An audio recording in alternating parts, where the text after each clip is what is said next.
Shutdown ends with the House passing a Senate-approved plan for Homeland Security funding. Money to pay those employees was due to run out next week. For the first time in 76 days, the Department of Homeland Security is reopened. The House signed off on a Senate-approved plan funding the department, except for ICE and Border Patrol. President Trump quickly signed the measure, ending a federal shutdown triggered back in February. A separate measure backed by Republicans in the House and Senate would boost funding for immigration enforcement by another $70 billion through the duration of President Trump's term. Democrats resisted a full DHS funding bill without reforms to ICE and CPB following a pair of deadly shootings in Minneapolis during anti-ICE protests. At the White House, Jared Halpern, Fox News. Louisiana Governor Jeff Landry signs an executive order suspending congressional primaries in the state because of Wednesday's Supreme Court ruling that the map drawn in 2004 there is unconstitutionally racially gerrymandered. Early voting for the May 16th primaries was scheduled to start tomorrow. 6 people, including the suspect, are injured in a stabbing at a high school in Tacoma, Washington. Tacoma police tell Fox News Digital officers responded to a call about a possible stabbing at Henry Foss High School, noting at least 4 students and 1 security guard were transported to the hospital. A 9th grade student telling Seattle's Fox 13 News she was airdropped a video of the incident. It was just crazy. It was so bad. There was blood everywhere. Officials say 4 patients are in critical condition. 1 adult has minor injuries, noting a suspect who is a student is in custody and was also hospitalized with minor injuries. Kristen Goodwin, Fox News. A British citizen from Somalia is charged with 3 counts of attempted murder for the stabbing of 2 men in a Jewish neighborhood in London Wednesday and an incident earlier in the day that left a man with minor injuries. America's listening to Fox News. Now, this 25th anniversary of 9/11, the Tunnel to Towers Foundation remains committed to honoring the heroes shaped by that day. Heroes like NYPD Detective Victor Vargas, a U.S. Air Force veteran who died from pancreatic cancer after serving in the World Trade Center recovery efforts. Tunnel to Towers honored Detective Vargas by paying off the family's mortgage. You can donate $11 a month, and you can amplify your impact with a car or land donation. Go to their website, the letter T, the number 2, the letter T.org.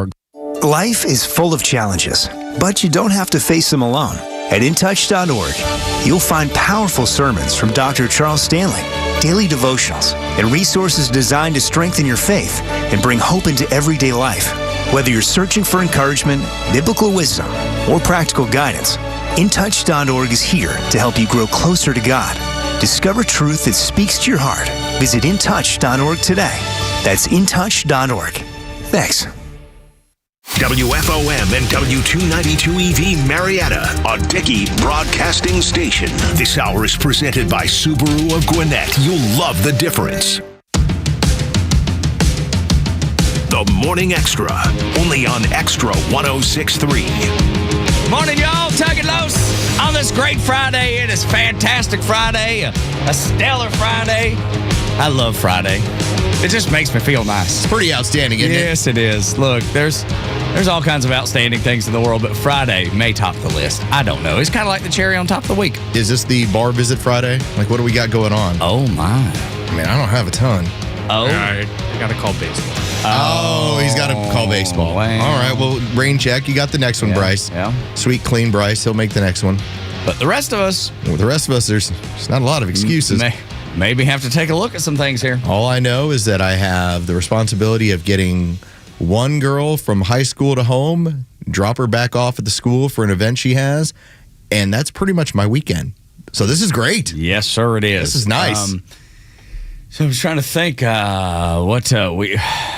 my friend John Hanrahan, he's the guy I work out with. He's being inducted into the Georgia Wrestling Hall of Fame. Is this the guy that hits you with sticks in order to make you work harder? Yes, it's him.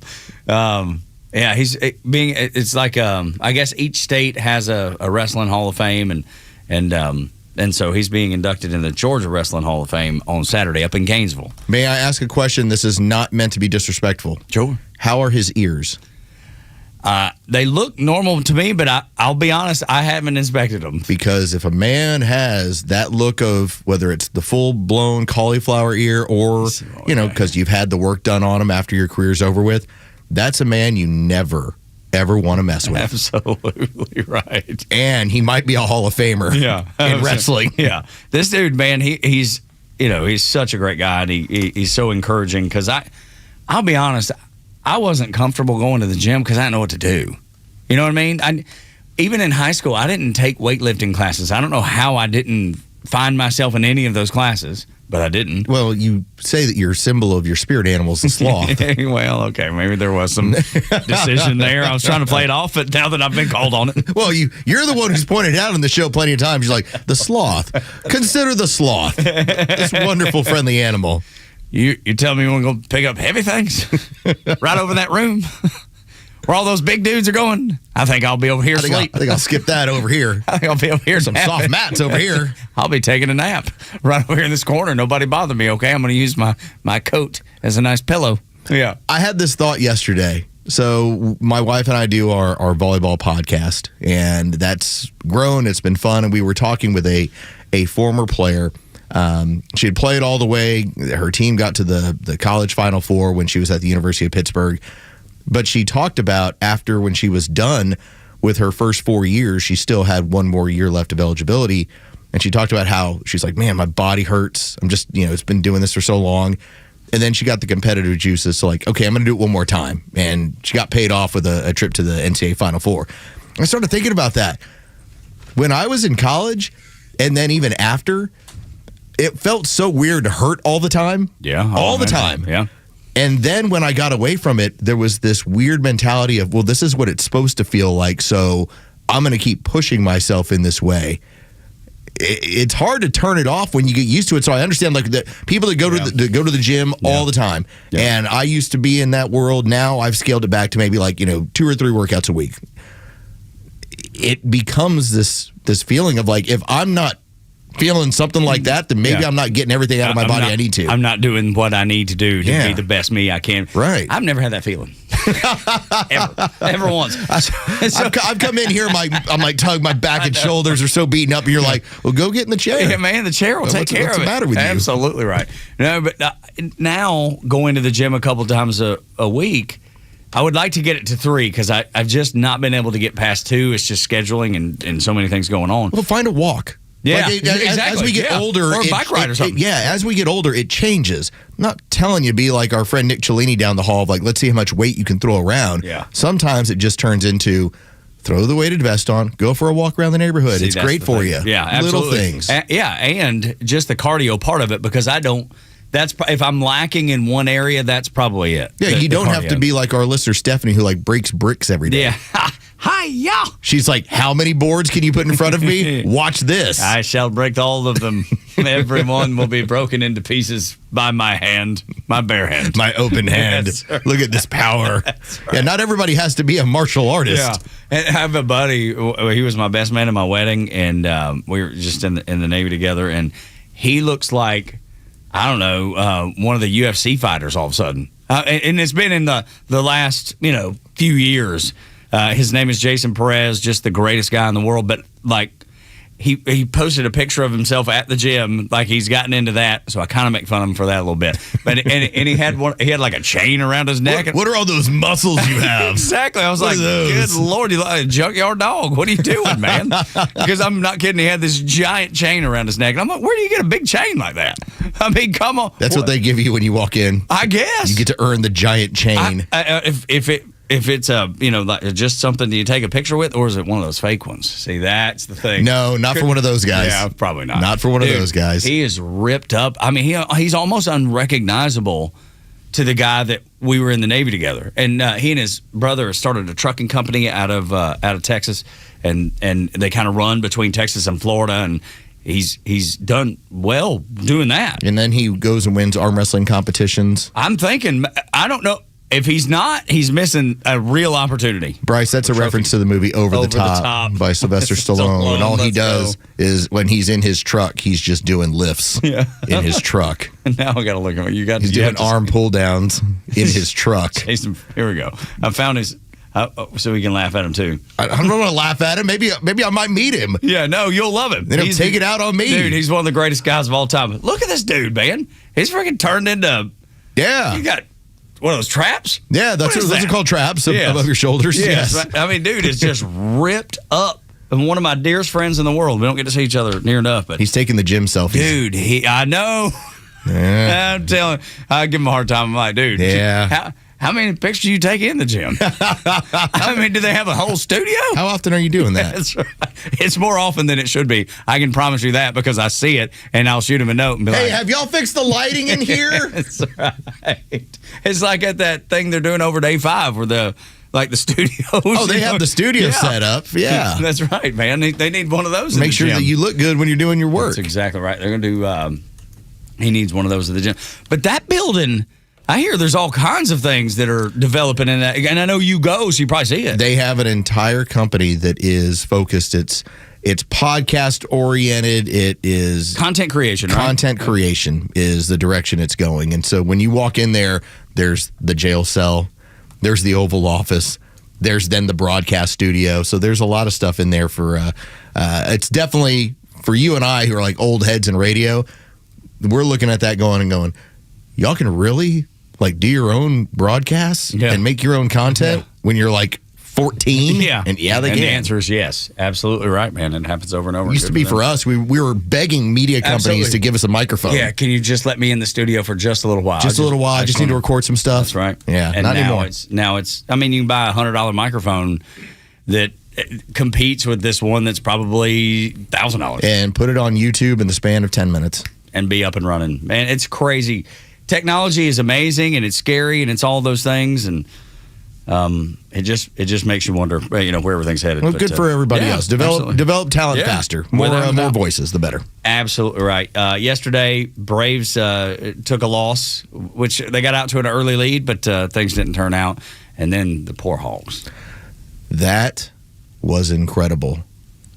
And by incredible, if you're just now, and I got a friend of mine who listens to the radio station, Rich, texted me somewhere in the fourth quarter, and his question was, is this score for real? Because he had not been paying attention. They were down 30 in the first quarter. It was like 50 at half, wasn't it? It was the largest deficit in NBA history at halftime. Yeah. When you asked, okay, what are the chances? I think New York's figured it all out. Yeah. I was yeah, they did. They did, yeah. 140-89. And it was just a tough day for, If you went to that game and there were people that I saw pictures where they're fired up Game 6, everybody, there's good things coming your way for enduring that. Yeah, right. Absolutely. Yeah. But it'll be in the coming seasons. Yes, it might be when you meet Jesus and you say, that Hawks game? Yeah. I was there. I took that pain. give me something good. Exactly. How you feeling about the Wolves? I feel fine about the Wolves. Yeah, Spurs and Wolves now. The Timberwolves end up knocking off Denver. Nuggets, And so, and Denver, because of their championship history, you were wondering, all right, will they find a way to get that thing done? Now, I got a series that'll start. I got to wait till Monday. So game 1 on Monday, but I feel pretty good about take care of the Wolves, and then it comes down to the real NBA championship will be between the Spurs and the Oklahoma City Thunder, because whoever wins that's going to win the NBA title. Well, there you go. You heard it first from the Oracle of Atlanta here on Extra One. And I hope it's me, but I don't know. That's a tough team. You have to We're think. Real good. You have to think with the alien though. I got the best player in the world. Got a little edge. I have the best player in the world. I have 7'4" Michael Jordan. That's not everybody's had that before. No, or ever. And he's 22. Yeah, and he's going to be around for quite some time.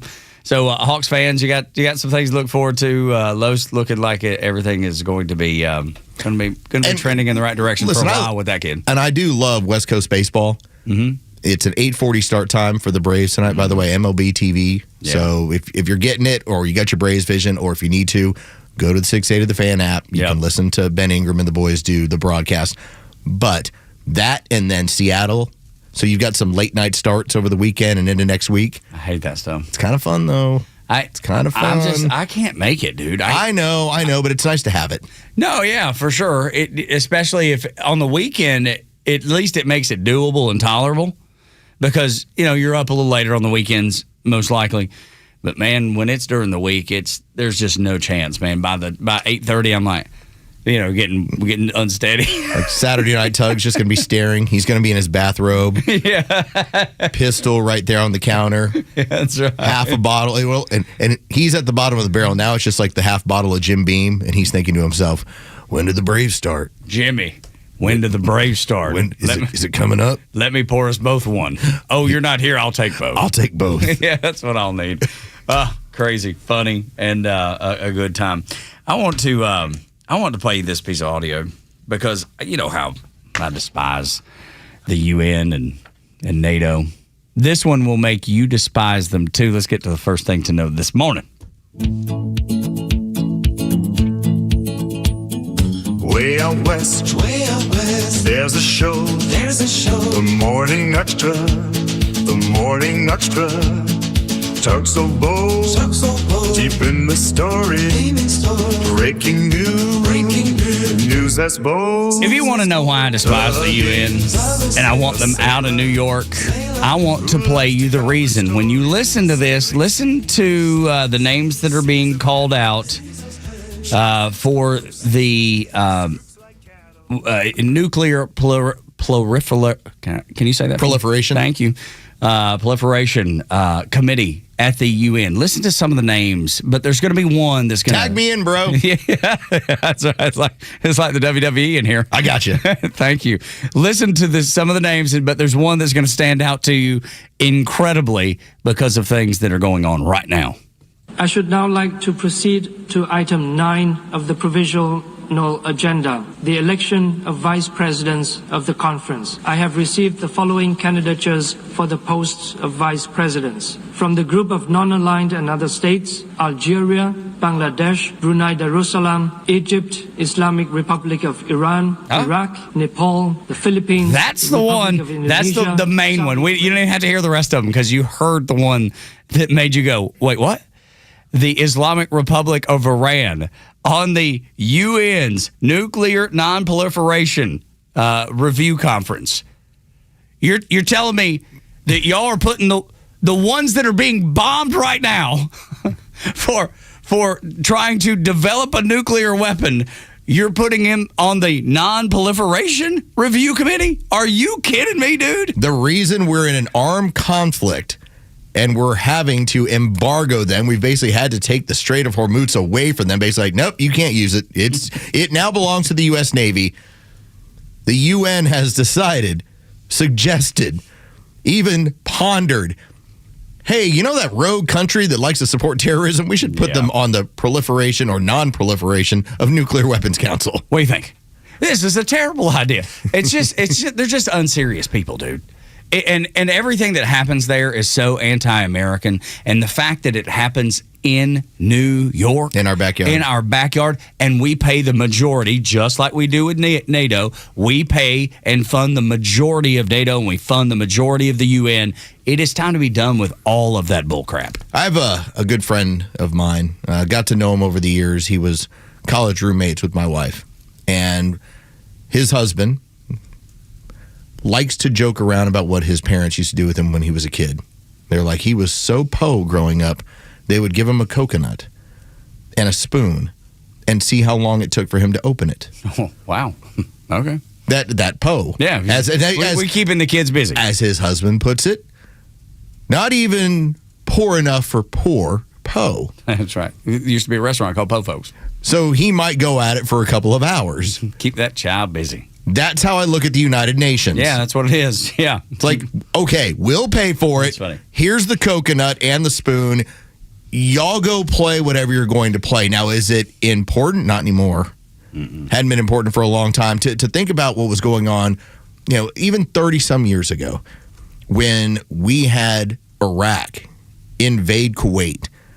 And one of the matters was immediately go to the UN. We should have a resolution. We should have a united front that says we need to have you out of this country. And that's how things came together. Now the idea of a UN coalition is a joke. It's a total joke. It doesn't serve a purpose any longer. It's the coconut and the spoon. How much does a coconut cost, you suppose? I don't buy a lot of coconuts. Let's say $10. Let's say $2.50. Okay, let's say $2.50. $2.50 for a coconut tug? I mean, I was just making it up. I was just, whatever.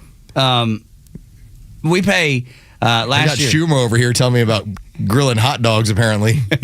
That's right, yeah. Got this cheese on this raw burger and $10 coconuts. We spent last year $827 million there at the UN. And we get, what do we get out of that? We get Iran being named to a nuclear non-proliferation review council. You've got to be kidding me, dude. Why are we spending that kind of money? That's fraud. That's just as much, dude. That's just as much fraud as we're seeing in Minneapolis and California. Cut out the fraud. The UN is a fraud. And you want to talk about fraud? If Tug came to your house and brought a bunch of coconuts, okay, he brought 10 of them, and said, "You owe me $100. It's $10 for coconut." Just know that at Walmart they're $2.37. He's scamming you. It's a fraud. That's right. That's a very similar deal at how government works. Exactly right. Why does this hammer cost $1,000? Dude, we saw that in the Navy. Yeah. You did, because you would see the requisition that you get, and it would have it on there, and you're like, they're paying how much for a hammer? I should go down to Walmart and get one for $2. Tug bought $75 coconuts. That's right. Absolutely. They're really good. They're the best that you can possibly get. Yeah. Just adding to the list of reasons that Tug can't stand the UN. I love it. Because they'll rip you off. They are freaking frauds. 6 o'clock hour brought to you by Subaru of Gwinnett. When we come back, worry won't help. And Front Office Los told you do not worry last week, and your worry should have ceased. We'll explain next on Extra.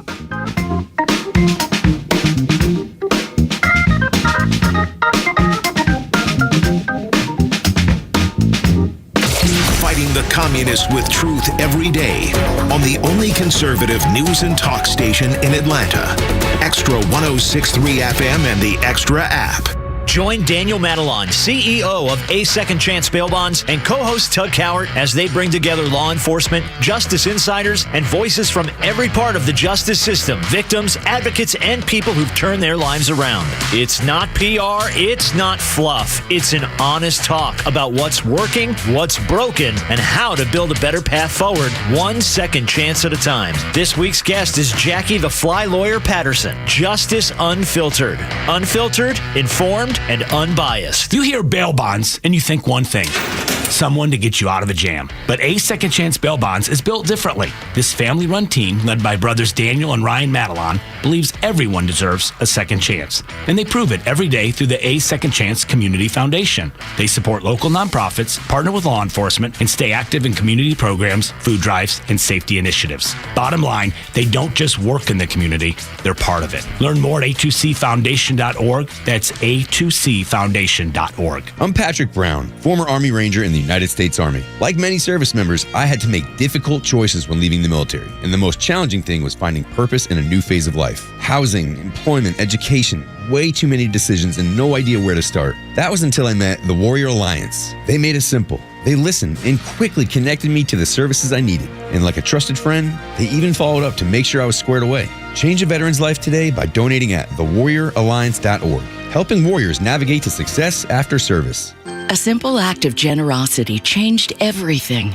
A journey from alone and abandoned to one of the most successful businessmen in Georgia history. Here's Rick Jackson. I spent Christmas Eve alone in a children's home. When I woke up, a Good Samaritan had left me $100. Rick Jackson knows what it's like to go without. That's why he'll fight career politicians who talk about cutting income taxes and property taxes, but never deliver. Unlike career politicians, I know how some extra money can change everything. That's why I'll freeze your property taxes and slash the income tax in half. Conservative businessman Rick Jackson will deliver the Georgia results that failed career politicians never will. I'll get you a boatload of your money back, or I won't run again. It's as simple as that. The conservative outsider who will deliver real tax relief. Rick Jackson for governor. Paid for by Jackson for Governor, Inc. Donald Trump's America. The 4 astronauts who crewed the Artemis 2 moon flyby were congratulated by President Trump in the Oval Office. We have some people that have captivated the attention of the whole world, not just our country, the whole world. The mission traveled further away from Earth than any previous space flight. It takes people like this to make our country great. And again, I've never seen anything. Everybody I knew, they wanted to see the launch, and they especially wanted to see a successful landing. The president also congratulated NASA Administrator Jared Isaacman. We're back in the business of launching moon rockets with frequency. So we just sent Artemis 2 around the moon. We're going to launch Artemis 3 in 2027. We'll protect for up to 2 opportunities in 2028 to return astronauts to the surface of the moon. Eventually, the Artemis program intends to develop a permanent lunar base for deep space exploration. At the White House, Jared Halpern, Fox News. Fox on Tech. The artificial intelligence models have gotten so much better that they are now building themselves. Both OpenAI and Anthropic said their latest models and tools were built largely by their own AI. CEO of Anthropic, Dario Amodei, said that by the end of the year, software engineers will not write any of the code. It will all be done by AI. And during a New York Times podcast, he mused that AI will boost GDP growth by 10 to 15%, but acknowledged that there will be major job disruptions. The fear within the community is unavoidable. A former head of Anthropic's Safeguards research team wrote, quote, "The world is in peril," as he announced his departure from the company. A researcher at OpenAI also left, citing ethical concerns. On top of those, entrepreneur Matt Schumer went viral with his post drawing comparisons with the advancements in AI to the eve of the pandemic. For Fox on Tech, I'm Madison Allworth, Fox Business. The stories that matter to you. These are your Georgia headlines. It's Friday, May 1st, and here are your headlines. President Donald Trump has signed a bill restoring funding to the Department of Homeland Security, ending a record 75-day partial shutdown of the agency. The measure funds most DHS operations through September, but ICE and Customs and Border Patrol protection remain unfunded under the current legislation. Georgia Secretary of State Brad Raffensperger says more than 129,000 voters have already cast ballots during the first week of early voting for Georgia's May 19th primaries. State officials say the turnout is running ahead of both 2022 and 2018, with Raffensperger expecting as many as 75% of voters to cast ballots before Election Day. And finally, next week on Extra 106.3 in the Morning Extra is Candidate Week, featuring several major Georgia political candidates joining the station live. Greg Dolezal joins Tuesday at 8 a.m. to discuss the lieutenant governor's race, followed by Burt Jones on Wednesday at 8 a.m. to talk about the governor's race. And first-time candidate Rick Jackson will also join the show on Thursday at 7 a.m. Today's weather is mostly cloudy with a high of 71 and a low of 52. With your Extra 106.3 headlines, I'm Bryce Gobert. Tug and Los until 10 on Extra 106.3. Georgia Swarm, they're moving on to the semifinal match versus Halifax, the Thunderbirds. That'll be Saturday night, 7:30. And that's right. And we want to pack the house. So we've teamed up with a Swarm to bring you a great offer. 4 lower bowl tickets just for $68. That's $17 a person. Some of the best seats in the house. You can get them on our sister station's website, 680thefan.com/swarm, and then go out and cheer for the Georgia Swarm in the semifinals. Saturday night, Gas South Arena. So much fun. I love going to Swarm games. They are fun. Let me tell you who loves them even more than I do. Maybe more than anybody that I know. My mama. Oh, she loves Swarm matches? Dude, we took her one time, and my mama doesn't know a football from a baseball bat. And I'm not kidding. Son, why do they have sticks? Yes, exactly. She has no idea about the game. But they play music during the entirety of it. It's loud. And it's then fun. she was starting to kind of pick up on a little bit of the strategy, and she was like, she's asked me, and I'm the worst son in the history of the world, because she asked me all last season, hey, can we go back to another Swarm game? And we just couldn't figure out a time to make it. She's asked me again this year. We've still not figured out a time. Oh, man. So, worst son of all time. Mama finally finds a sport that she likes, and son has failed to take her back to the game that she enjoyed so much. Is there a woman's version of Cats in the Cradle? I don't know, but there should be. Yeah. Maybe we can get My a day. boy was just like me. Yeah, no, he was worse than me. Oh, that's... because Mama never let me down. I'm letting her down. Oh, man. No, it's the truth. Sorry, Mama. Dude, it's the truth. I feel like such a jerk. And anytime it comes up, I always throw myself under the bus hoping that I'll do better. Well, now's the time. Take her to go see the Swarm. See if we can take her Saturday, see what she's got going on. But it is so much fun. She's like, boy, I really like that. They play all that music and they're throwing that ball around. It's just so good. And then, the announcer, because they got that. I don't know if he's still the goalie, but his last name is Pooler. And when he makes the save, he's like, Pooler, And she's like, I like when they say that real loud like that. She's so funny. And like I said, knows nothing about sports. So it's really funny when she gets into it because she's never been into any sports ever. Look, it's not like she's asking you to go to a World Cup match. I know. Like $600 to get in the door. Seriously, $17 per person. $17, come on. Yeah, I failure right here. I've been a failure, and I need to do better. The one thing that we don't do on this show a lot is just take a complete swing and a miss. Right? We don't. I don't feel like we fail a lot. Look, maybe you feel differently. 404-741-1230 or at Extra 1063 across the social media platforms if you want to dispute that. Tell us about your first and second marriage. 404-741-1230. I wasn't going down that fast. I wasn't going that direction. Whatever you want to get into. Yeah, absolutely. We're open to anything. Listen, the couch is open. We've had a great 24, 48 hours. We have. Win. Lots of wins across the board. So if you want to lament about anything, we're here for you. But we had told people last Friday, it's okay. It's going to be okay. I know it doesn't look like it's okay right now. And mainstream media is running with it like it was going to be a victory lap in Virginia, and it wasn't. And it still isn't. So I can only tell you that from watching MS Now, and we watch it so you don't have to, there has been zero discussion of what has gone on in Virginia. There is zero discussion as of now, as we're an hour and a half into the show, about the Supreme Court ruling yesterday. None of it. Won't even touch it. Because I think they know, just as we have pointed out, if there's something that's depressing to that audience, it would be that. Now, the reason why I said don't worry about Virginia, so we have a Supreme Court ruling that's coming down, but also watch what Florida does.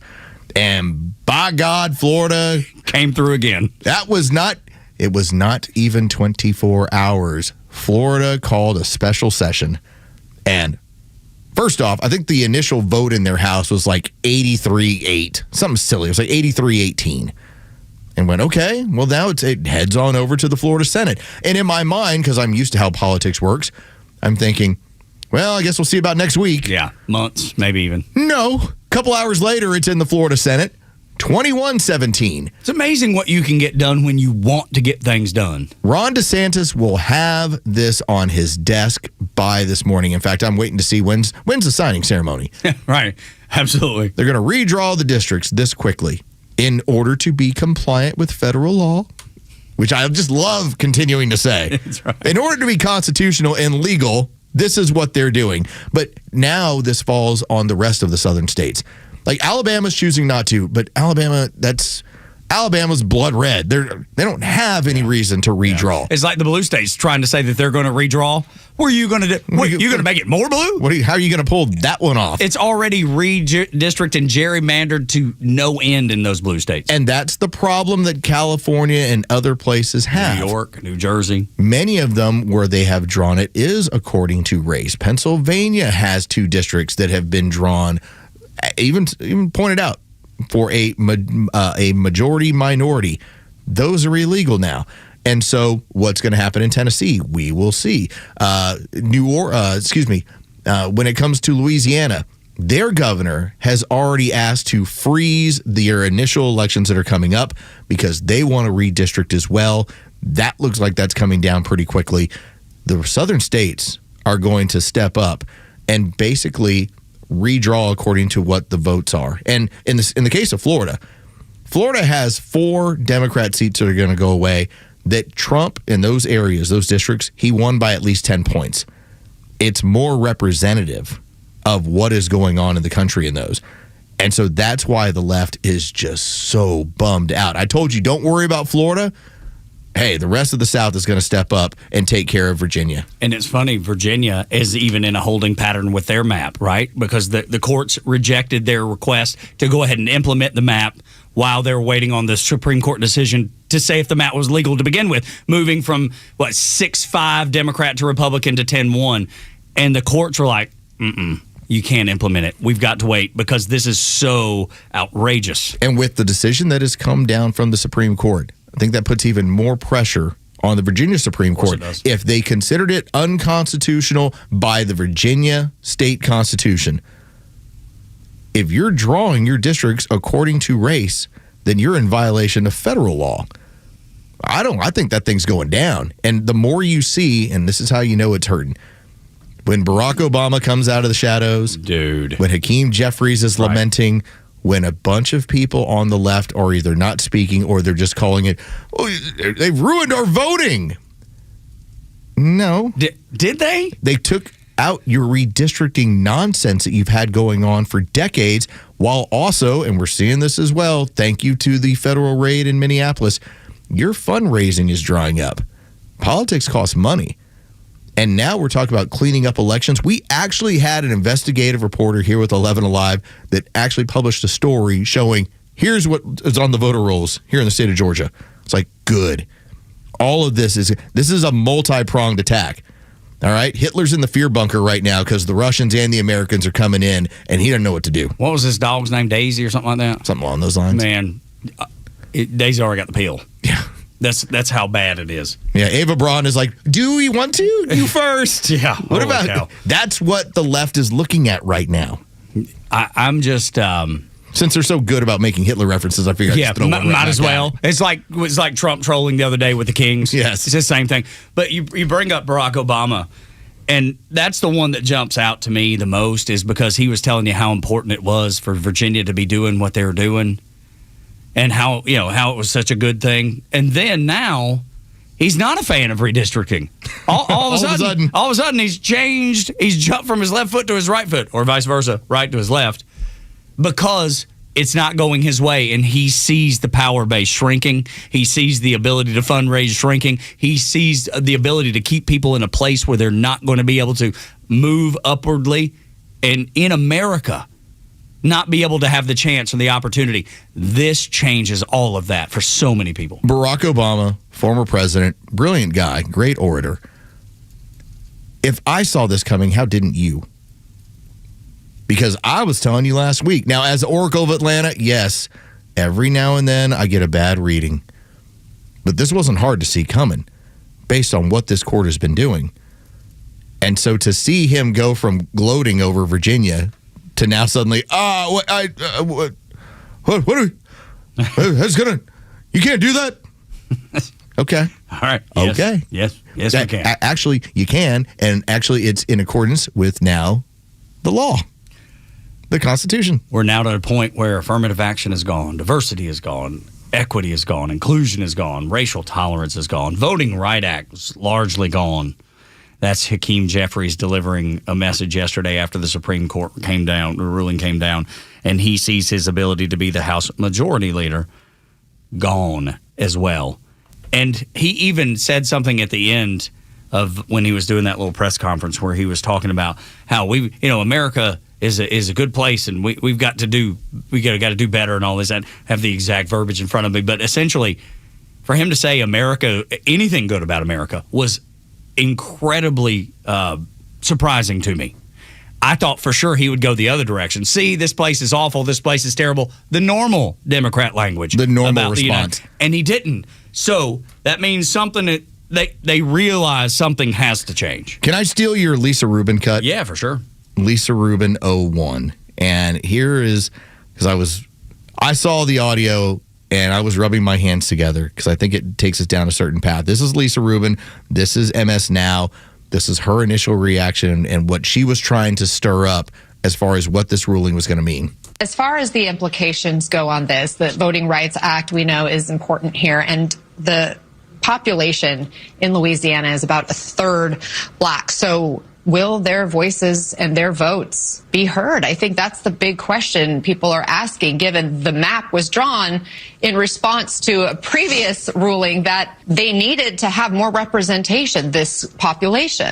Yes, and what the court is holding here, Anna, is that this was an unconstitutional racial gerrymander. So you have to ask, are the lines going to be drawn in a way that disperses the votes of African Americans in the state of Louisiana such that their voices will not be heard in the way that we have traditionally understood the Voting Rights Act to support? That's a legitimate question on the table now, how the state is going to redraw these maps in a way that both complies with the Voting Rights Act but also comports with this court's decision today, an unambiguous decision where you have all 6 of the court's conservatives in the majority, and you have 3 of the court's liberals in dissent. I have yet to read the dissent. We've got 92 pages of decisions here, but this is one that we expected could have large reverberations across the country. And I just want to situate this in the context of some of these larger redistricting fights that are happening across the country. We are seeing a number of states try to redistrict for political reasons, to gain a political advantage.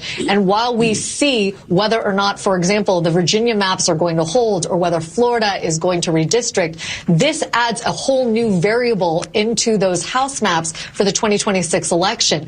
Are states going to now reconsider some of their maps in light of today's decision in ways that could even further throw the balance of power of the House of Representatives into disarray?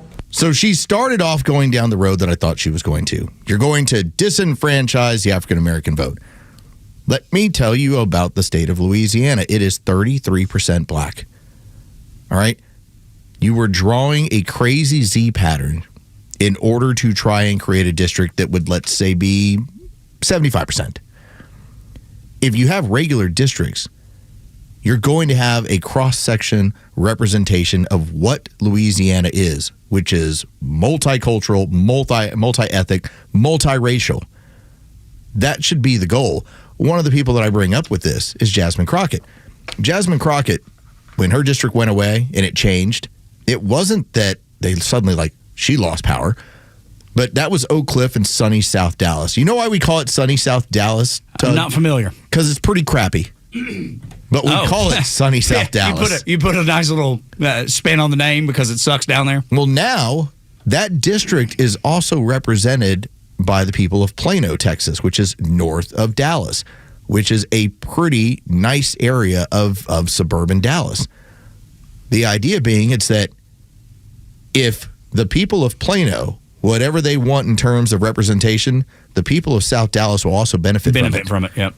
And that's the idea of all of this. That's the reason why you had the Supreme Court saying we should not have racial division lines, because now that actually makes it easier for the politicians to keep you in those areas and not have a benefit for getting the rid of the cross-section incentive of people. Of keeping you there. Because the people in the people of Plano, if there's a representative who is not representing both areas, they're not going to dole out the money. Right.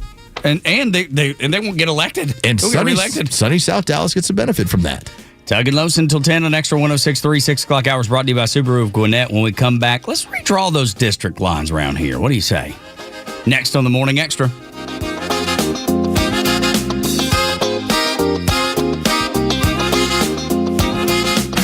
Extra 106.3 Sports, powered by 680 The Fan.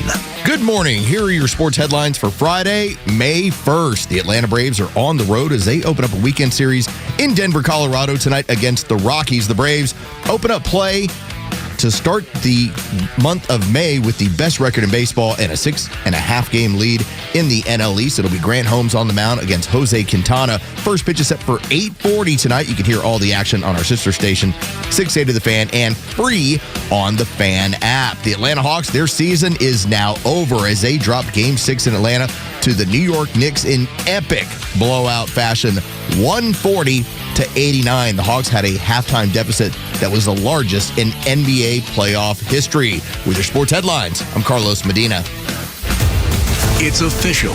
President Trump has endorsed Burt Jones for governor. Burt Jones has been an incredible leader, This man has my complete and total endorsement, and I really want to see him win. Burt Jones is a trusted Trump conservative who's leading the fight to end Georgia's state income tax. He's going to make a great, great governor. You will be very happy, Georgia. Burt Jones has my complete and total endorsement. Paid for by Burt Jones for Georgia. Hey, this is Los with David from Atlanta, who just purchased his new car with the Honest Car Guy, the new, fully transparent way to buy your next vehicle. David, tell us about your experience. I had been looking for a vehicle for a couple months. The car buying process was a little challenging at first for me. I had some credit issues in the past, and I just happened to hear a familiar voice on the radio, and it happened to be the Honest Car Guy ad. I got in touch with Tom. Within 2, maybe 3 days, I had a vehicle being shipped here from Orlando, Florida. I have already recommended him to family members, several friends, and I'll purchase a car from Tom when I make my next purchase for sure. Friends, if you're in the market for a pre-owned car, truck, or SUV, get an honest car buy from the Honest Car Guy. You pay what we pay, plus an honest fee, and we back that up by giving you the bill of sale. That's our transparency guarantee. Call 844-SHOW-ME-1. That's 844-SHOW-ME, the number 1, or visit honestcarguy.com. This is House Call for Health. It may soon be impossible for some British citizens to purchase cigarettes or other tobacco products. Parliament passing a bill that would put cigarettes out of reach for future generations. That legislation still needs approval from King Charles III, a required formality before taking effect. It would ban anyone born after December 31st, 2008 from buying cigarettes. Right now, it's illegal to sell cigarettes to anyone under 18 in the UK. The legislation would also allow the government to regulate tobacco, vaping, and nicotine products, including flavors and packaging. The number of people who smoke in Britain has declined by 2/3 since the 1970s, but official figures show more than 6 million people still smoke in Britain, and it causes more than 80,000 deaths a year. New Zealand passed a similar law a few years ago, but it was later repealed. For more health news, go to foxnewshealth.com. House Call for Health, I'm Lisa Brady, Fox News. Next week on the Morning Extra, it is Candidate Week. Tuesday, me and Front Office Los welcome Greg Dolezal, candidate for Lieutenant Governor, will sit down with us in studio at 8 a.m. Wednesday, gubernatorial candidate Burt Jones sits down with the Morning Extra at 7:25. And Thursday, gubernatorial candidate Rick Jackson joins the show for the first time. He'll sit down with us from 7 until 8 in studio. Do not miss the Morning Extra's Candidate Week next week on Extra 106.3. Tug and Los until 10 on Extra 106.3. Los and I feel like we want to reach out to Delta Airlines. We would like to go down there and try that flight simulator, the one they train the pilots on. Los feels confident he can land it. I feel certain I would kill everybody on board. You know, I mean, it's a simulator, so nobody would really die. But so you're a Navy man. Yeah, but I'm not a pilot. Not everybody is built for Top Gun. That's right. I'm not. I was definitely not. I could be the comms guy. I would talk back and forth. That's right. Maybe let them know what's happening, what they got, in front of them. I've seen the airplane. radar. Right? Yeah. I can run the radar. Maybe. I mean, you can just. All we'll do is we'll just make airplane jokes back and forth to one another. What's your Vector? Huh? Roger. What? Shirley. Sure. Don't call me Shirley. Oh, surely you can't be serious. Yeah. Don't call me Shirley. I am serious. Yeah. I think I got a 50-50 shot. I'll be the co-pilot just in case something goes bad, and then, Sir, there's only one pilot. I'll be in the little chair in the back then. Okay. I'll be the head, whatever, what do they call them? The flight attendant. The head flight attendant back there. As with the carton. I think I'd be good drink service. As one gentleman I know from club volleyball one time, he was the captain of the ship who was driving all the girls to dinner one night. Okay. And one of the other moms was like, I'll be the co-captain. He goes, There's only one captain. Ma'am. You don't understand. There's just one right here. That's right. And that's all it's needed. Now, when I get up out of the chair, you can be the captain. That's fine. Right. That's fine. You take your turn. Now you're the captain. But while I'm in the chair, I'm the captain. Look at me. Who's the captain now? Love it. Los, have you seen the rehearsal? No. Okay. Do you like Nathan Fielder? Yeah. Okay. Watch the rehearsal. It's on HBO Max. Okay. I'm going to tell you right now, it's a little weird. HBO Max. Listen, if it's weird or it's a little bit quirky or fun, but it is fat. So it breaks down the Captain Sully incident. Okay. And it talks about the relationship between pilots and co-pilots And basically, HBO gave him an unlimited budget to do whatever the hell he wanted to do. Okay. And the steps he takes to do stuff, I'm listening only because I have made the point a number of times that landing in that river for experienced pilots is not that difficult. I think for experienced pilots, not saying me. No, I know. No, not saying Tug. No, I understand what you're saying, and I understand why you say it, but just having to do it, with the pressure of knowing that you have all these lives, I think that changes the dynamic slightly. No? You reach out to your friend. Okay. You ask him about landing in a river. Let me do it. I'll do it when we get done with this. When we get done with the segment, I'll during the Fox News update, I'll say if you happen to be in a commercial airliner, can't wait. Let's do it now. Filled with people, and you hit a bunch of birds, and you cannot make it back. Could you land in whatever river he landed in New York? Yeah, the Hudson. The Hudson. Yeah. Okay. Could you put that thing down in the Hudson safely? Perez. We'll see. I've got it queued up. That way I can just go to it and type it all in. Okay, good. And then that way we'll ask it. And maybe, since he's connected to the simulators down there, maybe I'll drop a hint that we might like to go down there. And maybe they'll let me do that as a simulation. Seriously, can you I can finally then brag that I did do it. Yeah, I love it. Yeah, I've got this rehearsal thing pulled up. So it's a TV show, 2 seasons. Yeah. Okay. So the second season is the one that is mainly, it kind of sets it up in the first season. But for example, and it's not really spoiling anything, he spent his time training to become a certified pilot. He went through all of the steps. Like to become all the flight hours to become a certified that's dedication pilot, to your craft right there. So he could fly a commercial airplane. The rehearsal. I may have to take a peek at that because that does sound. And you said it's funny? Oh, it's weird, funny. Yeah. Okay, like the first episode HBO is Max. Yeah. Awesome. I have Los's login. I may have to take a I peek. sent you all the trailers. Watch the trailers during the break. I love it. Maybe some districts being redrawn around. We heard Alabama yesterday. Alabama decided to. Dude, they're blood red, and they're like, I don't care. We'll make it more red. We had made the point yesterday. We're like, well, I don't really need to. They're going to anyway. Yeah, they're going to anyway. Okay. And here in Georgia, probably going to start tipping that way too. Greg Dolezal, who's coming on the show Tuesday morning. And Los has been very kind to them, helping them find some places to do similar stuff down in South Georgia to get his name out there, because winning a statewide race is more challenging than what he's done as as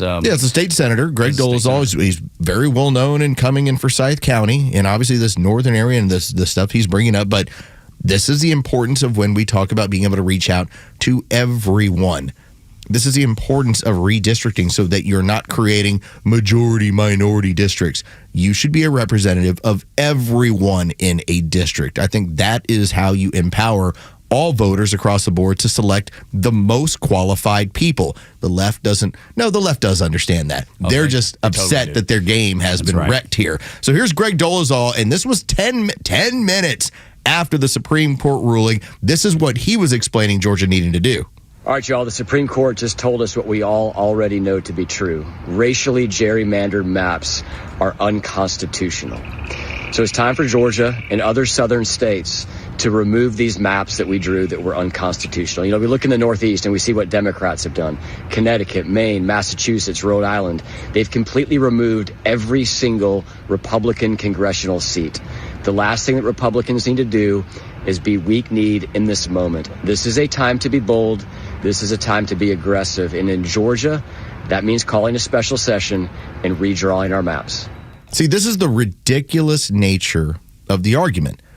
In the Northeast, you have 40 to 45% Republican voters based on the state, yet not one representative. Yet you will have in a particular state, let's say, for instance, state of Georgia, I believe we are somewhere right around 8 to 10% African American, just at statewide. Sure. And yet you'll draw a district where it's 70%. Yeah. Well, that's not indicative of the entirety of the community. And it looks like a splatter of paint. Going back to the examples that were made by the CBS legal analyst, this clears all that up. And the gerrymandering just will not be allowed to happen that way anymore. And for the best. And those, I'm telling you, those lawsuits in the Northeast are coming. Yes. And then we can even play the game of, well, what about black Republicans in the Northeast? And the Democrats act like there's nothing that exists, like it's the Bigfoot. Like it's freaking unicorn. Yeah, it's like it's some sort of unicorn. Like, what are you talking about? We don't have such a thing. And then when we go just by the numbers, if you look at the amount of minorities that are in Congress, it's a record high. So it's not like, as a country, we have a problem selecting the best people to represent. It's not a problem. No, it isn't. In fact, a little bit later, we'll play a representative from the state of Texas, and man, he basically read the report of the Riot Act. Dude, it is. He's like, I'm in a majority white district, and they keep sending me. And you see that all across the country. Those black Republicans are like, I live in a majority, and I'm elected in a majority white district. What? Where's the racism that I'm supposed to be up against? Explain it to me. Yeah. Well, isn't it terrible that you have to explain it to them? He's like, I'm the one that's supposed to be experiencing it per the rules, per what the left says, and you're having to explain it and tell me where it is because I don't see it. Because when we start talking about larger swaths of people, racism goes out the window. The Democrats know that. Of course they do. In fact, that's why they had to invent it with the Southern Poverty Law Center in order to fundraise. And been doing it for years. Now, if you want to tell me that you happen to cut a map where a majority is made up of some sort of minority, then yeah, you will probably find more racism. But when you grab a larger mix of people from all different backgrounds, socioeconomic, and all different races and religions, it's funny how racism tends to disappear. It's just not an issue. And that's what those guys have been elected and those ladies have been elected. And it was funny. This got brought up too. The whole Winsome Sears up in Virginia.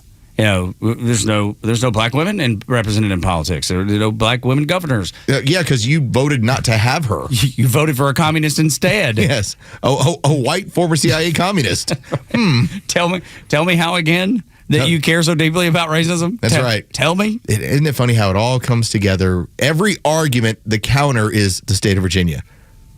At this point, yeah, gerrymandering, the racial makeup. Yeah. Yes, the ignoring of a potential black governor, female black governor. Yeah, if you want to add the boxes, add the check marks. Goodness. Yes, everything that the left pretends to be important to them, they're like, no, white lady communist, former CIA. Yeah, we'll take her. Goodness. When we come back on Extra 106.3, the Democrats are blaming everyone except this one group. Everybody's at fault except this one group. I bet you can name that group. If you can't, we'll do it for you after the Fox News Update on Extra 106.3.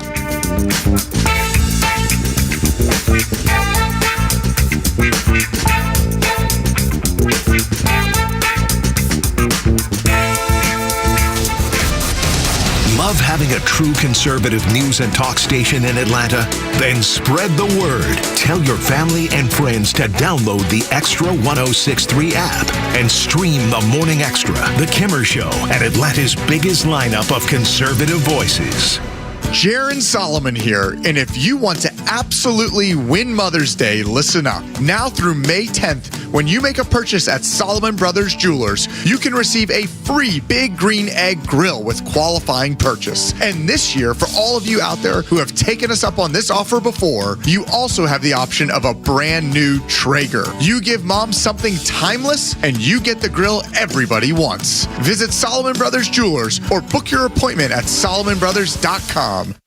Welcome Georgia Tech's first-year men's head basketball coach Scott Cross for his inaugural year at the helm. Season tickets are now on sale. Angles hip to the left, up and under with the reverse is good. Save your seat in the Thriller Dome to watch Scott Cross and the Yellow Jackets next season. A span, digs the shoulder in, banks it in, scores, and a foul. Two hands on by the freshman, and it's a one-point game. Guarantee your seats by going to RamlinWreck.com/tickets. Sting 'em. Bullet points. I'm Eben Brown. The nation's most storied gun rights organization wants to arm more Jews. The National Rifle Association is partnering with a nationwide group of Jewish gun owners and educators to help inform and train Jewish Americans about gun rights and proper use of firearms in cases of self-defense. The number of violent attacks against Jews and Jewish institutions has been on the rise, including the recent attacks at synagogues from West Bloomfield, Michigan to Jackson, Mississippi, and 2 Israeli embassy staffers living in D.C. and engaged to be married. They were gunned down outside a reception at the Capitol Jewish Museum. Australia. Outside the U.S. in Australia, gunmen killed 15 at a Hanukkah party on Bondi Beach. The group working with the NRA is aptly named Locks and Loaded. Locks for the cold smoked salmon associated with American Jewish cuisine. The group has 40 chapters in 21 states, serving more than 1,000 members. And those are your bullet points. I'm Evan Brown, Fox News. Go vote accordingly. You don't have to bring up one letter, not an R or D. What do you want your community to look like? Get involved in your community. Because if you don't, you're seeing what we're going to inherit. And I say we loosely. It's actually our kids and grandkids, and that should be the scariest part, that they are going to inherit this level of violence in the United States of America. If you lose America, where are you going? Atlanta's only conservative news and talk station is Xtra 106.3. The Kimmer Show is live on your ride home on WFOM and W292 EV Marietta, a Dickey Broadcasting Station. Xtra 106.3. $4.39 a gallon. I'm Chris Foster. Fox News. Gas is up another 9 cents overnight, according to AAA. That's 17 cents in 2 days. President Trump says again that'll drop fast once the military conflict with Iran is over. President Trump has insisted for weeks the increase in gas prices is short-lived and worth the cost. And we're not going to have a nuclear weapon in the hands of Iran. Even during a weeks-long ceasefire, Iran has blocked ships from transiting the Strait of Hormuz as a U.S. naval blockade prevents tankers from leaving Iranian ports.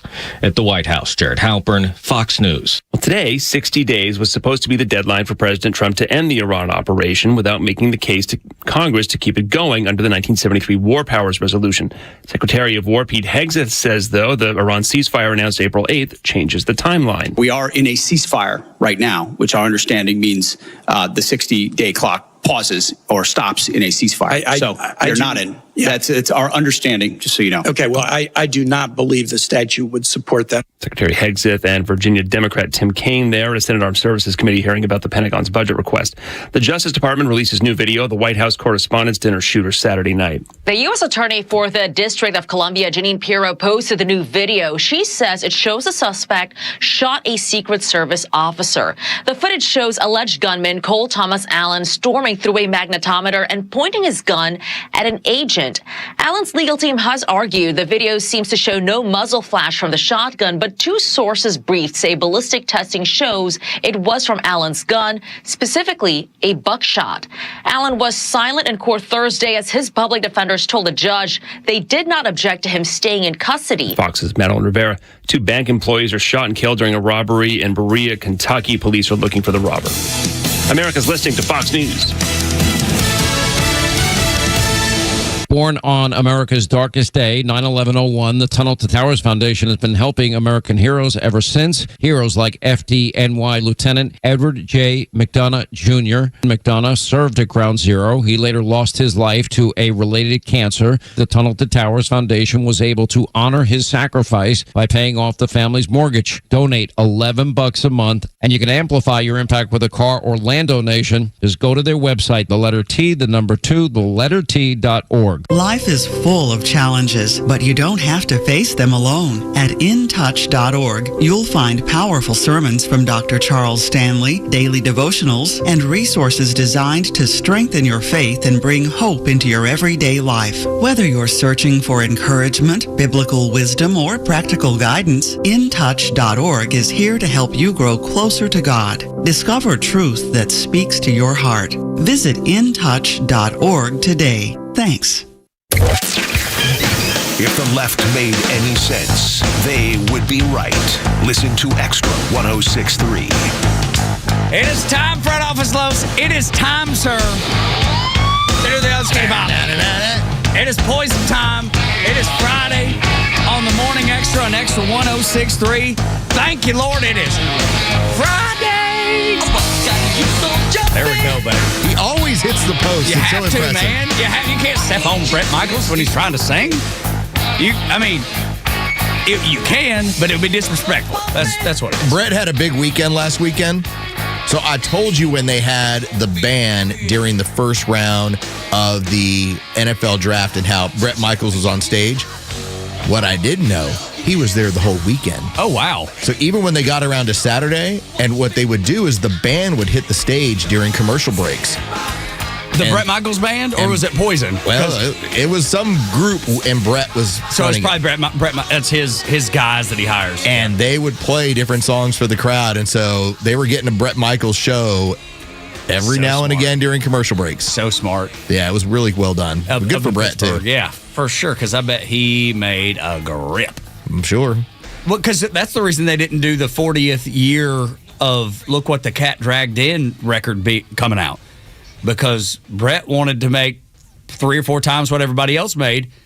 And the band was like, well, no, we're a band, right? And he was like, we are. Yes, we are.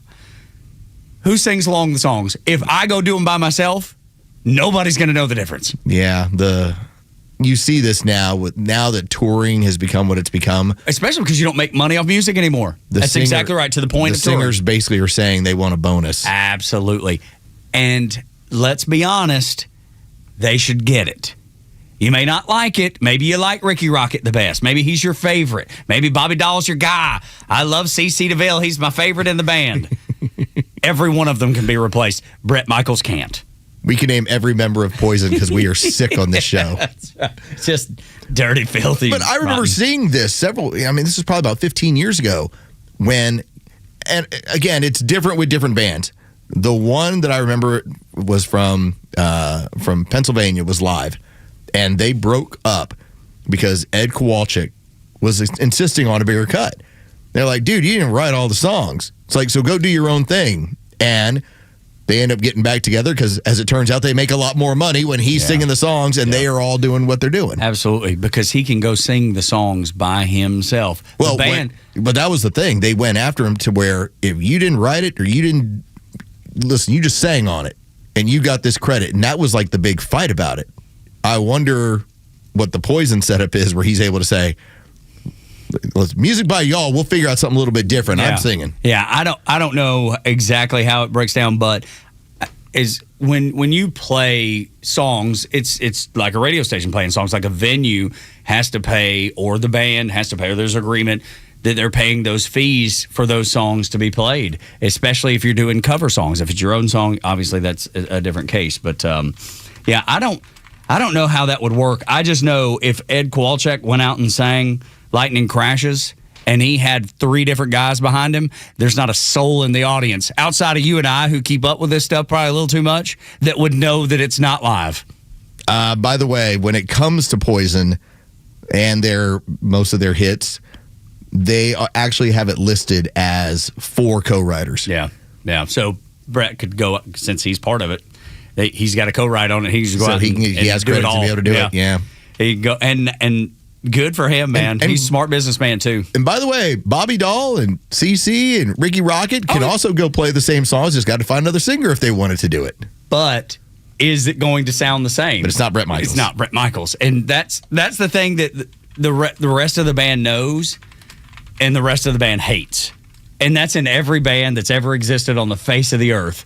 That the guy that sings the songs is the face of the band, whether you want him to be or not. He's the one that makes the song sound the way it does.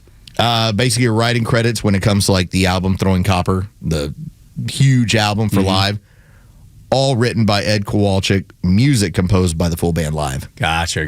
I wonder how that, though, breaks down then to playing it, because that would be a decision that had to be made. Or can I legally do this? Right. Can I go play this with other people? I didn't compose it. They own the rights to it, but they obviously can't bring in another singer. Yeah. Because I've got all the writing credit. Yeah, this is how... This is how bands get in fights. Exactly right, dude. And when you're like, man, I wish they would figure it all out. It comes down to money. It always boils down to money. That's why Tug and I don't fight over this sort of stuff. It's like we have an equal share. No one goes through any sort of craziness on the show. It's not like, why don't I get to do this? Why are you doing this over here? What? It's like, no. It doesn't matter. Like when we go to, like when we were at Brookstone on Monday, it wasn't like Tug was demanding, listen, of this cut, I want 80%, Los gets 20. I'm going to do most of the talking. That's not the way it was. It's like, no, everything's equal. We're all good exactly here. Right, man. 100%. That's so. Knowing that, now you know why we're never breaking up. That's right. That's why we have a very comfortable relationship. That's exactly right. Mutual respect, and we don't fight over money. It's great.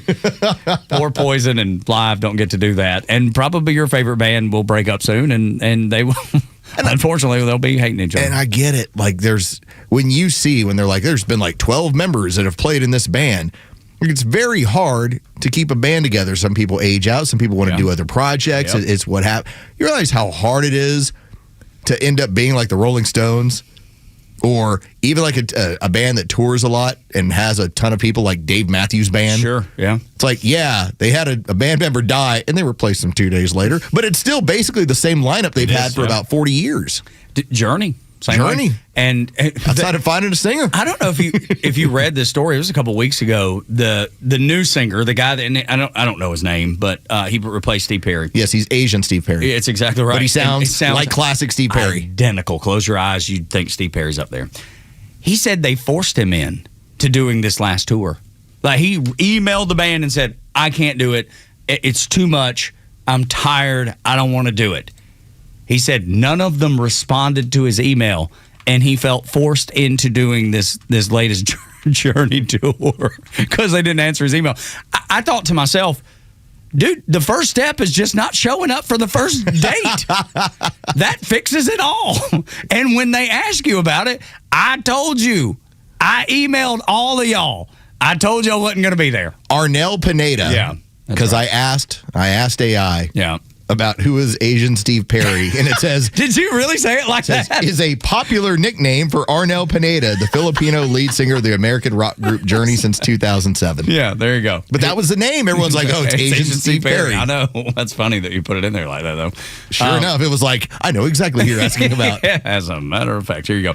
But yeah, he emailed and said, "I can't do it," and they just said, "Nope, you're going to." And the poor guy, most of us, the people are begging to go on tour. Let me back in. He's like, "No, I want out." And they're like, "No, you can't get out." AI says, the guy sounds strikingly like Steve Perry and fronts Journey today. If you search for Arnel Pineda Journey, you'll immediately see why the nickname stuck. Asian Steve Perry. So great. It's a great Friday here on Extra 106.3, and delighted that you're here. Hoping you're laughing all morning long because we're on Friday. Man, the weekend's right in front of you. Let's talk about the things that matter. Here's the first thing to know. They want you awake, informed, and ready to fight for the facts of the day in the land of the free. Now your sleepyhead nation needs your wake-up call. A mighty dose of reality coming in strong. Soon as the sun cracks the horizon so high, man, we got the story, no time for a lie. And maybe even your record. Put a boot in your ass, courtesy you never know. You never know. Terrible. They make little pads for that, though, here. I was thinking about this yesterday afternoon, and I was making a very weird connection here. Have you ever been around somebody who has, and typically they're near rock bottom, a substance abuse issue? And I know you've seen it, Tug. I've seen it. People have seen it. Unfortunately. And when it's early on, you're still hopeful, like, hey, you can figure this thing out. And it's still, they just like to party. Well, or it gets worse. One of my dearest friends. But as it gets worse, one of the issues is that they continue to blame others. Dude. And it's not until they blame themselves that you go, wow, okay, now we've got a chance here. Like, now this might work out. Here's the door opening. Here's the door opening. Yeah. And I was thinking about that in terms of what has happened when the Democrats have been drunk with power. They've been drunk with power. To consider, let's just consider the Supreme Court. The Supreme Court from basically 1960 to 2020, that was a group that was basically a Democrat group. And it was pushing progressive politics all the time through the courts. Well, when the court flipped and when the court has now changed, what do Democrats do? They start screaming about how we got to pack the court and what's wrong with the court, and we've got to we should be able to get rid of members of the court. And Hakeem Jeffries actually said the exact same thing. And so the Democrats have been busy this week blaming Republicans, blaming the Supreme Court, blaming the boogeyman that is racism, because they've been drunk with power. What they've never done is blame themselves. They have never reached the point of looking at what has gone on. Why did we have a Supreme Court ruling that made majority districts illegal, unconstitutional? Why did that happen? Because they tried to do it in a ridiculous fashion in Louisiana. And finally, somebody said, this is enough. Wait a minute, that doesn't look right. Like, this is going, we're like, we'll push this all the way to the Supreme Court. The Supreme Court looked at it and said, you're right. Yeah. There's no reason we should have this any longer. The reason why this is going to fall apart all across the country and work in the favor, at least the way it looks like, of the Republicans, is because the Democrats were so drunk with power over doing this for the better part of 60 years that they just assumed they could. They assumed they could keep using and not end up on the streets. They assumed they could keep using and it wasn't going to wreck their political situation. They only have themselves to blame. They need to look in the mirror if they're capable. But I get the impression that is a party, that is a people. They don't own a mirror. And don't want one. These people know that they're wrong. Everything that they used to talk about, being colorblind, doing things based on merit, that didn't used to be foreign to the Democrat Party. Dr. King talked about it, being colorblind on race. And now that's all they have to fall back on. And when they don't have it, because as you said in the last hour, if you're in big groups of people, big swaths of the country, you don't find racism. I mean, does racism exist? Sure. Maybe somebody's going to have a snide comment or some remark, but I mean true racism. We're talking about organized racism. And acting on it. That doesn't exist in the United States by and large. Yeah, your neighbor Clarence, he says things you go, that dude I think is racist. All right, Clarence doesn't run an entire organization where he organizes and then here's how we get out the vote to make sure we don't vote for anybody that doesn't look like us. That is largely a thing of the past in this country. Does it exist? Yeah. Does it have power? No. In fact, that's why the Southern Poverty Law Center had to make it up. They had to create it. Right. They had to spend for it. They had to pay for it to make that exist in this country. If you tell me that there's a group of 4 people and one of them is racist, then racism exists within that 4-member group. Now tell me about 4,000. The racist gets drowned out pretty quick. Hey, of course. That's why we're talking about these districts being done the way that they are, and the Democrats don't get it. Well, they do. They just know the power's gone. Absolutely. And so they need it, and they harness it. And just like if we were at I don't know, the Battery. Let's say we're at hanging out before a Braves game, and you got somebody in there that is just talking crazy, using racial epithets or saying these horrible things. The majority of people are going to go, dude, what are you doing? Like, dude, get this guy out of here. This dude doesn't belong here, man. Why? Because we were raised, you and I, our generation and the ones prior, and now the ones coming up, have all been told and taught, dude, if you cut us, we all bleed red. I mean, it goes back to the simplest of things. Are we different? Yes. But is somebody inferior or superior because of the way they look? That's the most absurd thing to even think. I can't imagine somebody thinking it. We've all thought that. We've all been told that. We've all learned from so many people over the years that is not the case. And now everybody accepts it. I feel like we just did an about face and went back. Because when we learn about things like the Southern Poverty Law Center, I feel like we're headed in the wrong direction because you're having to create it because it doesn't exist. Well, and that's why I feel optimistic about it. You have to create it for it to exist. You know, when you were gone last Friday, I did a segment, and hey, if you heard it, great. If you didn't, let's touch on this again. The era that Tug and I grew up in, and this is pre-Obama era, when everything turned into, if you disagree with the policies, well, he must be because you're racist. We've got a black president. It's like, no. During the 90s, we had the rise of hip-hop.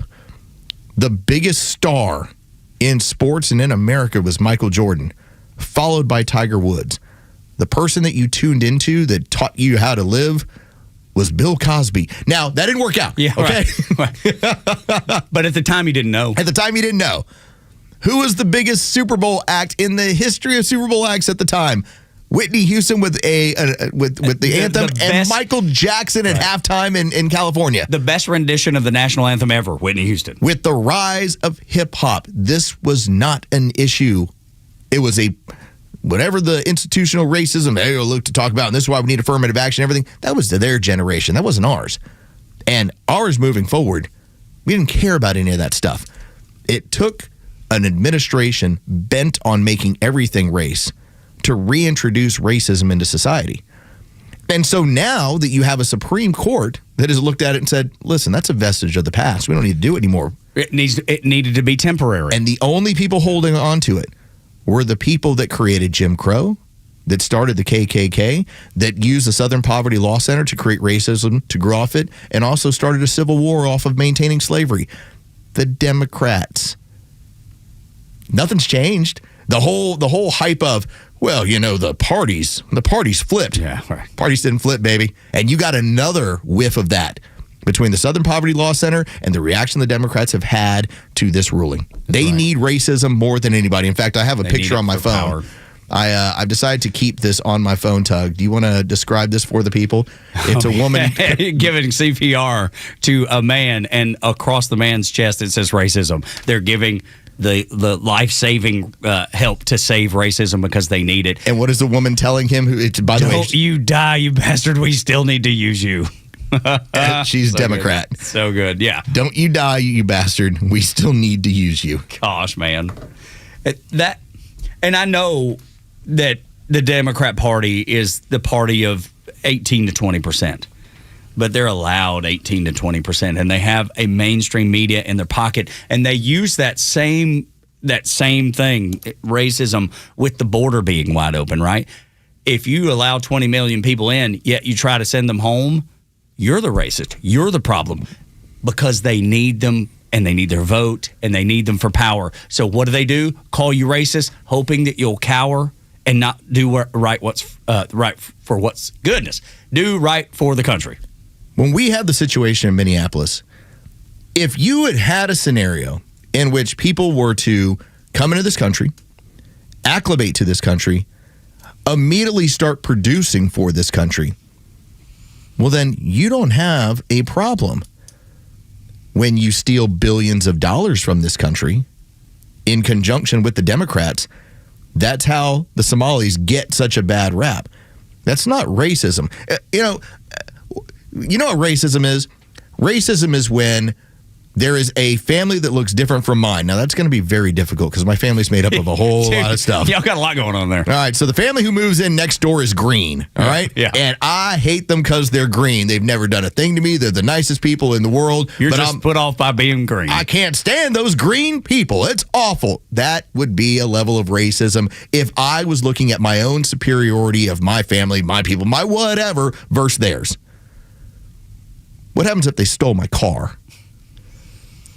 Now I got a reason. Now you got a reason to dislike them. To suddenly go, well, it turns out they're not very productive members of society. Yeah. That's what's happening in Minneapolis. But when you point this stuff out, or when you point out, listen, you came across the border of my country, you've been stealing the resources of our country, you've been committing crimes in this country, pointing that out and shipping them out is not racist. Dude. Not one bit. And let's be honest, your car is $20,000. What they're stealing in fraudulent up there, billions and billions of dollars. And it doesn't just affect you because it was your car. It's all of our tax dollars. It affects every one of us. It's a very simple way of putting it. But it also illustrates the silliness of the Democrats of, hey, the green neighbor stole my car. Well, what are you upset about that? Why are you being racist? Yeah. They stole my car. You're awful. Los, you're awful. You and your family are awful. Y'all are terrible. But they took my car. But they took my stuff. I didn't take anything from them. They're stealing my stuff. You're terrible for it. Yes, for pointing it out and asking for people to get involved. I can't believe. Got Tim Walz dancing on my lawn. And trying to take credit, too. That's something we didn't get into. Yeah. Trying to take credit. He's like, look how we rated these players. No, there's no we. Rated. There's no we. This is also, and I think we're going to see this play out over the next several months. Watch how many Democrats are going to be dropping out of races because their money's drying up. You already saw it in Maine. That happened in Maine. You're going to see Democrats dropping out of races because the typical way they've made money with their machine, whether it's USAID, whether it's the fraud that's been going on, the tax fraud, that is drying up. Why are Republicans that typically, it's not like Republicans raise money at some elite level. They're always behind. Yet they're ahead 4-1. Because they've been doing it the honest way for how long? I wonder why. And the Democrats have not? For how long? Morning Extra on Extra 106.3 when we come back. Man, I was so proud of the Secretary of War yesterday.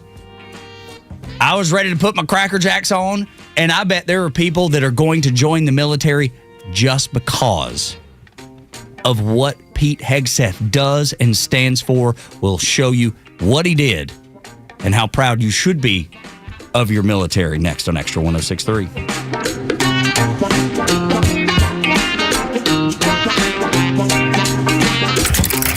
You can stream Atlanta's only conservative news and talk station while you work at extra1063.com. Get the latest from the Morning Extra, The Kimmer Show, and Neil Boortz, and stay connected at the office. That's xtra1063.com. Welcome to Collins Hill Golf Club. Located only minutes between Georgia 316 and I-85 in Lawrenceville, lies one of Northeast Atlanta's best fun and affordable golf courses. A beautiful traditional layout with small undulating greens and narrow tree lines, and a new pond restoration project that will enhance the beauty and playability of the course. Collins Hill offers a wonderful challenge for every skill level, but golf is just the beginning of what you'll find at Collins Hill Golf Club. The clubhouse is the ideal place for members and guests to relax. The staff at Collins Hill is another key asset to the club. There is always something going on at Collins Hill Golf Club. Interested in competitive golf tournaments locally? Join the Collins Hill Men's Golf Association. Annual membership includes a golf tournament happening every month. Visit collinshillgolf.com for information. That's collinshillgolf.com.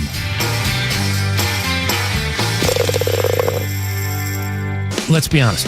All cars and all car dealerships are not created equally. So when you're buying a new Toyota, you're not buying a vehicle, you're protecting a major investment. That's why where you buy matters. For over 50 years, Marietta Toyota served our community with the reputation built on straight answers, real accountability, and doing business the right way, proudly here since 1975. They have realized since day one that giving the customer the best deal possible, more car than they thought they were going to get inside their budget, that's how you keep people coming back. Here's the difference you won't hear everywhere. Every new Toyota comes with our nationwide lifetime powertrain warranty. That's valid for unlimited time and unlimited mileage as long as you own your Toyota. That's long-term confidence backed by Toyota quality and, of course, supported by Marietta Toyota, a dealership that will be here after the sale with service and genuine Toyota parts on Cobb Parkway South. Visit Marietta Toyota on Cobb Parkway South, about 3 miles north of Truist Park.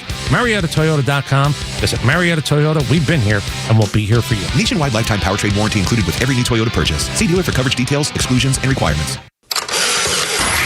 It's May 1st, and this is your Fox Daily Snapshot. May 1st is better known as May Day. Over the years, May Day has taken on many meanings, from ancient religious celebrations to the more modern interpretation as International Workers' Day.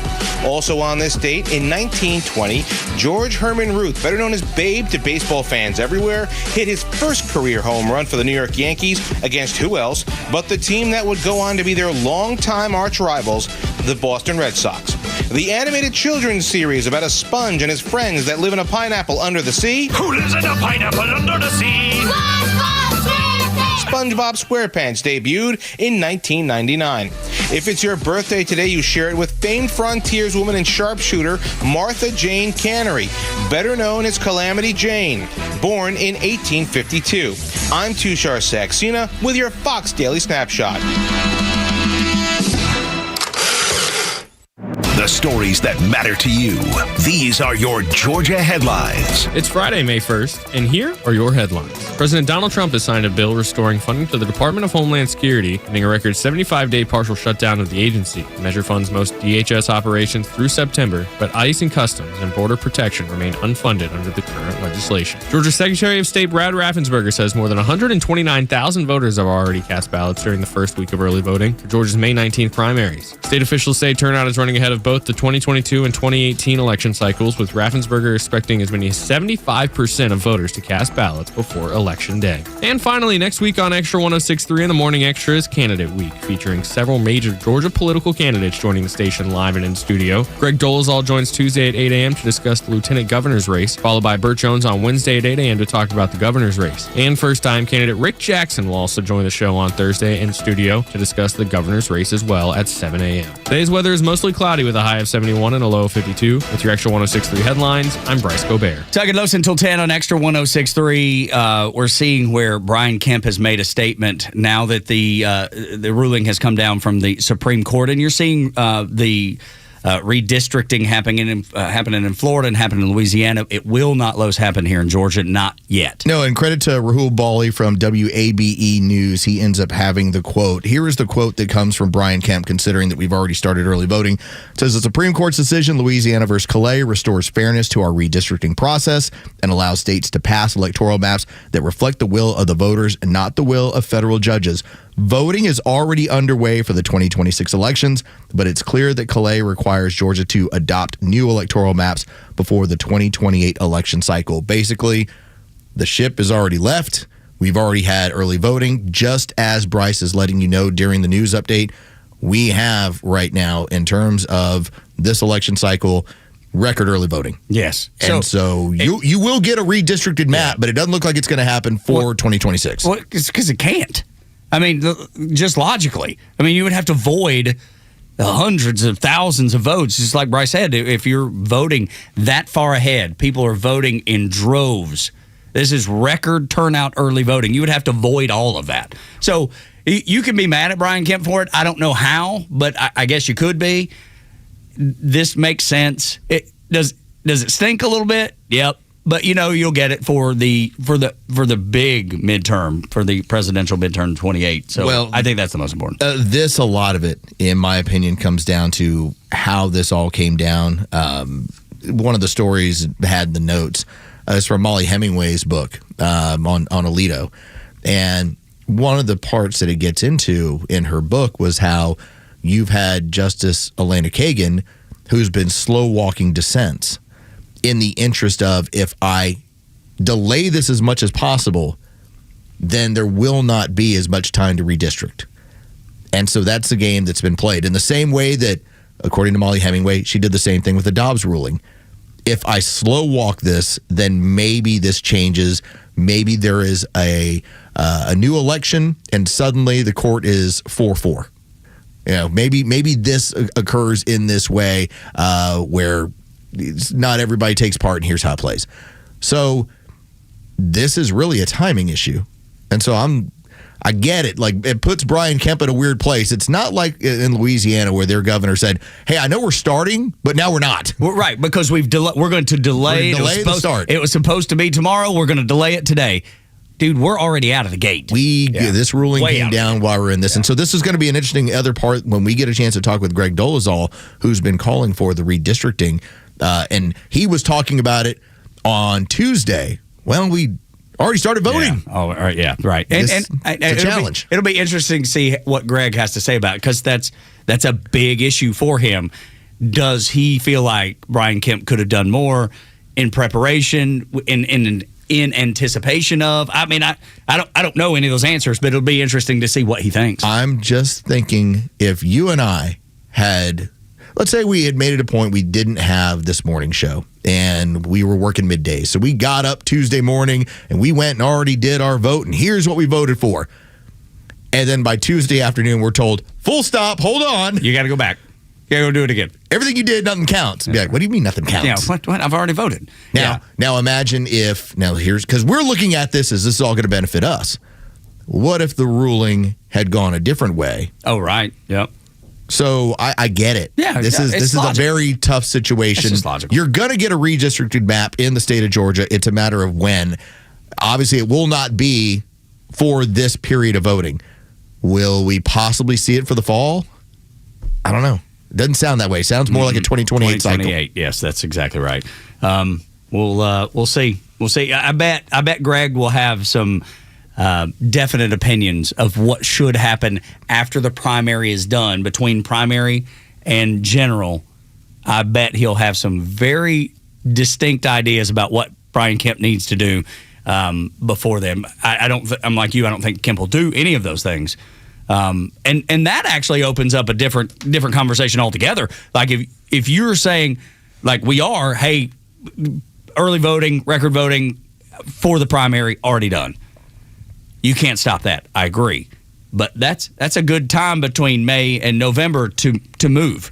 Optimistically, you might have, if we're getting rid of the majority-minority districts, if you're just drawing regular districts, the optimistic view is that it would end up netting the Republicans 2 seats, and that 2 for the Democrats would go away, just because of how they drew them. Yep. That is worth it to me. Absolutely it is. At the same time, it sounds like it would be really difficult to try and do after we get through the primaries. But I'm curious if it's possible. But that's right. Is it possible? And are we? If it is, if the answer is yes, is the governor willing to do what Ron DeSantis would do as the best governor in the country? I'm also curious, when you've already started the primary process, and I've got to go through some of the races here, because for the most part, there's not a seat in the state of Georgia outside of the Senate seat that's really in play. There's not a, hey, can we flip that seat? It's like, no, this is where it's going to be. This is who it's going to belong to. So you're not talking about changing the current power in the state, in my opinion.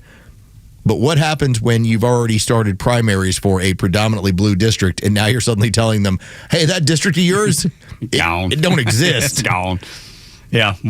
And then the court challenges. And the court challenges that would come afterwards, because everybody would be suing. As they should. As they should, because we would do the same thing. Yes. But even if they know it wouldn't, the lawsuit wouldn't go through, they don't feel like they can win the lawsuit, just to, much like you're talking about slow walking, just to delay it. Well, that would be the tactic. The nice part is that because of the Supreme Court ruling, that if you did have somebody who, let's just say you had 2 Democrat candidates that were fighting over a particular seat, one got through the primary, and now they're running in the general, they believe, okay, here's this versus my Republican opponent. If they ever sued over redistricting, the fact is I don't think they would have much of a case, because your district would have been drawn by racial lines, which has already been found to be illegal by the Supreme Court. That's right. There's so many layers to this onion, and it's actually kind of fun to talk about. Changes the game entirely. I'm glad. Does. 9 o'clock hour, we're going to have Phil Holloway. Yeah, I can't wait, because I bet he's got some distinct opinions on this too. And Phil, like I said, he works with the Megyn Kelly Podcast Network, a lot of true crime stuff. But great again, lawyer here in town. As an outstanding attorney here in town, there's a lot of areas we're going to be able to get into with him. So look for him in the 9 o'clock hour. If we have questions, or you have questions, or even Bryce's question about murder and how long they can hold you accountable for it, we will get an answer from Phil Holloway. That's right. That's right, Bryce. I don't know what you did out there, Bryce, but I'm not judging. I can see it in your eyes, though, that you've done something. It's a parental instinct, I believe. Yeah. Because he's about the same age as my son. He's a couple of years older. He's been up to no good in his past, but now he's turned over a new leaf. I can see it. I can see just the guilt. All the buried bodies are buried in the cemetery. Oh, well, that makes sense. I want you to listen to the Secretary of War, Pete Hegseth. I mean, this dude is A+. I want to go with cut 2 here, actually, because he talks about the reason that we've been so successful in these military missions. They have what they need, and they know they have a commander-in-chief that has their back. Listen to this. Earnestly go into our formations right now, and you talk to colonels and majors and staff sergeants and 2-star generals, and you ask them about the environment of our military right now and its capabilities right now compared to under the Biden administration, under Obama. They will tell you it is night and day. Even the ranking member acknowledged that the troops performed incredibly well over the past 15 months and have demonstrated to the world. These are not new troops in a lot of cases. These are the same troops with new leadership under President Trump, who gives them every authority, under a department that ensures they have what they need. I have operators looking at me saying, for the first time ever, we have everything we need to accomplish the mission, both in equipment and in authorities. That matters when you go 37 hours around the world for midnight hammers. That matters when you go downtown in Venezuela and grab the indicted dictator of a country in the middle of the night in the most fortified location. That matters at the outset of the Iran conflict. It matters during Operation Rough Rider, which there's a reason why the Houthis aren't on in this fight right now, because they experienced 50 days of the American military under President Trump. That matters in the Caribbean and our fight against designated terror organizations. This military is unleashed, and morale is at a level that this country has not seen for decades and decades because of the leadership of President Trump and because this War Department allows them to get back to basics. No more distractions, no more debris. It's simple accountability, training, standards, lethality, and they respond to it. And it's that response that's manifest in highly and historic successful military operations led by our incredible joint force, who are grateful to have a commander-in-chief that has their back. Dude, it's like Nick Saban up there talking. It has that kind of motivation behind it. When I hear it as a guy that was in the Navy, that's exactly what I'm looking for. You wonder why those recruiting numbers are through the roof, why they've already met their quotas in the Air Force and the Space Force. I do believe it's both of them that have already met their quotas. It's freaking May 1st. That's why. Listen to him. People respond. Our soldiers, our warriors, they respond to him. They're not looking at men in dresses. That's not what is the lead for this administration. You're not worried about losing your benefits or getting kicked out. You don't know where the Secretary at the time of Defense, SecDef, was AWOL. Austin was AWOL. You're not dealing with that. I had you listen, or at least I sent you a podcast from 4 years ago to check out. And one of the aspects of it during 2022 was talking about the billions of dollars that was headed to Ukraine. At the same time, the Biden administration was kicking out members of the military and also going after members of the National Guard for not taking the experimental shot. So think about that. You were willing to pay the Ukrainians to make sure that they... by the way, have you noticed now? We don't hear anything about them anymore. Not a word. Because that was how they were facilitating money into Ukraine back into Democrat pockets. That's how that was being played. But they were more than willing to get rid of servicemen and women, but send money overseas 4 years ago. I'm going to talk about a total mentality change that has occurred as far as the respect for the military, and just as Pete Hegseth brought up, the willingness to let warfighters be warfighters. I mean, it's not that long ago where the rules of engagement during the Barack Obama administration when he was commander-in-chief in Iraq was you have to be shot at before you start shooting. It's like, how do we keep getting our guys hurt? Because the rules of engagement were messed up. Pete Hegseth is fixing it. Our military is responding to it. And the recruits are responding to it. This is the best thing that's happened to our military in years. And they called him a weekend Fox anchor, which he was. I guess you can call him that because he was that. Sure. But they used it in a way that to say, well, there's no way a weekend Fox anchor could be at the helm of the Pentagon. I mean, he's just reading news reports on the weekend. He's not even a primetime host. Turns out he's a lot more talented than the career politicians you were running through there. Amen. And Pete Hegseth. Yeah, that's right. Pete Hegseth. That's right. So good. I hadn't heard that in a day or two. I want you to be introduced to a man named Josh Williams because his story and his statement goes along with the things that we're talking about and laying out here on the Morning Extra on this Friday. Tug and Los until 10.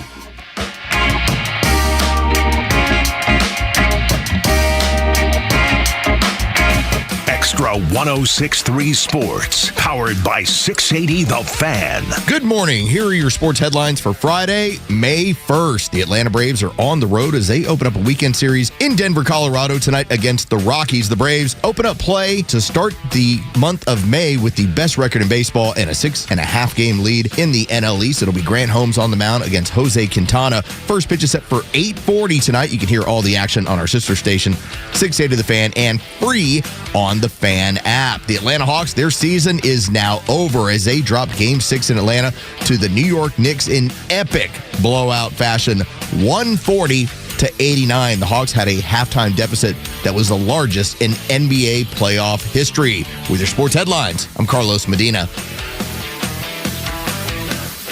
Hey, it's Front Office Los with Tom, the honest car guy. Let's talk about the new way to buy a car in 2026. Tell me how you can save clients thousands of dollars in this process. I got a customer here, Jeff Everhart. I met him today first time because I delivered his 25 model Honda Pilot, fully loaded with only 16,000 miles on it. Jeff, answer Los's question about that one. It was actually shocking. I mean, you hear the advertisements, you want to believe it, and then when you go through with the sale, and there's no extras, there's no dock fees, there's no storage fees, no transportation fees. The price I was given was the price that I paid plus their honest fee. I did save thousands of dollars, and it was a very quick sale. Well, we appreciate that. And did it from my living room. Did it from your living room. Friends, if you're in the market for a pre-owned car, truck, or SUV, get an honest car buy from the Honest Car Guy. You pay what we pay, plus an honest fee, and we back that up by giving you the bill of sale. That's our transparency guarantee. Call 844-SHOW-ME-1. That's 844-SHOW-ME-1, or visit honestcarguy.com.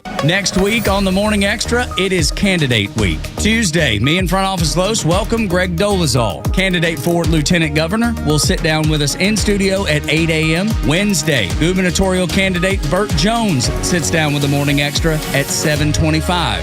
And Thursday, gubernatorial candidate Rick Jackson joins the show for the first time. He'll sit down with us from 7 until 8 in studio. Do not miss the Morning Xtra's Candidate Week next week on Xtra 106.3. This is House Call for Health. When fitness and music combine, Spotify partnering with Peloton to offer fitness classes on the app. A new deal will make more than 1,400 Peloton classes available to Spotify premium subscribers, including strength training, Pilates, yoga, meditation, and more. The financial terms of the deal not yet disclosed. For Spotify, it's a move into health and wellness categories, keeping users on the app longer, and Peloton increases its reach to more accessible fitness classes that don't require customers to buy equipment. Peloton's chief commercial officer says they've always believed the best workout is the one you actually do, which is why accessing world-class fitness content should be as easy as tuning into your favorite Spotify playlist. Adding with this partnership, they're instantly activating a global footprint that makes the magic of Peloton accessible to Spotify premium subscribers anywhere. For more health news, go to foxnewshealth.com. House Call for Health, I'm Lisa Brady, Fox News.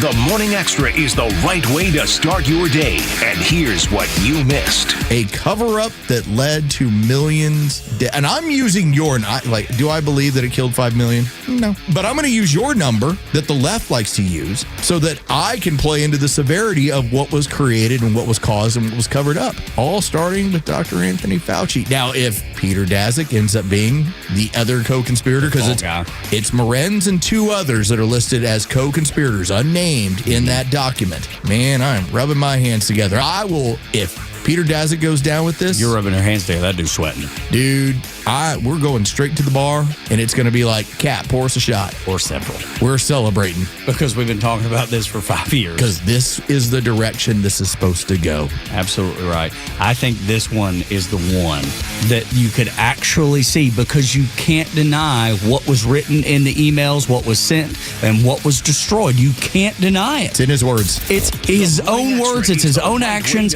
and everything is there to see. If you want to say James Comey just saw some written in shells and took a picture of it, I don't believe that for 1 second, but I can see how you could say it. You cannot deny. I am going to get rid of all of this on my work email, and I've forwarded it to my Gmail. We don't want it to end up in the New York Times. That is undeniable. And old 78-year-old Dr. Moran's, he is, you said dead to rights earlier. It seems like, I'm no lawyer, it seems like he's dead to rights, and those around him are sweating bullets. As Kash Patel had put it out there, the director of the FBI, circumventing record protocols with the intention of avoiding transparency is something that will not be tolerated. And it shouldn't. That's illegal. The Morning Xtra, now every morning from 6 to 10 a.m., only on Xtra 106.3. Tug and Los until 10 on a Friday. Thank God it's Friday. There are lots of people in politics that I choose not to listen to because I don't think they feed me good information. I don't think they're good for the country, and maybe even you could boil it down to good people. But there are just a few out there that are the exact opposite. I think Tim Burchett is one of those people. I think Anna Paulina Luna is one of those people. I've heard Burchett from a number of people. Dude, he is A+. Okay, I'm just going to give you a quick reference, and then we can move on from this. Okay. Pay attention to the people who can't seem to get onto committees. Why can't they get onto committees? Because they're not playing the game. When you do get onto a committee, that's when you start paying attention to what they're saying. Because when the people that have been there for like 20 years and they're on like these really high-level committees, you know that they've had to play the game in Washington. Somebody like Burchett is, in large part, very much an outsider. Absolutely. Boxing him out. Yeah. Goodness. Another guy that will probably be boxed out, and he's another guy that I think you should listen to and pay attention to, and this is Representative Williams from Ohio, Los. Yeah, Josh Williams, who is running for Congress. Now, he's running in the 9th District in Ohio. He's currently a state representative. And so this is the skin of the game, right? I want to make sure I can represent my state and my country and be a representative, obviously a larger level. Well, Josh Williams,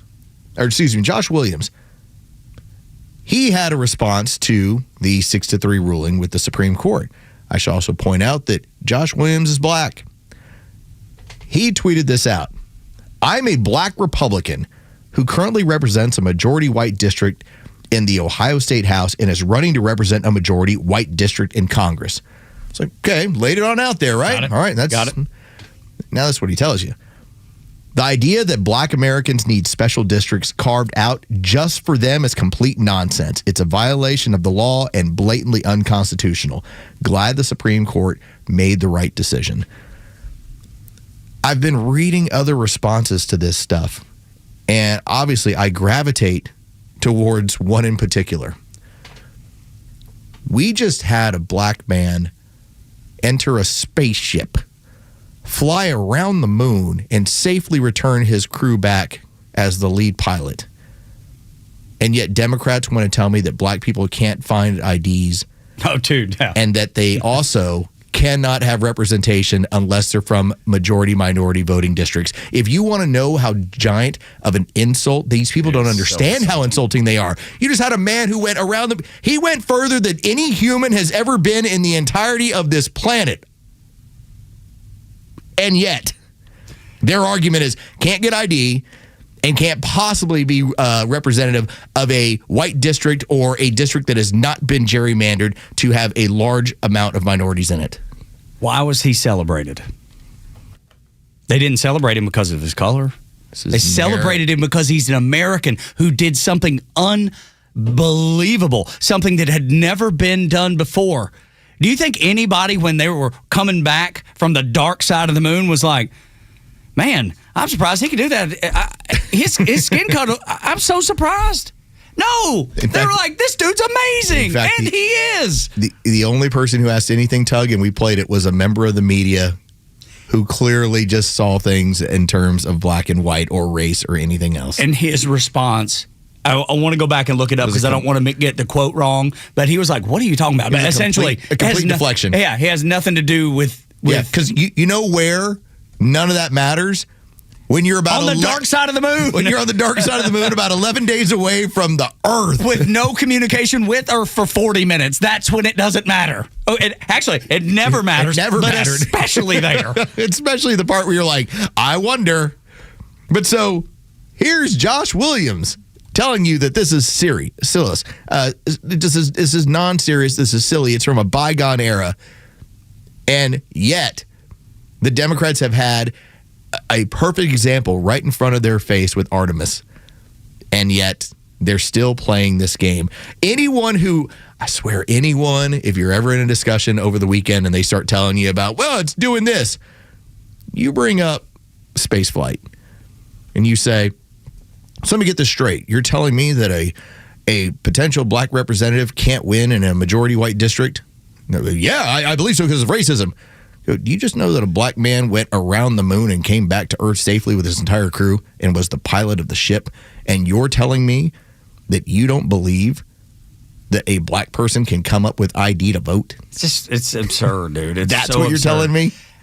It would. That's your stance, Peg? Yes, and it is. And Peg, that is her stance. It would be like if Janelle King came in here, whom I adore and I think is absolutely brilliant woman, and I said, Janelle, I hear you can't get an ID. And she's going to look at me like I have 4 heads.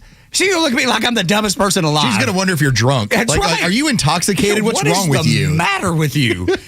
And then her husband, Kelvin, who's an amazing man who's done incredible things for his country in the Air Force, built an incredible business, and is running for Secretary of State. He's going to call me and be like, what the hell's wrong with you, dude? In fact, what I would do if you were to say such a thing, I would have to grab you and try and pull your mask off to figure who he is. Who are you? Yeah, the Scooby-Doo style. This is not Tug Howard. That's right. Because I don't think like that. You're exactly right. But it would be that absurd for me to assume that somebody couldn't do something. Anything. Going to the dark side of the moon or getting an ID and everything in between. It would be absurd for me to think that they couldn't do that because of the melatonin in their skin. It's so dumb. It is, what a reduction. And so to read that simple tweet from Josh Williams and to think about that's the argument from the left, does it not feel that ridiculous when you start thinking about it in those terms? So flimsy. And then when you hear, because I just want to give you this quote real quick. They ask him about Victor Glover about this being, this milestone being, a Black history milestone. And he's like, this is human history. Yeah. And it is. Further than anyone has ever been. He makes Magellan look like kind of, all right, that was cute. Yeah. Wow. You did great, pal. Thank you. They named an old GPS device that nobody uses after you anymore. You have Christopher Columbus rolling over in his grave going, he went what? He went where? Oh, my God. Here, I thought I was brave when I sailed the ocean blue. Didn't know where I was going. Had no idea. Thought we'd end up in India. I don't know. He didn't have any comms either, I hear. Yeah. It's about human history, the story of humanity, not Black history, not women's history, but human history. God bless people like him, man. That just, he sees it exactly the same way I do. And I'm not saying I'm the smartest guy in the room. I'm never the smartest guy in the room. But it does make me feel better about myself when I say the same things that a man like Victor Glover says. We took such pride in that particular space flight and what was cool. Accomplished. But to look at it and not to turn it into politics, other than to, in my opinion, reduce politics. Yeah. You have a woman who flew around the moon and came back. Yet I'm told by Democrats, well, she can't possibly find her birth certificate. She can't. I mean, she changed her last name. What are the chances she'll be able to? She flew around the moon. Okay. I think she can figure it out. There was an atheist that flew around the moon, came back, and the first thing he did was cry about what he learned about the world. When at the vision of a chaplain's cross in tears, and he says, I'm not a particularly religious guy, but when I saw it, I broke down. I don't know if that changes him forever, but I bet it does. I'm not making it about politics, but I'm using it to reduce politics down. Because it's unimportant. Politics are unimportant. To how ridiculous the argument is when it comes to, voter ID, redistricting. You just took 3 people and they flew around the moon and came back. And for as much as everyone wanted to say, look at that crew. Look at how diverse they were. I'm like, how about how talented they are? That's exactly right, man. It's so true. And it's funny, we didn't get to it in the last segment. Pete Hegseth talked about, because somebody brought up diversity as our strength. He's like, no, unity is our strength. And I would add shared values are our strength. Josh Williams, and we'll have Wesley Hunt a little bit later on the next hour. Such a great dude. Love that guy. They're busy talking about talent. Talent is what people want to be judged on. Their character and their talent. The double-edged sword of the filibuster. Discussion next on Extra.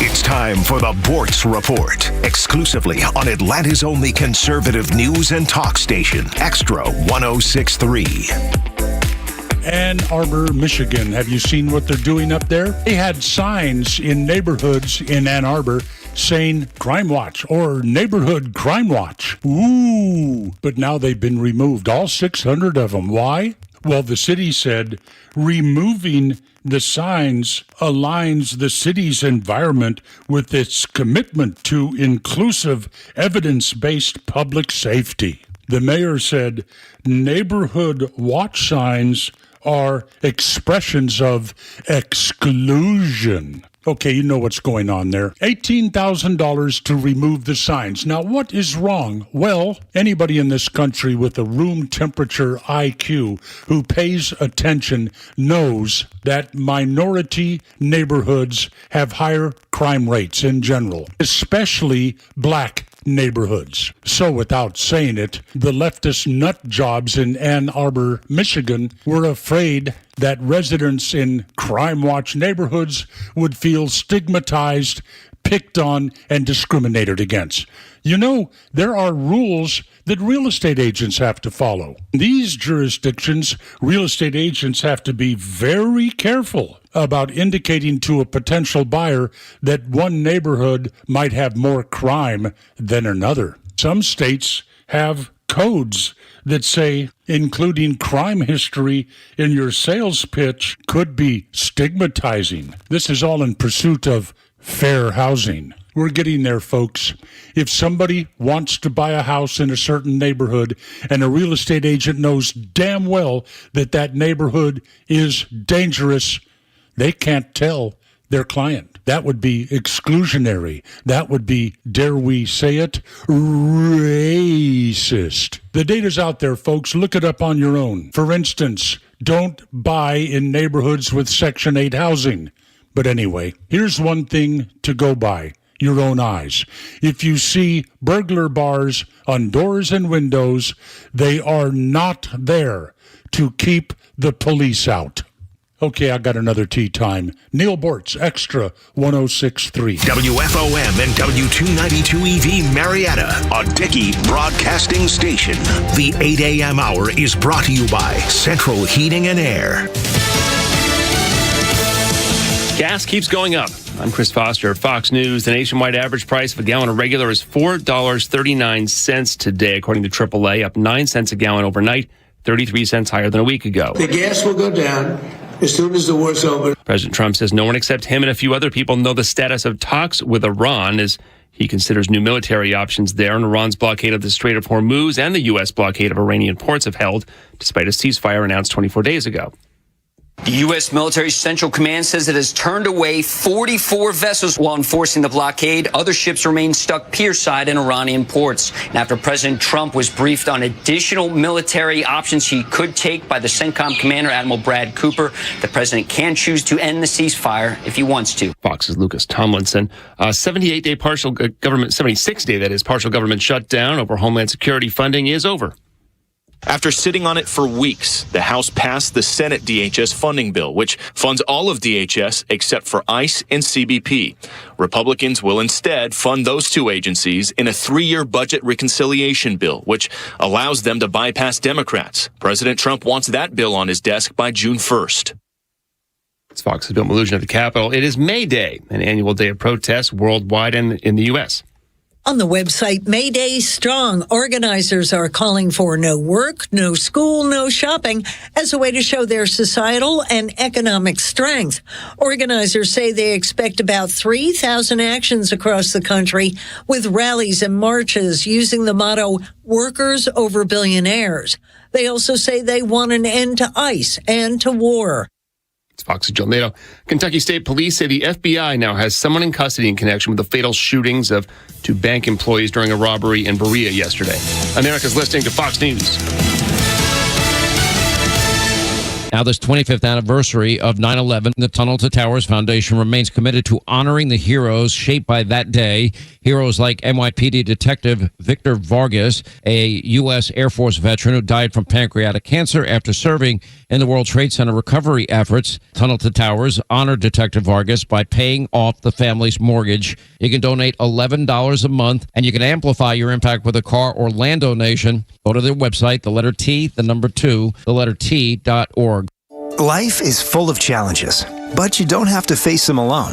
At intouch.org, you'll find powerful sermons from Dr. Charles Stanley, daily devotionals, and resources designed to strengthen your faith and bring hope into everyday life. Whether you're searching for encouragement, biblical wisdom, or practical guidance, intouch.org is here to help you grow closer to God. Discover truth that speaks to your heart. Visit intouch.org today. That's intouch.org. Thanks. You may have seen the Bortz billboard all across town. Let everyone know Bortz is back and his new home is Xtra 1063. Tug and Los until 10 on Xtra 1063. Thank God it's Friday. Thank you. Thank you, Lord. We made it. You know, it's hand across the finish line. It's sliding into home plate. Laying out. That's right. Like poor Pookie. Poor Pookie. I saw a video. Oh, heavens, poor Pookie. And I'm just going to say, if you look up the name Walt Deptula, and I've done Walt's show. He's a sports guy out of the Carolinas. Oh, you know this guy? I know Walt. Well, he's the one who retweeted it that then had me look at it. Got it. Okay. And Walt, the fun part about Walt, he happens to be primarily a sports guy out of the Carolinas, does a really good job. Draft, he's really good. Like, I sit back and I'm like, game respects game. Like, Walt, I think, is a good dude to talk about that stuff with. He also is politically inclined to share his views, which are closer to ours than other sports people out there. Okay. Wow. But when he posted that video, it's a poor kid. It's a kid's pitch game. And it's a very large young man. And this probably, I'm going to guess, 8, 9, 10, somewhere Looks in like there. 8, 9, 10, because that's right when kids pitch starts. Yep. And he's waving the bat, and it's not close. But then at some point, he ends up on base, and he's running towards home, and then the ball comes into the plate, and he turns to go back to third, and the ball gets thrown again, and now he's got the opportunity to go to the plate. And they send him. And he steps on home plate, and home plate can be slick. And that poor kid does the splits. And he's a big boy. Like, one leg gets caught behind him, and the other one slides out in front of him. It's a big kid. And I don't laugh at kids, but it's... you're not laughing at him, you're laughing at the situation. The situation was pretty... So Let's go, Big Pookie. They are so cheering for it. Let's go. Look at this. Oh, Lord. Oh, Lord. He's running back. That made no sense. Listen Come to the on end. now, Big Pookie. You can do better than that. Yeah, that daydream about the Debbie cake. That was it is. Let's go, Big Pookie. Here it comes. Here comes the plate. Hold on. That's the wrong way, Big Pookie. Run, Big Pookie. Yeah, Lord. Oh, Lord. Right there, Like, oh, Lord. That's because he just fell into a He split. just did the splits. I'm like, that poor kid. I love the guy. He's like, Big Pookie, you're going the wrong way. He's like, Big Pookie, no. You're going the wrong way. And then they run him back to the plate, and, and things got worse. Poor Big Pookie. I felt... I don't know. We've seen a lot Sweet of weird child stuff of mine. like that. I just felt for the kid. Sweet child of mine. Hold on. That's the wrong way, Big Pookie. Run, Big Pookie. I have felt like there has been more than one time where I have taken a spill into a base. Oh, my God. And to see that, I'm like, kind of took a flashback into like, oh, yeah. There's not a whole lot of playing that off. No, he's going to live with that for a long time. And the difference when we were coming up, and I was not a good athlete at all. I wanted to be so bad, and I just wasn't. They wouldn't let me get off the bench much of any time in, like high school. But, when you had to play in the younger ages, kind of like Big Pookie. I'm sure I had moments just like those, yet it's not on film. Big Pookie's living for that forever. That's forever. That's never going away. That is never going away. And in the way that, what was it, Miss South Carolina? Yes. When she had that moment that went viral when she was asked what she was asked at a beauty pageant, that never went away. The woman who is out of Dallas who talked about when she freaked out on the airline flight and said that MFer's not real. Yes. That's never going away. And boom goes the dynamite. Poor Brian. He will never live down and boom goes the dynamite. It's been 20-something years, and that poor kid, he wanted to be in the media. That was the end of the media career. I'm with you. I'm glad that a lot of this does not get caught on video. We were saved from ourselves. Yes. Essentially. In the era of the cell phone, it's hard to not have that come up. Miss South Carolina, USA 2007. Lauren Kate Upton is her name. And that inspirational speech that just was babbling, just things that she had heard in the media, things she had heard other people say, all jumbled up like a bowl of cereal, man, and just stirred up. And the minute it happened, it was on every radio station in the country the next morning. Because at that point, we were just getting into the ability to have anything go viral when it came to videos. Here, I personally believe that U.S. Americans are unable to do so because some people out there in our nation don't have maps. And I believe that our education, like such in South Africa and Iraq, everywhere, like such as, and I believe that they should. Would you like to hear it, Tug? If you have it, yes, because I'm sure. Okay. Recent polls have shown a fifth of Americans can't locate the U.S. on a world map. Why do you think this is? I personally believe that U.S. Americans are unable to do so because some people out there in our nation don't have maps, and I believe that our education, like such as in South Africa and the Iraq, everywhere like such as, and I believe that they should, our education over here in the U.S. should help the U.S. Or should help South Africa and should help the Iraq and the Asian countries, so we will be able to build up our future for our children. Thank you very much. And tail it out on for our children.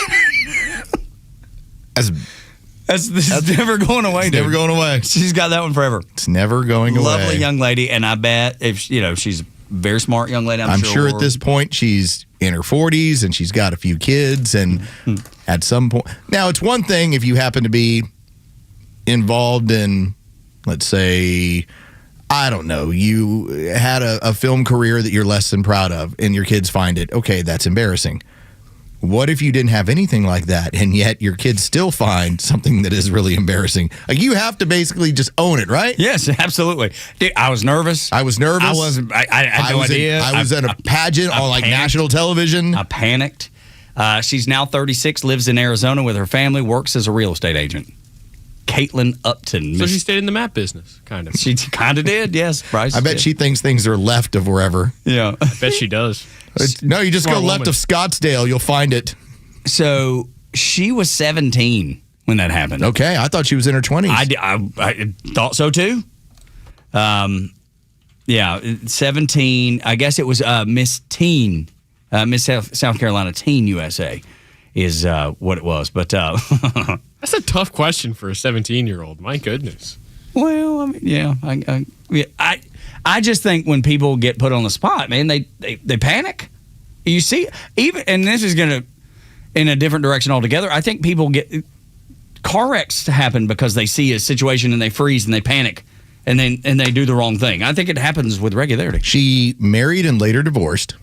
She is a mother, and it says that she is a mental health advocacy advocate, talking about years of intense online bullying. She's become a vocal advocate. Yes, I would agree. Dude, I can only imagine the stuff that she still gets today. In 2024, she criticized politicians for resurfacing her then 17-year-old embarrassing video for political gain. Yeah. Sorry, Caitlin. Yeah, we've got to stand on your back and rub your face in it for our political gain. Sorry, you got to take that.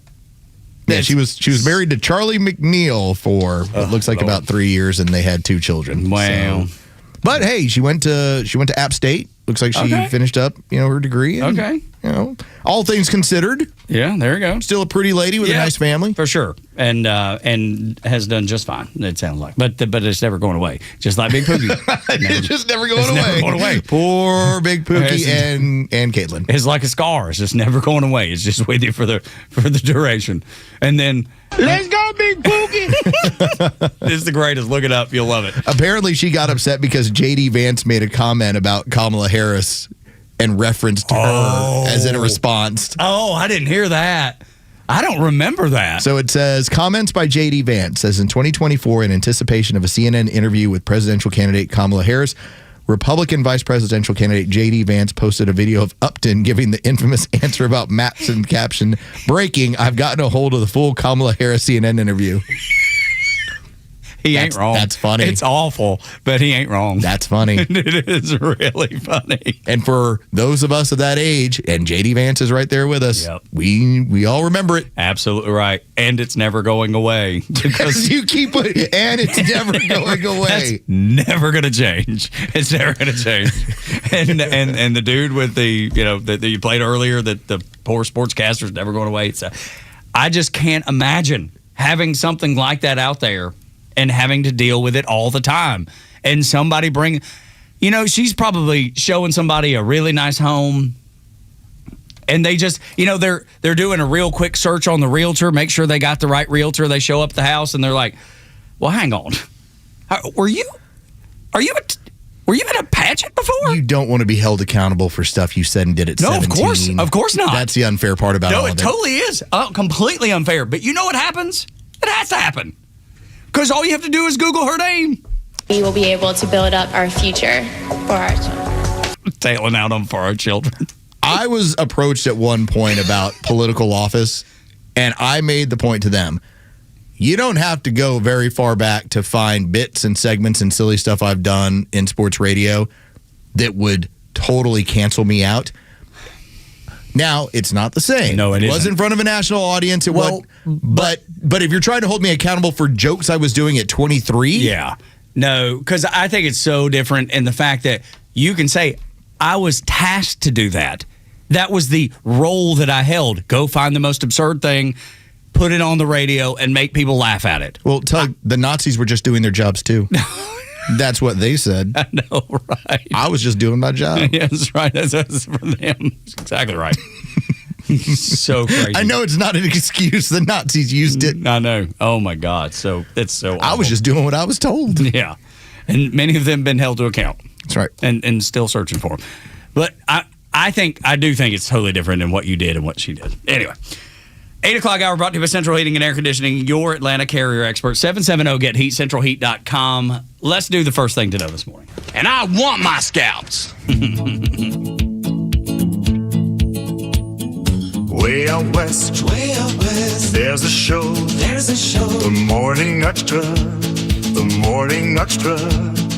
Tug so bold, deep in the story, breaking news that's bold. Donald Trump tells the GOP, do not be stupid. Don't be stupid. Blow up the filibuster. He wants to get things done because he's not been able to. Everything's having to be gone through executive order. He says, blow up the filibuster now. I know what we can get done. Save Act, done. There's all kinds of things that you could do if that filibuster wasn't in your way, where you had to have 60 votes versus 51. But I do think this is a double-edged sword. And I truly don't know how to feel about it. Because once the Democrats, and you can't say they're never going to be back in power because you know they will, all of the things, when that filibuster's gone, all of the things that they want to do, they are going to be able to get done. D.C. estate, Puerto Rico estate, pack the Supreme Court. All of those tasks will be so much easier if the filibuster's gone. Now, if they have power in the House, and let's say they take all three like Donald Trump did, they're going to get rid of it. That's something you have to keep in mind, too. They absolutely will, if they have the opportunity to get rid of the filibuster, to be able to do those things. Do you do it first and get some things done that you want done before the midterms roll around and you potentially lose the positioning that you have, like if you lose the House. Now, with the redistricting coming out of the Supreme Court, maybe that pushes that out and you're not as worried about it as you once was. But do you see my point? Like, I don't know how to feel about it, Los. I really don't. When we talk about the clapback, it is when you've pushed somebody so far and then it snaps back at you, what is it that comes back at you? It really depends, in my opinion, about how far the Democrats feel like they get pushed. Because back in 2021, Joe Biden had all of it. And yet, there was no D.C. as a state. There was no Puerto Rico. They had an exploratory group to expand the Supreme Court. What did they find? It's wildly not popular. And so they basically shelved it. They're like, we can't do this. There's no way. Like, the American people won't buy it. We will pay for this at the ballot box. There's no way we can do it. I wonder if the fervor of how far these people are being pushed, then does this. And I'm agreeing with you. I believe the filibuster goes away immediately as soon as they can. So the question becomes, do you do it and try and harm them in a way that at least it sets you up in a situation where when they come back at you, you at least have some protections. You're like, listen, we already passed that. You got to figure out a different way to do it. This is that double-edged sword. I'm telling you, I don't know how to feel about it. Liberal John's on the phone. Yes, Liberal John.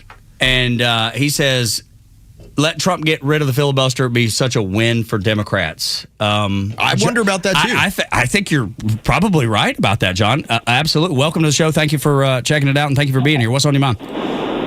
Hey, guys. Good morning. Morning. Happy Friday. Yeah, I mean, I think it'll help us. It'll help the left with their cause just as much as it'll help the right. We'll be able to show what we can do just as easily as the right can show what they can do. And I believe it definitely gets in the way of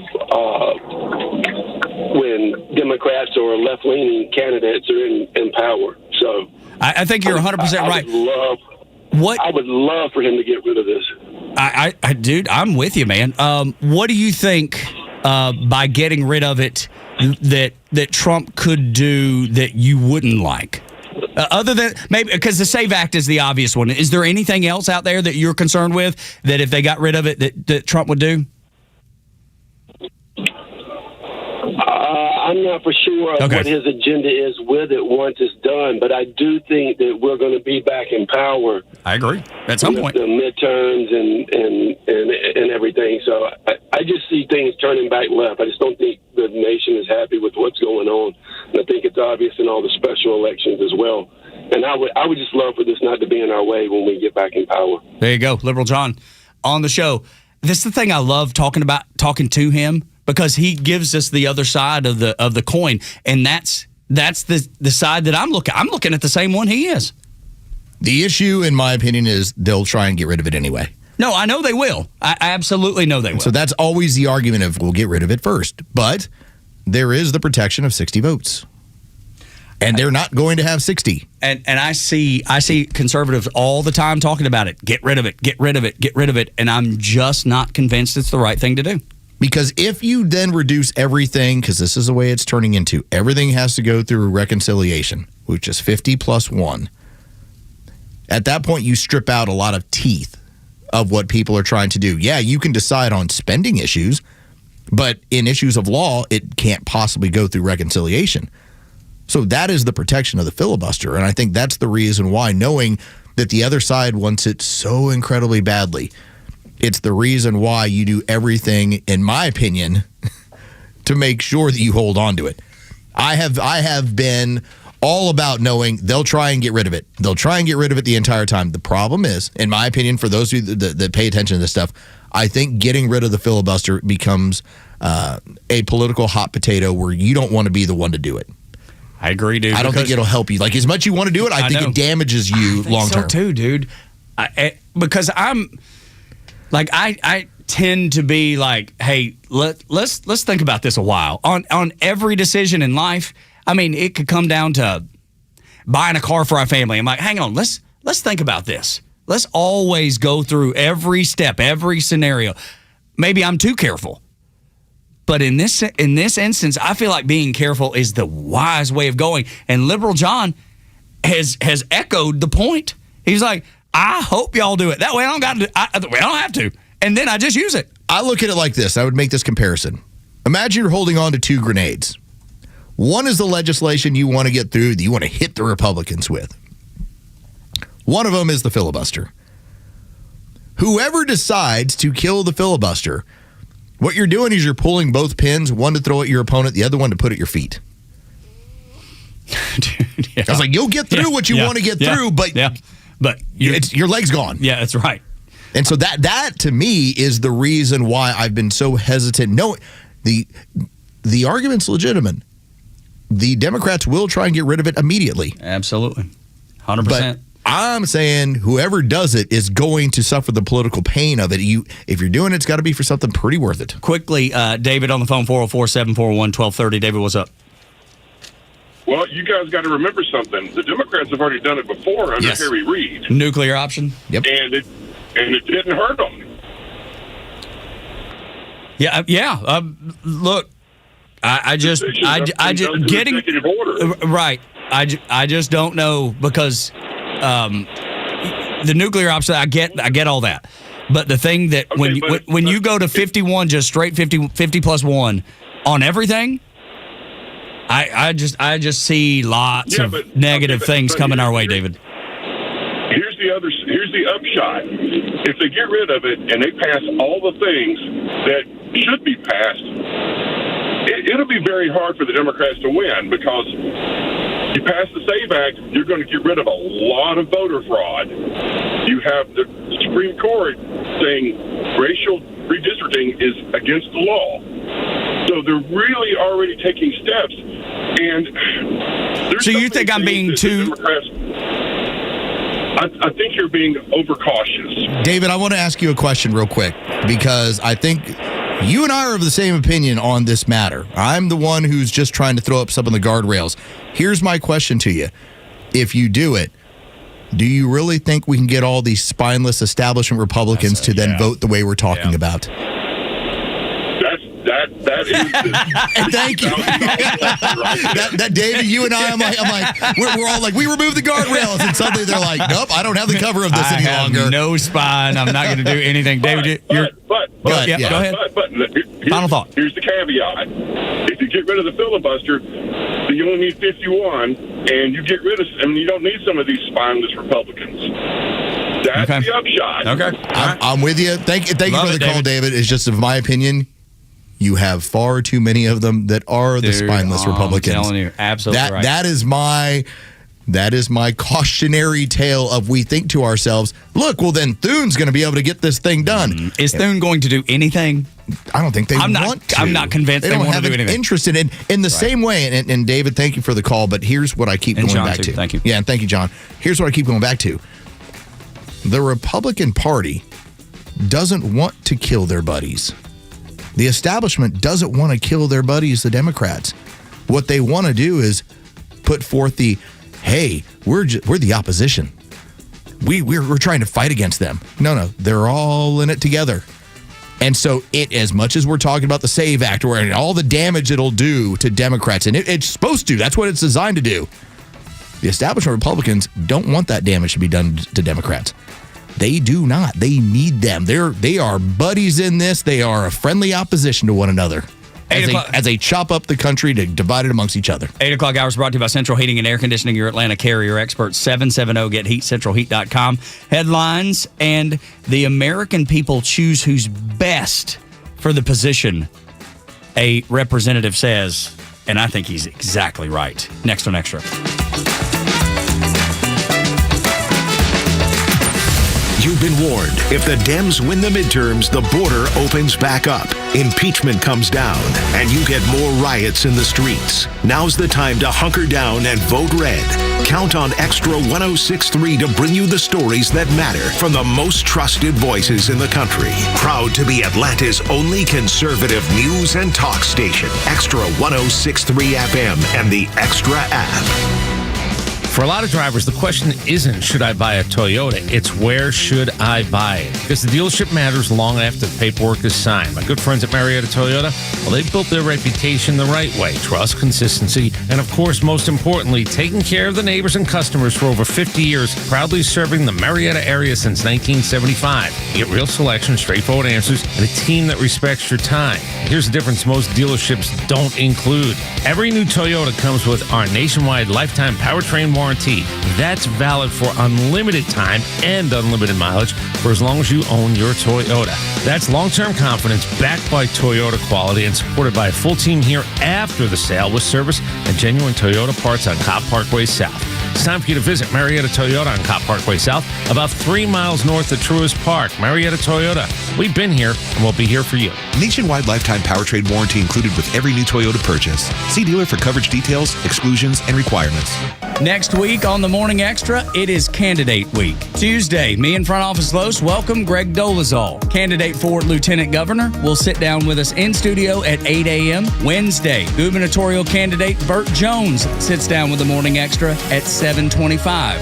And Thursday, Gubernatorial candidate Rick Jackson joins the show for the first time. He'll sit down with us from 7 until 8 in studio. Do not miss the Morning Extra's Candidate Week next week on Extra 106.3. I'm Chad Pergram with the Speaker's Lobby. The House Ethics Committee interviewed about a half dozen former aides of Democratic North Carolina Representative Alma Adams in 2023. This was part of a probe into whether Adams had an inappropriate relationship with an aide. Notice reported the inquiry first. There are questions about the Congresswoman's relationship with her now Deputy Chief of Staff and District Director Sandra Brown. What is unclear is the nature of the relationship, but it's noted that the close relationship between the two may have triggered a hostile work environment in the Congresswoman's office. Committee investigators traveled to North Carolina to interview current or former aides. The Ethics Committee does not comment on cases, but Fox is told that the interviews focused on Adams' ties to Brown and whether or not there was an inappropriate relationship. Multiple former aides told the committee that Brown appeared to spend long stretches of time at Adams' one-bedroom apartment in Washington, and at least one former aide said Brown, who worked out of the Charlotte office, sometimes appeared in the background of virtual calls that the Congresswoman participated in from Washington.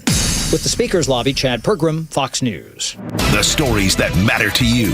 These are your Georgia headlines. It's Friday, May 1st, and here are your headlines. President Donald Trump has signed a bill restoring funding to the Department of Homeland Security, ending a record 75-day partial shutdown of the agency. The measure funds most DHS operations through September, but ICE and Customs and Border Protection remain unfunded under the current legislation. Georgia Secretary of State Brad Raffensperger says more than 129,000 voters have already cast ballots during the first week of early voting for Georgia's May 19th primaries. State officials say turnout is running ahead of both the 2022 and 2018 election cycles, with Raffensperger expecting as many as 75% of voters to cast ballots before Election Day. And finally, next week on Extra 106.3 in the Morning Extra is Candidate Week, featuring several major Georgia political candidates joining the station live and in studio. Greg Dolezal joins Tuesday at 8 a.m. to discuss the lieutenant governor's race, followed by Burt Jones on Wednesday at 8 a.m. to talk about the governor's race. And first-time candidate Rick Jackson will also join the show on Thursday in studio to discuss the governor's race as well at 7 a.m. Today's weather is mostly cloudy with a high of 71 and a low of 52. With your Extra 106.3 headlines, I'm Bryce Gobert. Tug and Los on Extra 106.3. So we have tickets to give away to the Eagles. The show is next Friday, so a week from today. Over at Truist Park, the Eagles are winding down their career. Don Henley, last remaining Eagle, or original Eagle from the original lineup, the original band. And the long goodbye is the tour. We've got your tickets now, pair. If you can answer, since you're playing Hotel California, let's go with the early working title for Hotel California. This song. What was the early working title for Hotel California? I bet you have to be an Eagles fan to get this one. Or just click on the Google. One of the two. You should share the answer with me. Yeah, I will. I just came up with it just now. If you know the early working title of this song, Hotel California, 4047-401-1230. And we will, first caller through the gets it. You're going to see the Eagles band. Do you want me to speak so that you can tell him what the answer is? Yes, I will please. sit here and talk and filibuster amongst myself so that Tug can give him the correct answer. I just gave it to him. All right. I had no idea. I'd never heard this before. I did not know this either. I'm seeing the answer. We'll see what it is. There you go. So if you know it, 404-741-1230. I'm sorry, YouTube friends. I don't have my computer facing you. That's right. This song is so good, though. God, I can listen to it anytime. Guitar solo. Dude, the Eagles are one of the greatest bands of all time. Yeah, the guitar solo is great. One of those bands that I've been listening to from, early age, because even country stations would occasionally throw the Eagles on because they had that, that a bit of a country feel in a lot of their songs. Take It Easy. And if you remember in the 90s, there was the Common Threads covers album where Clint Black and Travis Tritt and all of them did covers of Eagles songs. Travis Tritt from here in Georgia did Take It Easy, and I think Desperado is what Clint Black did. So many good covers on there. I don't know why I'm such a fan of modern artists or artists covering. I love it. Like one album of something iconic. Yeah, I love that stuff. It's my favorite. I think it's really cool sounding. I love covers. Keith Urban is doing a complete yacht rock album. Cool. I'll check it out. Yeah, me too. Of all those great songs, Steelers Wheel and people like that, and Hall & Oates, Yacht Rock Review played over at Chastain Park. I think it was last weekend. Keith Urban shows up and plays a whole bunch of songs, and I'm sure they planned it, but random for the people that went. The movie I Am Sam taught us a very important lesson. So good. About if you want an Oscar, what to do and what not to do. I don't know if you know that lesson. I'll just have you look that up, what lesson that I Am Sam teaches us about if you want to win an Oscar or not. Okay, all right. But the album, the soundtrack, so good, was all Beatles songs, but covered by modern artists. Sarah McLachlan, Blackbird. It was really cool. Dude, the Black Crows were on there. Yeah, it's a really cool soundtrack. All right, what am I looking at? What is it again? What I Am Sam taught us about trying to win Oscars. Okay. Because I've seen it. I love that movie. That's what Sean Penn learned about it. And so he's a weirdo, so I was so telling. There's a lot of people that are driving around in their car right now listening to the show that they either get it or they don't. Yeah, and I don't. So okay. Well, you'll have to maybe have a lesson. Coach me up. There was a lesson that was in the movie Tropic Thunder talking about I Am Sam. Oh, okay. And so it's just referencing that if you want an Oscar, yeah. Okay. Certain thing you can't do. Yeah. And I know Sean Penn's done some crazy stuff. Oh, he's great in that movie. Oh, he is terrific. But I'm just in his personal life. He's off the rails. Listen, crazy. He helped us get a drug lord on accident. I mean, if you know that story I know about how Sean Penn thought, I'm going to meet with a Mexican cartel lord, and the United States went, thank you for the info. Perfect. Thank you for bringing this guy out. Yeah. Holy cow, man. Unreal. All right. So what was the original working title of Eagles Hotel California? If you know it, you win tickets to the show on May 5th, on Cinco de Mayo, May 5th. So go maybe have some drinks, and I would imagine there'll be a big Cinco de Mayo party here at the Battery Atlanta, and go check out one of the greatest rock bands of all stinking time with the boys and girls that listen to you every day. We'll be cheering you on here at Extra 106.3. What you got? Are you pulling it up now? I'm just seeing what comes up in my Google machine. Okay. In my AI answer. Here, there's your answer. I can't. Okay. That's awful and funny and awful funny. Good. And now you know. I can only read like the first kind of 2 or 3. But I think I get the. It just makes a suggestion. I get it all. And the fun part is it points out everybody else who didn't. He's like, Forrest Gump, slow. See, that's awful. That is so awful. But in the context of Tropic Thunder, which I've not seen, but I've seen so many clips with you. Rain Man, autistic. Dustin Hoffman. But I'll have you watch it during the break. You try and keep a straight face. No, there's not a chance of me keeping a straight face. I laugh at all the things that I shouldn't, and I get myself in trouble. And if somebody farts in church, I'm laughing. That's just unfortunately, that's my sense of humor. Farts are always funny, though. They are. Always. They are. There's a new trend on TikTok called fart salads, where you eat a whole bunch of roughage, and it's supposed to be really good for your system, but it causes you to have incredibly bad gas. And I'm like, who would do that? Why would you do that? That's insanity. I just read about it last night. Well, let's talk about good things, though. Let's talk about good people.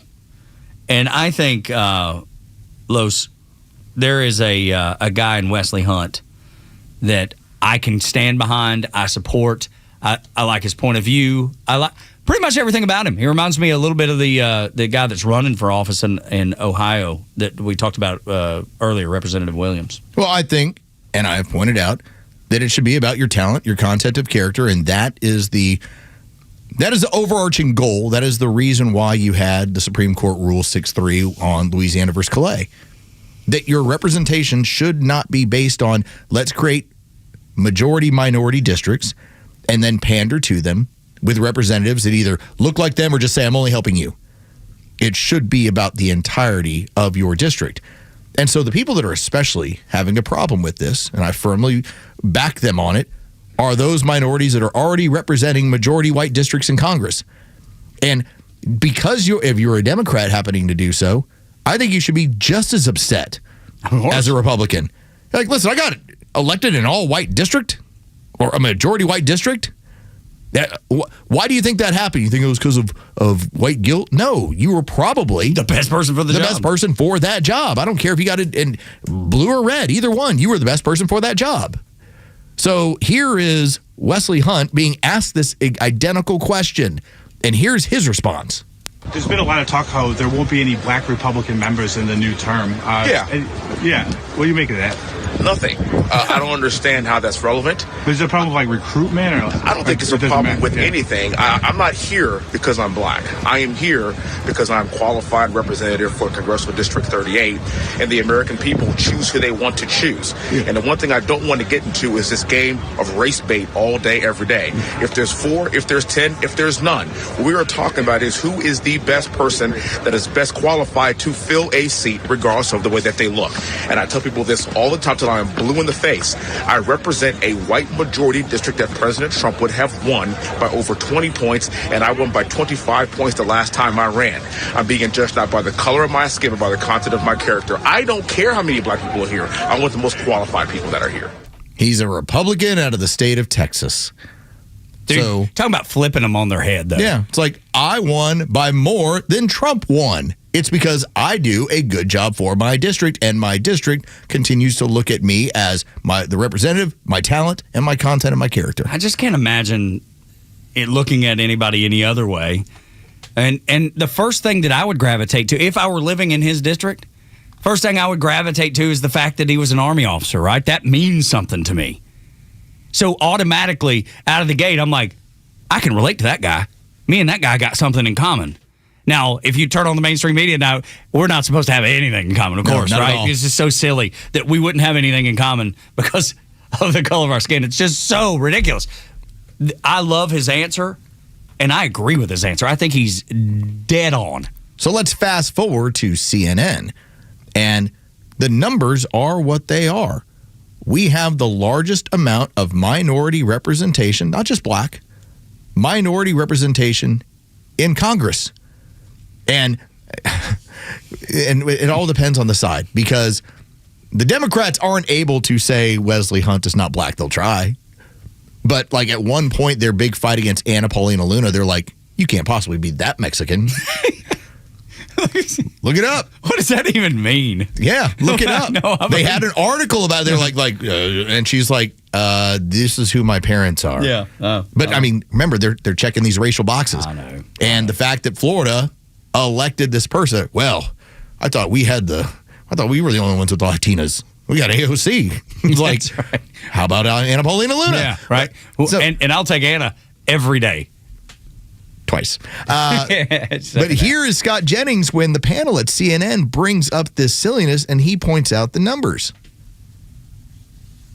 It's an interesting proposition you raised that they're not represented. My friend Patrick Ruffini sent out an interesting statistic tonight. There are 58 members of the House who are black. It's a record, actually. A majority are actually elected from plurality white districts. We're so racist in America. You've got white people electing African Americans to Congress in record numbers. Are those people in the South? They are not in the South. Well, Tim Scott is. As far as I know, Tim Scott is. That's one. That's one example. That's one example. And so that's not 58. And so the issue is racism. It is inherently racist to draw lines and divide people up by race. I mean, the definition of it would be we're going to divide ourselves up by race and say only a black congressman can represent black people, only a Hispanic congressman can represent Hispanic people. That is patently illegal but the under issue U.S. is law. They were trying to and it also makes no sense when you consider that we're all Americans and we can vote for whoever we want. And often, according to the statistics, we do. I love the fact that Scott Jennings does not back down, and he tells the truth. And he puts it in their face and makes them smell it. He rubs their face in it, like when you're training your dog not to potty in the house. And then in a different segment, he talked about even the governor's races, because that same kind of talking point came up. And he was like, well, the Republicans tried to get a black woman elected. Y'all chose a white communist instead in Virginia. Yes. Winsome Sears, another woman that I like a lot, because she also served in the Marine Corps. And yet you decided, or at least the state of Virginia, in a state that's essentially purple, let's go with a white communist. It's unreal, dude. Give me somebody that shares my values And that's the person 9 times out of 10 I'm going to vote for. It's all crocodile tears on their point. Well, they're not going to have the representation. It's all about power, and they took a major hit. Now, let's see what happens with the state. It's like, y'all have to come through and deliver on this stuff. You can end the midterms early if you get this stuff done. Let's talk about it. Let's stay on the same topic because the numbers are growing of black voters voting Republican. We'll show you those numbers next on Extra 106.3.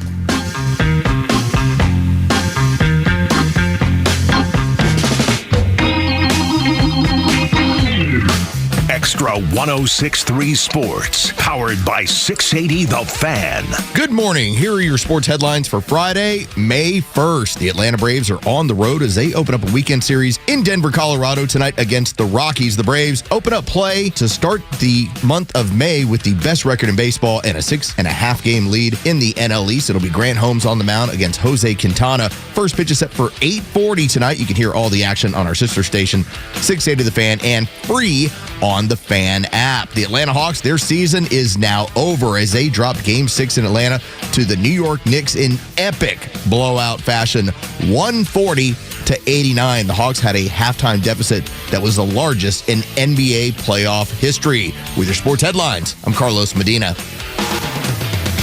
Welcome to Collins Hill Golf Club. Located only minutes between Georgia 316 and I-85 in Lawrenceville, lies one of Northeast Atlanta's best fun and affordable golf courses. A beautiful traditional layout with small undulating greens and narrow tree lines, and a new pond restoration project that will enhance the beauty and playability of the course. Collins Hill offers a wonderful challenge for every skill level, but golf is just the beginning of what you'll find at Collins Hill Golf Club. The clubhouse is the ideal place for members and guests to relax. The staff at Collins Hill is another key asset to the club. There is always something going on at Collins Hill Golf Club. Interested in competitive golf tournaments locally? Join the Collins Hill Men's Golf Association. Annual membership includes a golf tournament happening every month.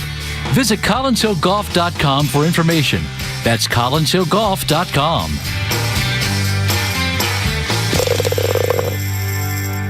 Hey, this is Los with Terry from Alpharetta, who just purchased a new car with the Honest Car Guy, the new, fully transparent, honest way to buy your next vehicle. Terry, tell us about your experience. I have a son serving in the military. He's active duty with limited time to look for a car. My son was looking for a used Hyundai Veloster, and I had heard about the Honest Car Guy on the radio, decided that might be a route to go, and we made a phone call over the weekend. He screen shared the information with us. We looked over the vehicle, and he took the reins from there, and they were able to walk us through the process of buying the car. We're very clear and transparent, and next thing we knew, we had a car in the driveway. Friends, if you're in the market for a pre-owned car, truck, or SUV, get an honest car buy from the Honest Car Guy. You pay what we pay, plus an honest fee, and we back that up by giving you the bill of sale. That's our transparency guarantee. Call 844-SHOW-ME-1. That's 844-SHOW-ME, the number 1, or visit honestcarguy.com. In a time when everything feels political, one place must rise above it all: the courtroom, where the law rules and integrity matters. In 2020, Georgians came together, electing a justice who believes in protecting our courts. I'm Georgia Supreme Court Justice Sarah Warren, and here's what I believe. I believe in the rule of law, the separation of powers, and a judge's limited role to interpret the law as written. I believe in a nonpartisan judiciary, impartial judges who don't advocate for political positions or outcomes. I believe in deciding cases without bias or favor, treating everyone with dignity and respect. As a justice on your Supreme Court, I've upheld these values. With your support, we'll maintain the integrity of our courts. Vote to re-elect Justice Sarah Warren. Vote early starting April 27th or on Election Day, May 19th. Paid for by Georgians for Justice Warren, Inc. Next week on the Morning Xtra, it is Candidate Week. Tuesday, me and Front Office Los welcome Greg Dolezal, candidate for Lieutenant Governor, will sit down with us in studio at 8 a.m. Wednesday, gubernatorial candidate Burt Jones sits down with the Morning Xtra at 7:25. And Thursday, gubernatorial candidate Rick Jackson joins the show for the first time. He'll sit down with us from 7 until 8 in studio. Do not miss the Morning Xtra's Candidate Week next week on Extra 106.3.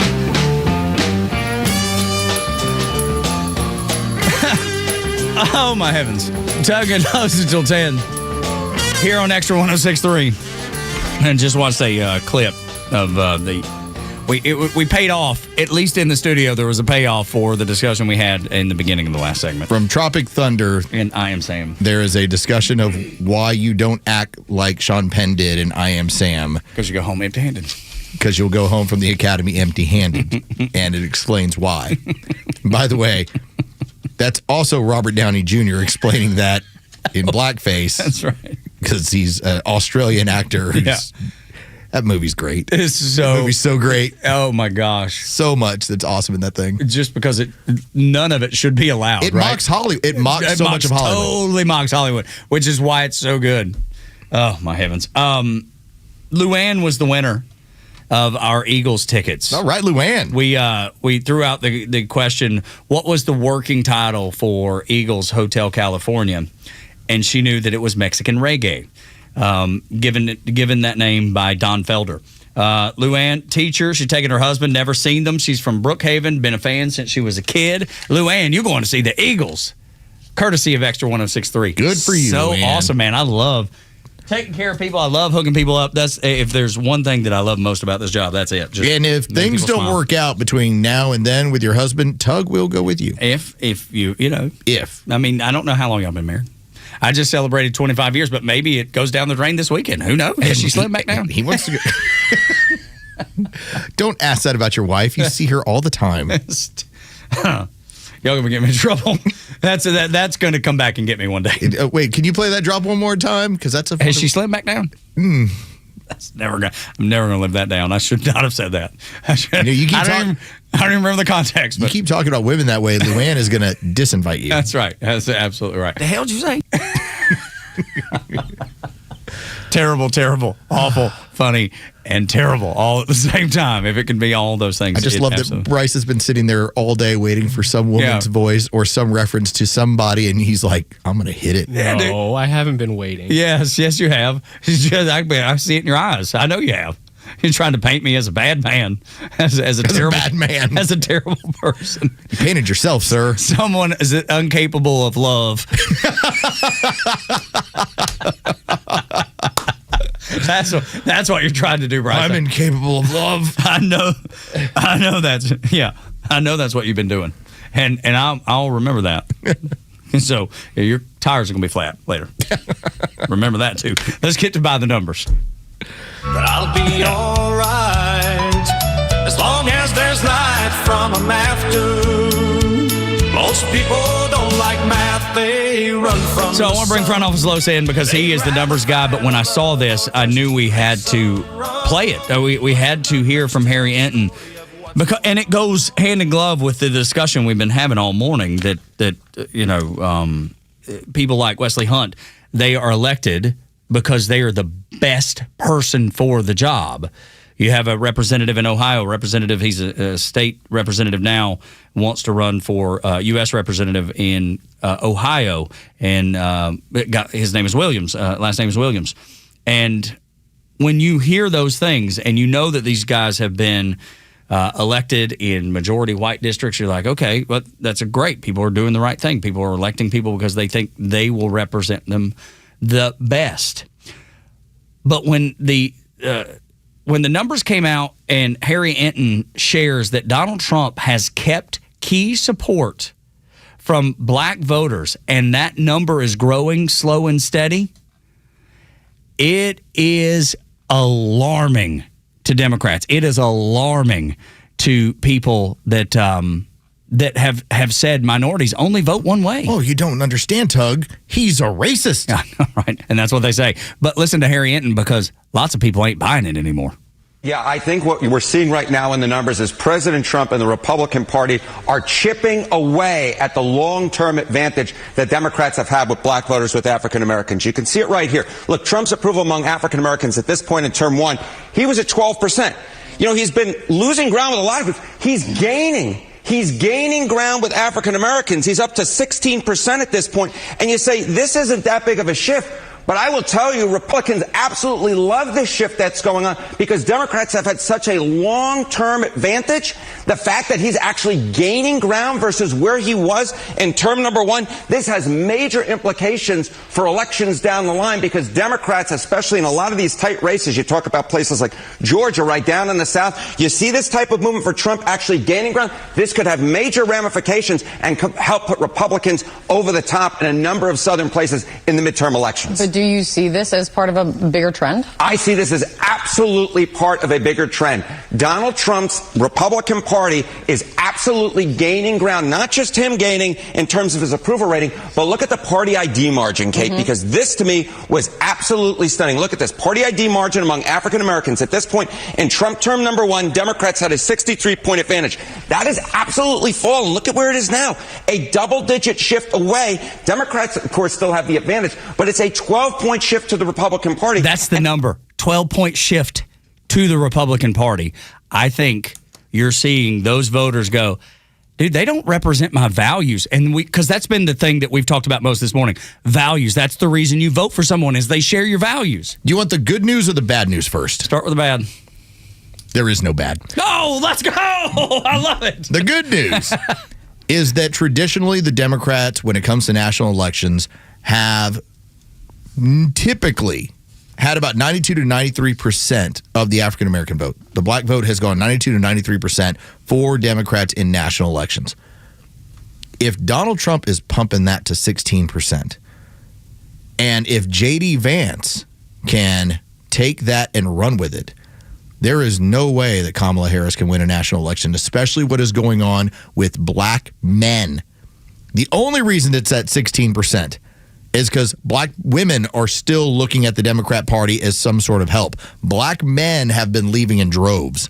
That's how you've gotten to 16%. Well, and that's how you get people like Wesley Hunt running as a Republican. You know what George Bush got when he won his elections? 7 to 8%. Yeah. Dude, that's quite a jump, man. It is a massive jump. The Democrats can't win national elections unless they get 92 to 93% of the black vote.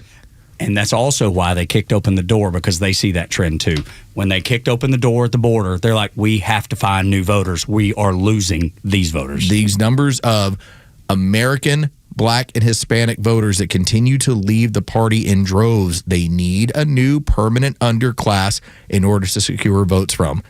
Because if it's just a straight up, here's what's going on, got no chance. Again, they lost all 7 swing states and the popular vote. And Donald Trump had, what, 12%? Yeah. And won easily? Now it's 16%? Yeah. Watch what that looks like if J.D. Vance can assume that mantle and then run with it. And I have no reason to think he can't. But again, it comes down to values. It comes down to what do you think is going to create an opportunity for you in this country? And this is the interesting part about this. Because when we had Stacey Abrams running against Brian Kemp, the advertisements were geared towards black men. And the advertisement was a black woman talking about, take a look at Miss Stacey. This is what Miss Stacey's done. And in the end, the ad is, I need to take another look at Miss Stacey. They knew they had a massive problem there. Now, Brian Kemp wiped the floor with her, just killed her. Well, that's going to be, in my opinion, what we're going to see. The polling is what it is. I don't buy into most of it. It's so far away. But when we get to November, if you have Trump campaigning in this state against Ossoff, but most notably Keisha Lance Bottoms, I don't think you have a problem because black men are going to look at her the same way they look at Kamala Harris. Give me something else. Give me something that I can believe in, somebody I can trust, somebody that is going... Again, it goes back to give me the opportunity. Give me opportunity and get out of my way. And Keisha Lance Bottoms, at some point, if she ends up being the Democrat representative, which I believe she's going to be... She's definitely, yeah. What's going to happen, mark it down, in the effort to secure the black male vote, she will misstep by saying something. Like something Joe Biden would have said, if you're not voting for me, you're not black or something. Well, what she'll do, in my opinion, is what we've now seen when it comes to these bigger elections. There's a misstep by the women to men because they are so against masculinity that they start insulting their masculinity and wonder, like, why won't you vote for me? If you were man enough, you would. Oh, I know. And that's the sort of Wasn't thing that the ad? that gets them to be like, no. Wasn't that the ad that came out? I'm man enough to vote for whomever it was. I don't remember. It was the one with all the actors in it? Yes, it was man enough to vote for Kamala Harris. It was made by a PAC, and that did so not insulting. help one bit. So insulting. And then you find out who's in the ad, and it makes it even worse. When we continue on Extra 106.3, AOC agrees with the assessment of the late Joan Rivers. Next on the Morning Extra.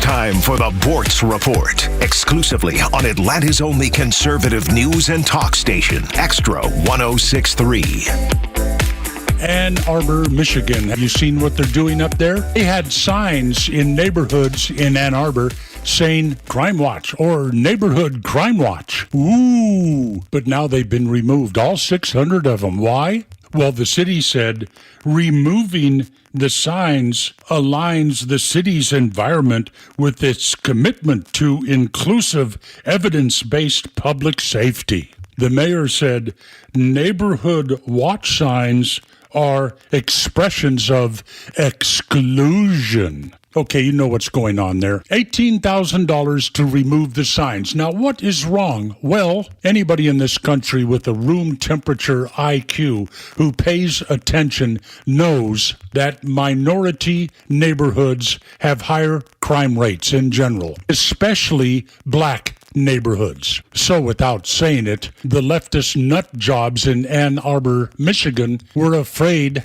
that residents in Crime Watch neighborhoods would feel stigmatized, picked on, and discriminated against. You know, there are rules that real estate agents have to follow. In these jurisdictions, real estate agents have to be very careful about indicating to a potential buyer that one neighborhood might have more crime than another. Some states have codes that say including crime history in your sales pitch could be stigmatizing. This is all in pursuit of fair housing. We're getting there, folks. If somebody wants to buy a house in a certain neighborhood and a real estate agent knows damn well that that neighborhood is dangerous, they can't tell their client. That would be exclusionary. That would be, dare we say it, racist. The data's out there, folks. Look it up on your own. For instance, don't buy in neighborhoods with Section 8 housing.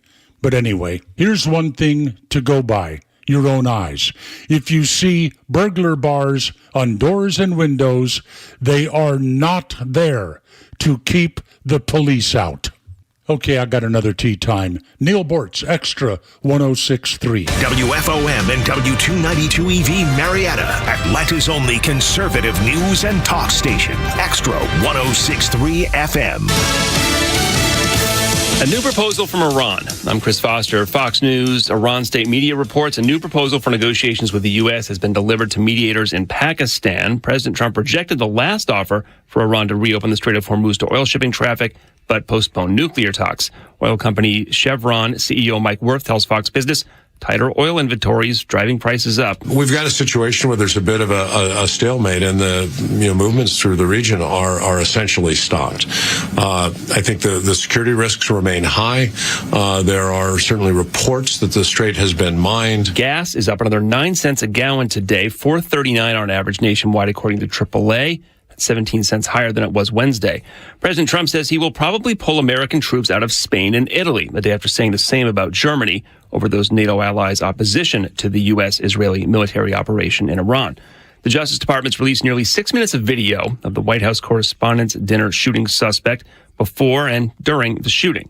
U.S. Attorney for the District of Columbia, Janine Pirro, posting the video online. She says it shows the suspect, Cole Allen, casing the Washington Hilton Hotel the day before the attack. He wanders through the hotel hallways and gym, appearing to look at exits and doorways. On the night of the shooting, right before Allen charged security, a canine appears to alert to a doorway, but the officer pulls the dog back. Shortly after, Allen comes bolting out carrying a shotgun. He appears to shoot as he runs past agents. It's Fox's Marianne Rafferty. Prosecutors said the video proves a protective vest-wearing Secret Service agent was shot by Allen and not friendly fire. There are May Day protests around the country and the world today. A Fox News digital investigation finds organizers include around 600 left-wing groups with a combined annual revenue of $2 billion. May Day protests in the U.S. started in 1886 during the movement to establish an 8-hour workday. America's listening to Fox News.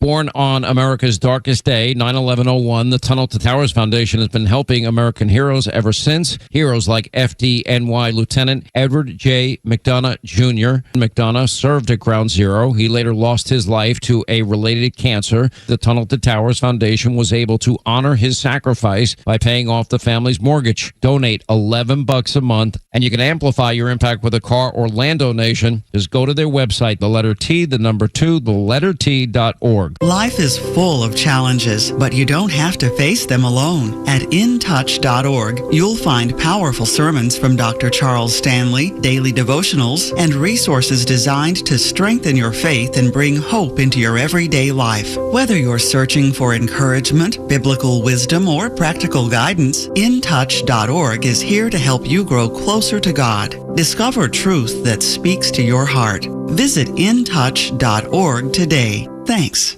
Ladies and gentlemen, the weekend. Thank God it's Friday. Dude, I was hitting high notes there. I gotta tell you, I could have been a singer. I didn't realize it until just now. I could have been a singer. Just like George Jones. I could have been leading the charge up in front of a huge audience at the Opry. Be a lot of fun if we decided one, and it's got to be one evening. We just go, karaoke sounds like a great idea. Dude, I would love it. And we let Tug do Islands in the Stream. Come on, let's do it. And he sings it with Bryce. Yes. Bryce, can you I have to learn it, but I figured it out. Can you take the Dolly part? Sure. Well, that's the fight. Who gets Kenny and who has Dolly? Look, I love Dolly enough, I'd take the Dolly part. Whatever part, I'll let you choose. She is a national treasure, that Dolly Parton. So for the audience, Tug and I normally walk out of the studio top of the hour. This is the time just kind of walk around, see what's going around the office. Let's just stretch our legs. We've been at it 3 hours. We're working in a studio. It's like, all right, we're not the type that hides out in the studio. Like, there's certain people that don't want to have any interaction, and so they stay in the studio the whole time. That's not us. Like, just walk around, see what's going on, say hey to everybody, good morning. So we got out there, and there was a discussion about lower Earth orbit, the space shuttle program, and then it started to kind of like expand, and I go, well, that's why we're going to have to use the moon as a base of operations in order to get to Mars, but we are going to have to fight the alien races and their moon bases. And immediately, like 4 or 5 sales guys stand up and they're like, "Is there the lizard people? What are we going to have to deal with?" And poor Tug is standing over there watching the volley. And we start talking about, Tug, the soul container. And now they're all turning on Tug. Hey, Tug, the soul container. That's right. And Tug's like, you mean like the Anunnaki? Like, what do we... I did mispronounce the fact that the entire sales force all has discussions about aliens and UFOs is hilarious. And our digital director, too, Andrew Groover. Andrew, yeah. He was like, I've seen every episode of Ancient Aliens. Every one of them. He was so serious. Who knew that in our office, because the joke's always about men thinking about, Rome and the Roman Empire and women. Not in our group. Aliens. They don't talk about women. They don't talk about, did you see what she was wearing? Did you see no, they talk about aliens and space. And I love that. It's hilarious. Just people that you would not, or at least I didn't. They're serious people in comparison to what we do. Yes, without a doubt. I mean, they're professionals and they have lots of information. They've researched, they've studied it, they've watched it, they believe. They believe. And so if we ever get more of these files that I've been told that the administration's going to release. There was a new thing yesterday, wasn't it? Trump saying we're going to release more on the UFOs? More. Yes. Yeah. It's like, I think it'll be, what you're going to see is going to amaze you. All right, that's what our sales floor is not waiting for the next big deal. They're waiting for the files. Did you see the earthquakes at Area 51? Saw that 17 small earthquakes at Area 51. Kind of weird. What? Well, but kind of weird.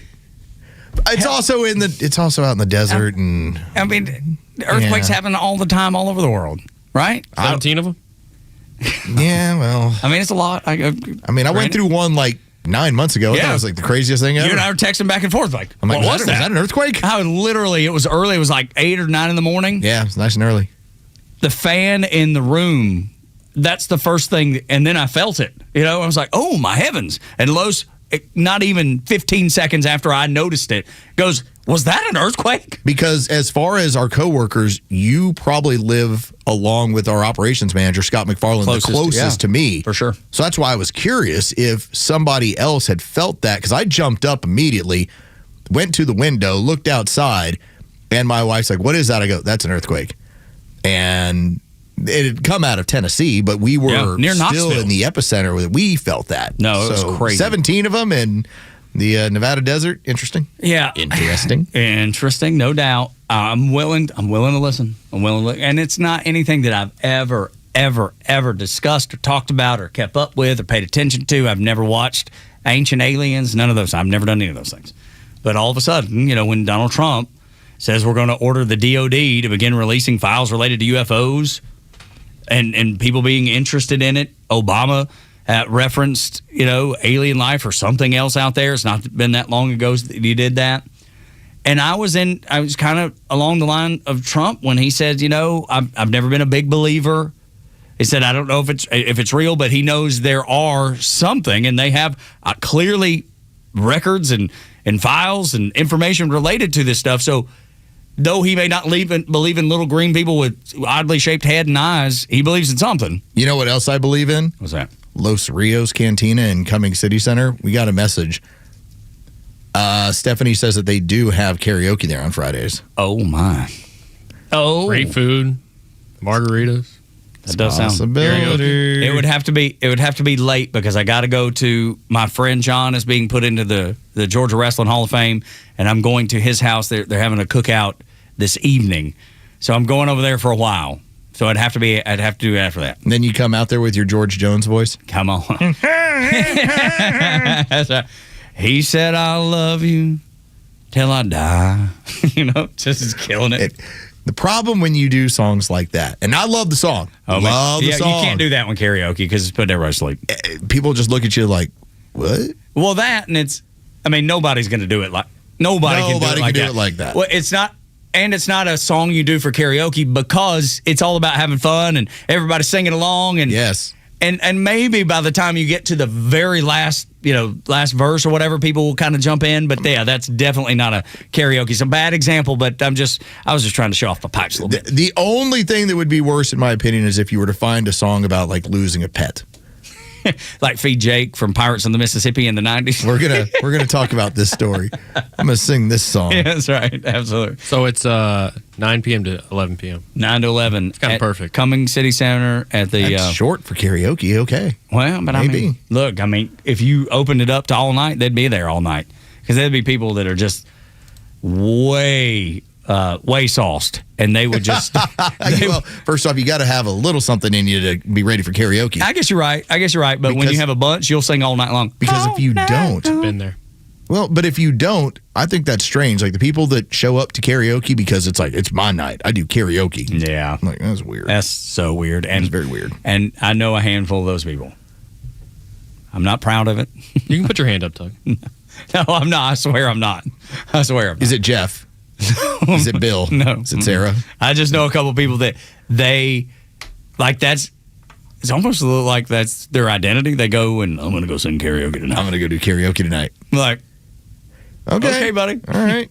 Sounds good. Yeah, have fun. Y'all be good. I'll do karaoke. No, if I know, but karaoke's available. It's the right time. Hey, we've had some I avoid it with those people though. I've done karaoke. We'll finish up some golf, show up at a place, have some food. I'm like, oh, they have karaoke. I'm like, let's go do some karaoke, guys. Let me get a gallon margarita, and I'm going to go out there and knock it out of the park. Yeah, I don't go to somewhere because they have karaoke. It's just if they happen to and we're there, I'm like, I'm in. Let's do this. So our friend group, there's probably 5 families all together.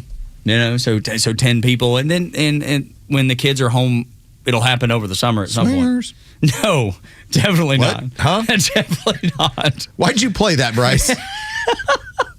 Getting horny now. No. Not even no. Hell no. No, it's not at all. But somebody always brings, my buddy Trey always brings his karaoke machine, and we'll be down It's a great time. Florida, dude, and none of us can sing and nobody's expected to.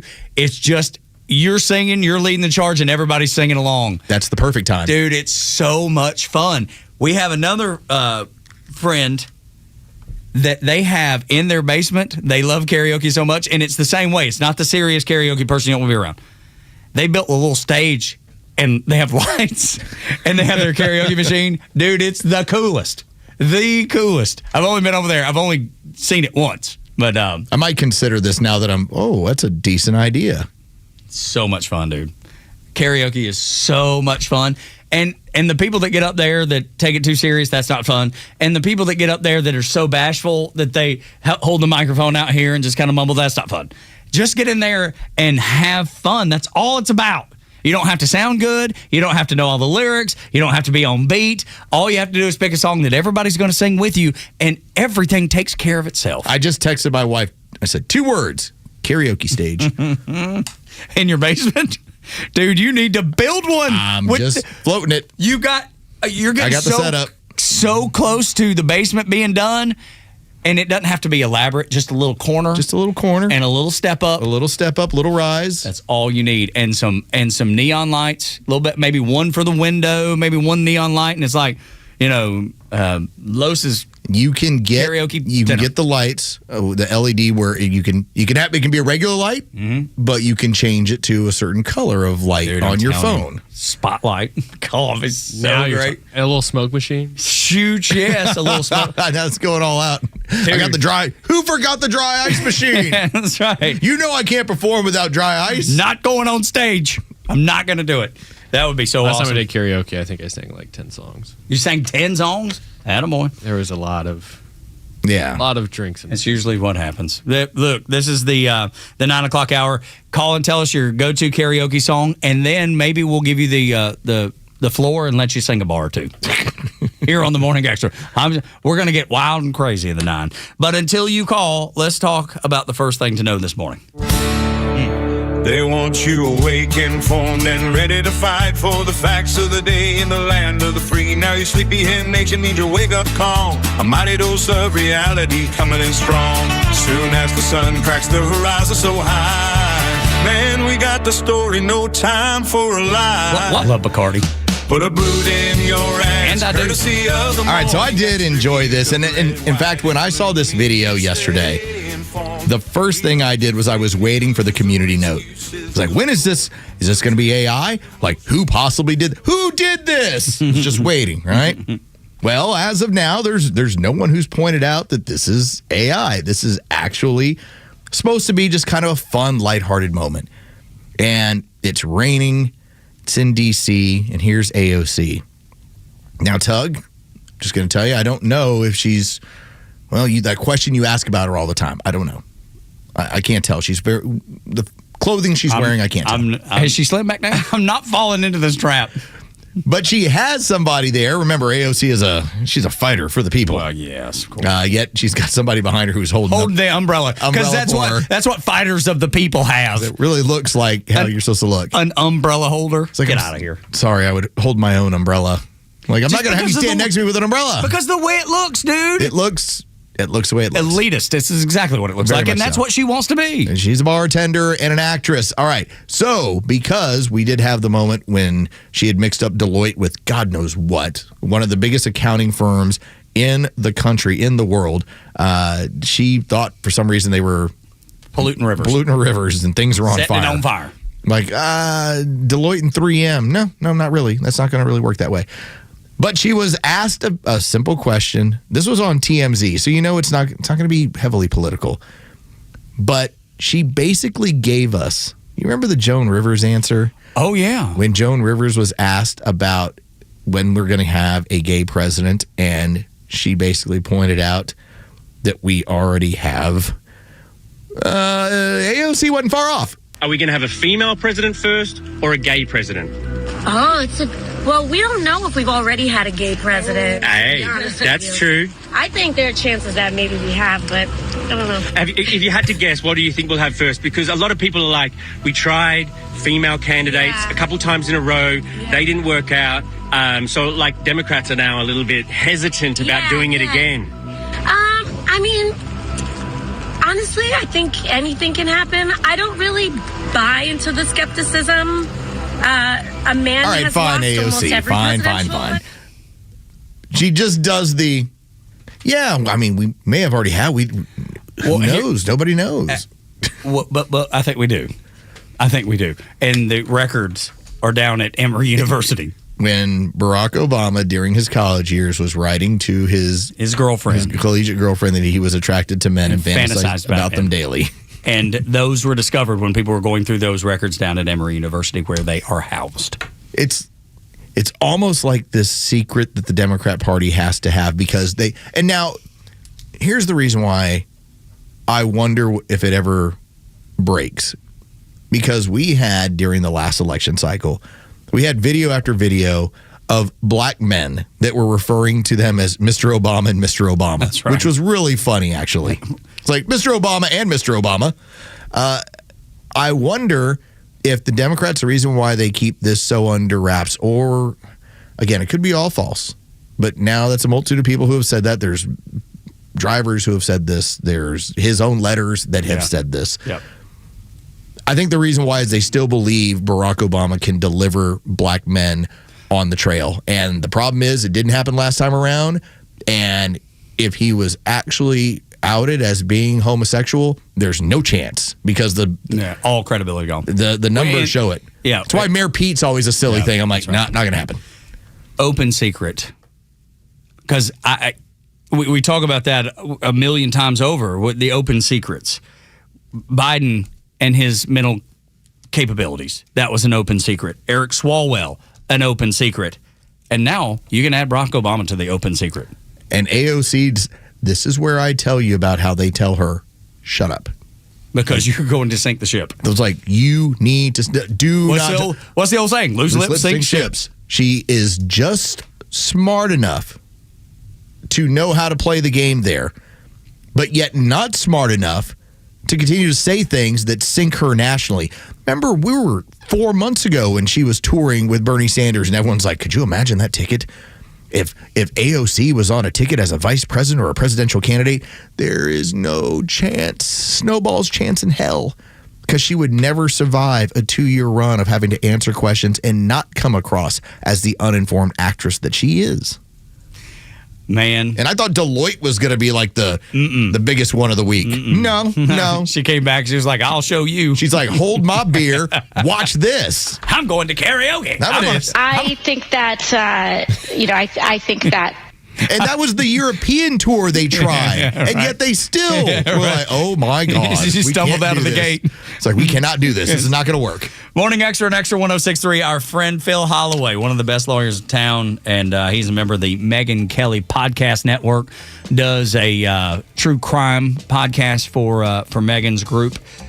Phil Holloway joins us next on the Morning Xtra. So much to talk to, especially with his political background on redistricting, all those other things.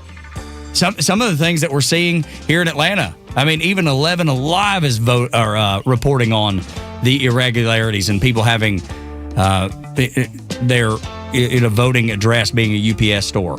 So a lot to get in with Phil. Make sure you check out his podcast, Megyn Kelly Network. He joins us next on Xtra 106.3.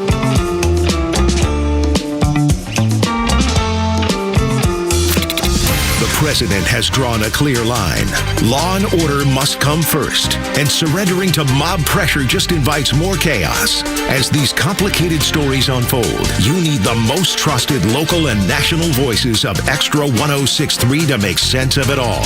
And most importantly, how it affects your family and your community. Proud to be Atlanta's only conservative news and talk station, Xtra 106.3 FM and the Xtra app. Jaron Solomon here, and if you want to absolutely win Mother's Day, listen up. Now through May 10th, When you make a purchase at Solomon Brothers Jewelers, you can receive a free Big Green Egg grill with qualifying purchase. And this year, for all of you out there who have taken us up on this offer before, you also have the option of a brand new Traeger. You give mom something timeless, and you get the grill everybody wants. Visit Solomon Brothers Jewelers or book your appointment at solomonbrothers.com.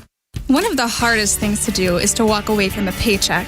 As retirement planners, Masterplan knows how hard it can be to pull the trigger on your own retirement. Don't go it alone. Masterplan is a holistic retirement planning firm that works with you to create a retirement plan to help maximize your golden years. Through income planning and money management, legacy planning, and tax planning, we create a plan specifically designed for your life. Enter retirement with confidence. Contact Masterplan to analyze your retirement outlook and create a plan that's right for you. All initial consultations are complimentary, so contact us today and begin your pursuit towards peace of mind. Visit masterplanretire.com. Masterplan Retirement Consultants. Plan well and prosper. Advisory services offered through Masterplan Retirement Consultants Inc., a registered investment advisory in the state of Georgia. Insurance, tax, and commodity services offered through Fricks & Associates Inc., DBA Masterplan Retirement Consulting. The aforementioned are affiliated companies. Saying that last goodbye to a furry friend that you've loved over the years is devastating. What makes it even harder is knowing how quickly time goes by. One day they're racing to the door, the next day they're moving a little slower, sleeping a little more, and you start wondering, is there anything I can do? Most of us would do anything to get our dogs or pets to live longer. Most dog owners don't realize the live nutrients their dog needs to thrive is missing in their food. That's where Rough Greens comes in. It's America's #1 dog supplement. You sprinkle it right on your dog's food. It's packed with probiotics and enzymes, omega oils, over 20 live vitamins and minerals to support your dog's digestion, energy, and overall health from the inside out. It's all natural. It's made here in the U.S., and thousands of dogs are feeling younger, more energetic, and healthier than they have in years. Your dog could be one of them. My dog had a better, healthier life when we were giving him Rough Greens. I saw the difference. Get the free Jumpstart bag. It's a trial bag. You'll see the difference in your dog. Do it today. Just cover shipping. You'll get it for free. Roughgreens.com. Use the discount code BECK. RUFFgreens.com. Discount code BECK. Rough Greens. They make any dog food better. It's May 1st, and this is your Fox Daily Snapshot. May 1st is better known as May Day. Over the years, May Day has taken on many meanings, from ancient religious celebrations to the more modern interpretation as International Workers' Day. Also on this date, in 1920, George Herman Ruth, better known as Babe to baseball fans everywhere, hit his first career home run for the New York Yankees against who else but the team that would go on to be their longtime arch rivals, the Boston Red Sox. The animated children's series about a sponge and his friends that live in a pineapple under the sea. Who lives in a pineapple under the sea? SpongeBob SquarePants debuted in 1999. If it's your birthday today, you share it with famed frontierswoman and sharpshooter Martha Jane Cannery, better known as Calamity Jane, born in 1852. I'm Tushar Saxena with your Fox Daily Snapshot. The stories that matter to you. These are your Georgia headlines. It's Friday, May 1st, and here are your headlines. President Donald Trump has signed a bill restoring funding to the Department of Homeland Security, ending a record 75-day partial shutdown of the agency. The measure funds most DHS operations through September, but ICE and Customs and Border Protection remain unfunded under the current legislation. Georgia Secretary of State Brad Raffensperger says more than 129,000 voters have already cast ballots during the first week of early voting for Georgia's May 19th primaries. State officials say turnout is running ahead of both the 2022 and 2018 election cycles, with Raffensperger expecting as many as 75% of voters to cast ballots before Election Day. And finally, next week on Extra 106.3 in the Morning Extra is Candidate Week, featuring several major Georgia political candidates joining the station live and in studio. Greg Dolezal joins Tuesday at 8 a.m. to discuss the lieutenant governor's race, followed by Burt Jones on Wednesday at 8 a.m. to talk about the governor's race. And first-time candidate Rick Jackson will also join the show on Thursday in studio to discuss the governor's race as well at 7 a.m. Today's weather is mostly cloudy with a high of 71 and a low of 52. With your Extra 106.3 headlines, I'm Bryce Gobert. Tug and Los until 10 on Extra 106.3. Our friend Phil Holloway joins us. I know that we're going to get into a number of these topics, but right as we were coming back, Phil Holloway was telling us about an event he's taking part in Las Vegas, Crime Con, and it blows my mind, but it doesn't, to know that true crime and the discussion of true crime and the growth of true crime, that you can now have a convention in the convention center of the United States, and it's that big to where it's like we're going to have to be out there. Oh, yeah, it's Caesar's Palace. I mean, it's a different place. Last year, we was out in Denver, and every year it just gets bigger. It's huge. I've been going to it, well, not every year. I've missed a couple, but for years now, and it's really an exploding genre. And at MK True Crime, which is my show, actually, we have a new name now. It's called The MK True Crime Show because we've added a couple of shows to the lineup now. But we're all going to be out there. We're looking forward to meeting and interacting with our audience. It's going to be a fun time. Man, I know it's a busy time for you, too, because of graduation season, all the things you got going on, new puppies and things. Oh, yeah. It's always busy. I know, right? So we appreciate you taking the time to come in because we want to get into some of the Comey stuff you brought up, which I think is so fascinating. Los and I we've talked about that at length, and we'll get into some of that. But let's start with redistricting and the ruling that came down from the Supreme Court. What did you expect to come out of that? Did you expect it to go the way that it did as a lawyer? And where do you think it goes from here? No, this happened exactly the way I predicted because anybody who is, a constitutional law geek like I kind of halfway am, we remember back in 2017, Justice Kagan. Okay, she wrote a majority opinion in a case called Cooper versus Harris, which in Justice Thomas and others joined. So it was like the different factions on the court were sort of united on this.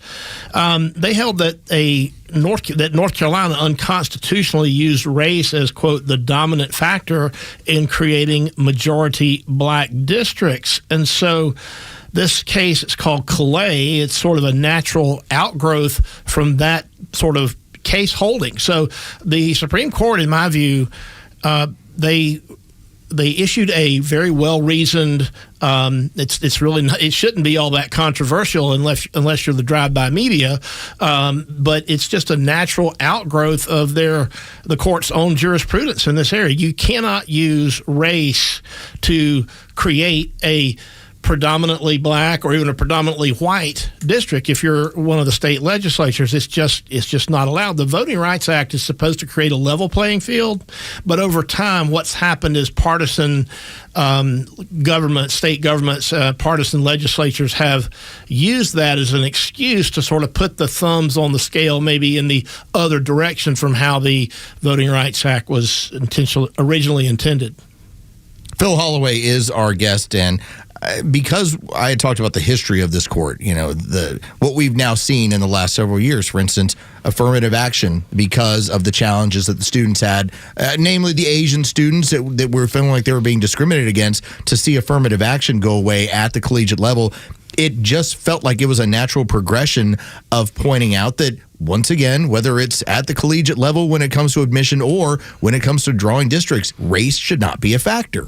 Yeah, and going back even further than 2017, you can go back to 1993, and late Justice Sandra Day O'Connor, she warned in a majority opinion in a case called Shaw versus Reno, and she said, quote, racial gerrymandering, even for remedial purposes, may balkanize us into competing racial factions. It threatens to carry us further from the goal of a political system in which race no longer matters, a goal that the 14th and 15th Amendments embody and to which the nation continues to aspire. So that was pretty prophetic from back in 1993. And looking at it from today's perspective, I think it accurately describes where we are in America. I mean, it's literally using race for these purposes politically has absolutely balkanized Americans.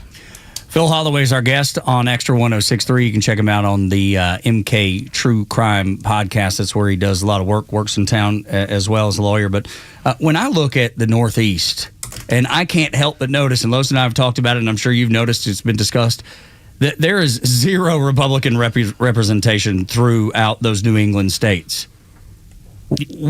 I expect at some point you're going to have some lawsuits going with Republicans going, hey, the way this is set up, this has been gerrymandered so terribly that we can't get representation here, and some of that might change up there too. Do you believe that? Well, it certainly can. I think that this ruling kind of opens the door for governments, like state governments, to sort of take a look at what they've got on the books now in terms of districts and to determine whether they need to redo or maybe eliminate some of those things. But it's going to take, acts of political will in the various states. I think Governor Kemp here in Georgia has just announced, I think today, or it came out today anyway, that Georgia's not going to do anything. I guess there's not enough time maybe for early voting has already started. For this year, but in 2028, certainly it's going to be something that's on the table. Now, it is being reported in some circles that the Department of Justice is saying it will enforce this ruling in every state with racially gerrymandered districts. And so I guess you're going to have congressional districts throughout the nation are going to be scrutinized and could possibly face, decertification. Their states might be forced by the DOJ to do some type of emergency redistricting. I don't know exactly how that's going to play out. This is all very fluid, very dynamic. And, of course, anytime you've got the Department of Justice taking some action vis-a-vis any particular state, it's going to be a political controversy. It's a court fight. We just don't know how this is all going to play out. But I do think we will certainly see some changes throughout the nation based on this ruling. Well, and I think that's the challenge as Phil Holloway joins us in studio. If you recognize that you do have a district that has already started early voting, hundreds of thousands of votes that have already been cast across the board, yet if there is a district in the state of Georgia that has been put together based on race, well, it's not supposed to be what it's supposed to be. I feel like Brian Kemp is putting it in the hands of the federal government to say, well, tell us if we have a problem and then we'll adjust rather than being proactive with it. Yeah, so I guess the question is does this ruling mean that any districts that may have been created unlawfully in light of this ruling, this ruling itself didn't exist when these districts were created. So the question is, are you going to apply this retroactively, or is this going to be prospectively moving forward? Okay, states, you got to do it this way moving forward, or does it invalidate something that was done in the past that was not challenged and was not the direct subject of this particular court ruling? So these are all very let's just say very interesting and complicated legal questions, and it's going to take some time to unwind all this. And potentially 20 new Republicans being in Congress. I mean, that changes an incredible part of what the midterms, what you're trying to accomplish in the midterms. And when I say the midterms, now obviously Georgia's not going to be at play, but it will in 2028 for the presidential run. There's just a lot here, and I don't even think, because you talk about it being early and fluid, we don't even know what's just down the road that could absolutely be a gold mine for Republicans and everything go their way. Are there any things that might happen that you see in the future that could be tripping us up, that like a double-edged sword? Is there something that we're not seeing that could be a negative out of this? Well, it comes down to just the old adage, you got to win the race. Republicans, Democrats, individual candidates are going to have to get out there regardless of what the districts are, and they're going to have to appeal to voters.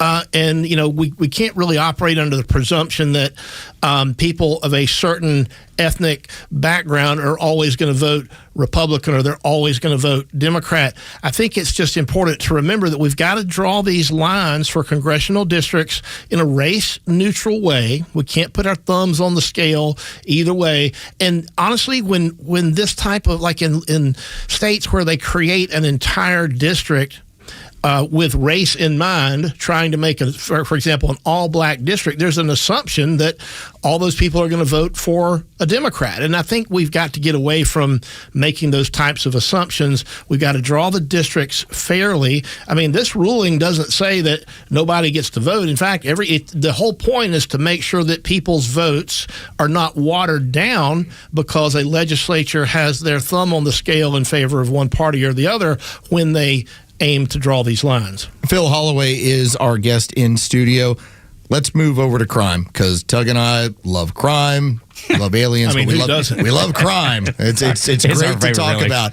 But we both were in agreement on this, that this James Comey indictment, this entire situation, we looked at each other and were like, this feels really flimsy. But at the same time, because of what he's been involved in the past and some of the information that's been out there, this feels like it's your opportunity to try and get him on something. What, from a legal perspective, do you look at when they're using basically this seashell situation to go after him? All right, so we're talking about 8647. All right, so let me just put this in a little context. Back in another lifetime, before I went to law school, very briefly, I was I was going to say restaurant manager, but I'm just going to go ahead and tell you the whole truth. I managed a Taco Bell. Okay. So, loose interpretation of a restaurant, but good for you. Awesome. All right, well, anyway, it was, the term 86 in restaurant jargon could mean any number of things. It could mean throw it out, get rid of it, cancel it, whatever. In a certain military context, the jargon could mean to kill something, right? Or someone.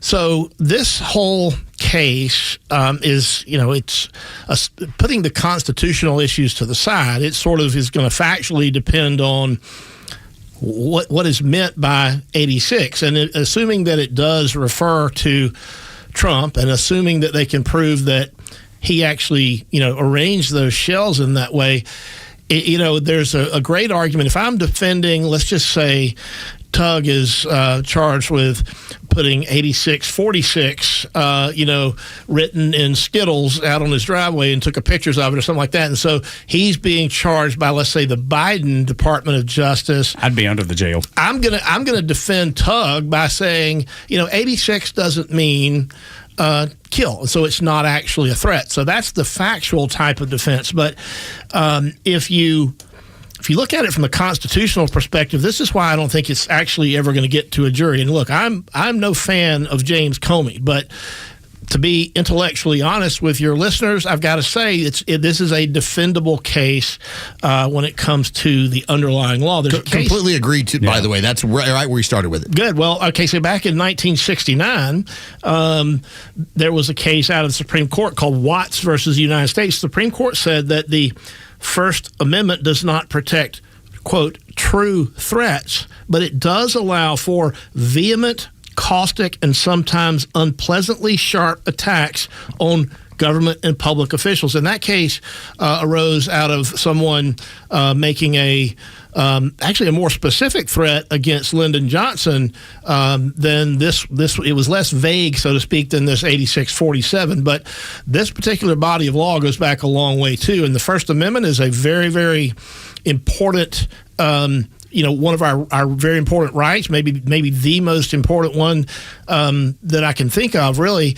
And it means something, okay? And you've got to be able to say things that are controversial, that are unpopular. And, I mean, you can say, okay, well, you shouldn't do this because it's just like a terrible thing to say, but that doesn't mean you can't legally say it. Well, for instance, if I said, somebody should kill this president, that's different than I plan to kill the president. The First Amendment is robust in these cases. Yeah.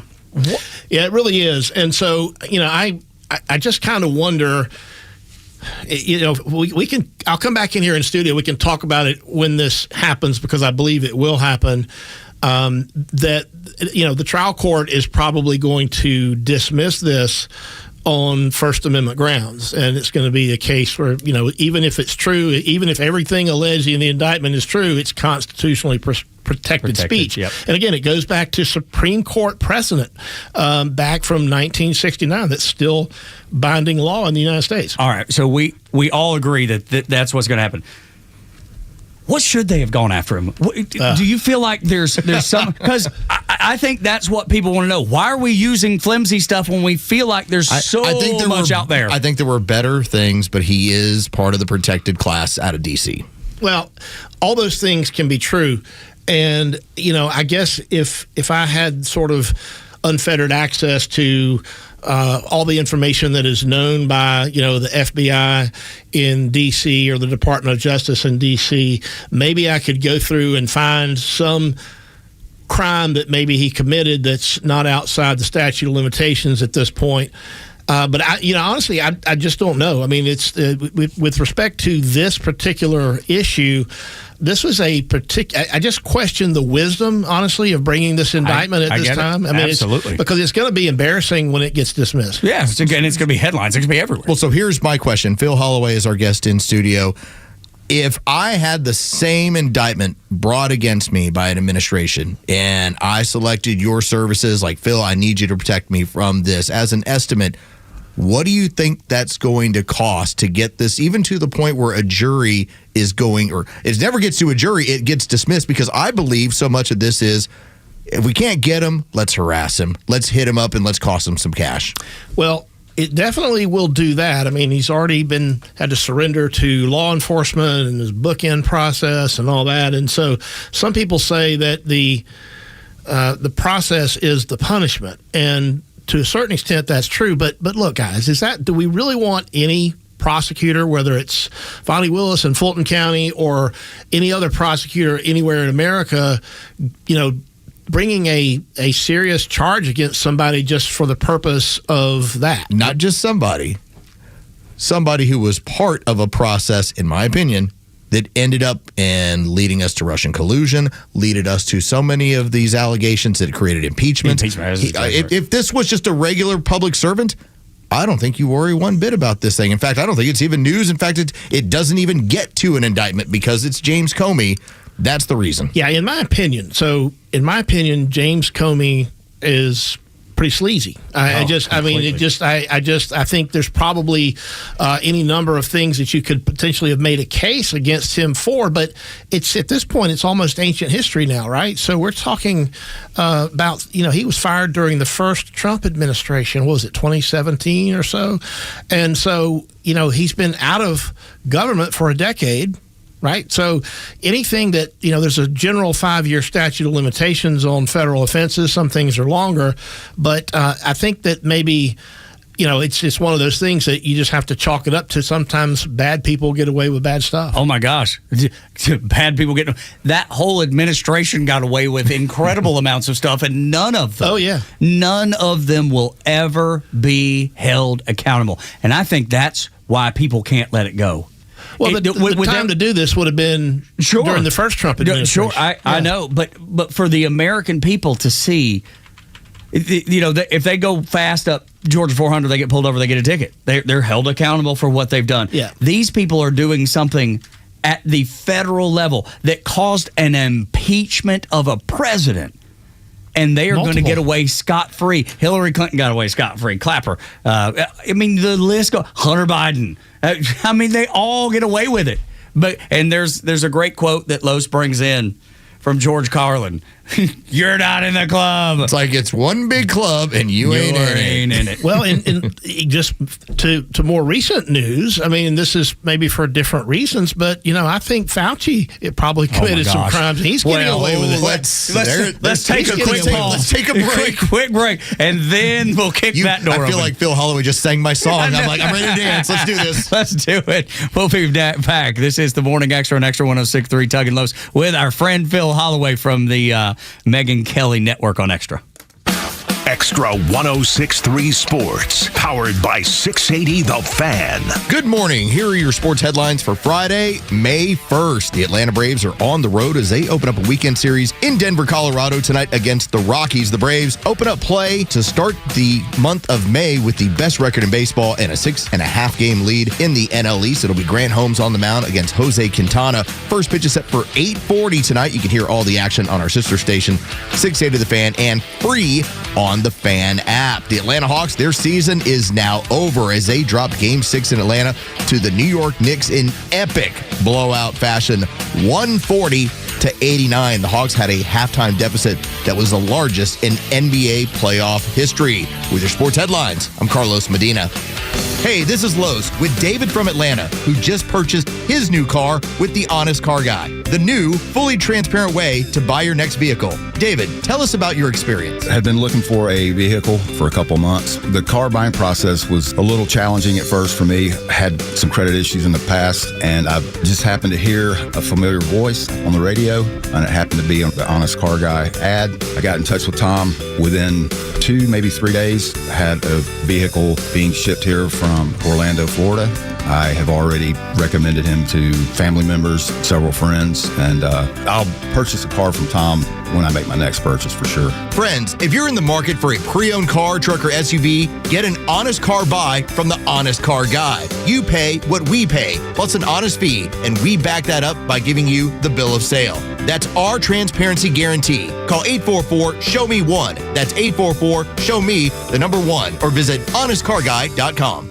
Check your power bill from last summer. You want to repeat? Well, hey, it's the camera. I trust my friend Jeff at Peach State Windows. Cooling costs more than heat does, and your old windows let that heat in. Peach State Windows uses heat-reflective glass to keep cool air in, the heat out.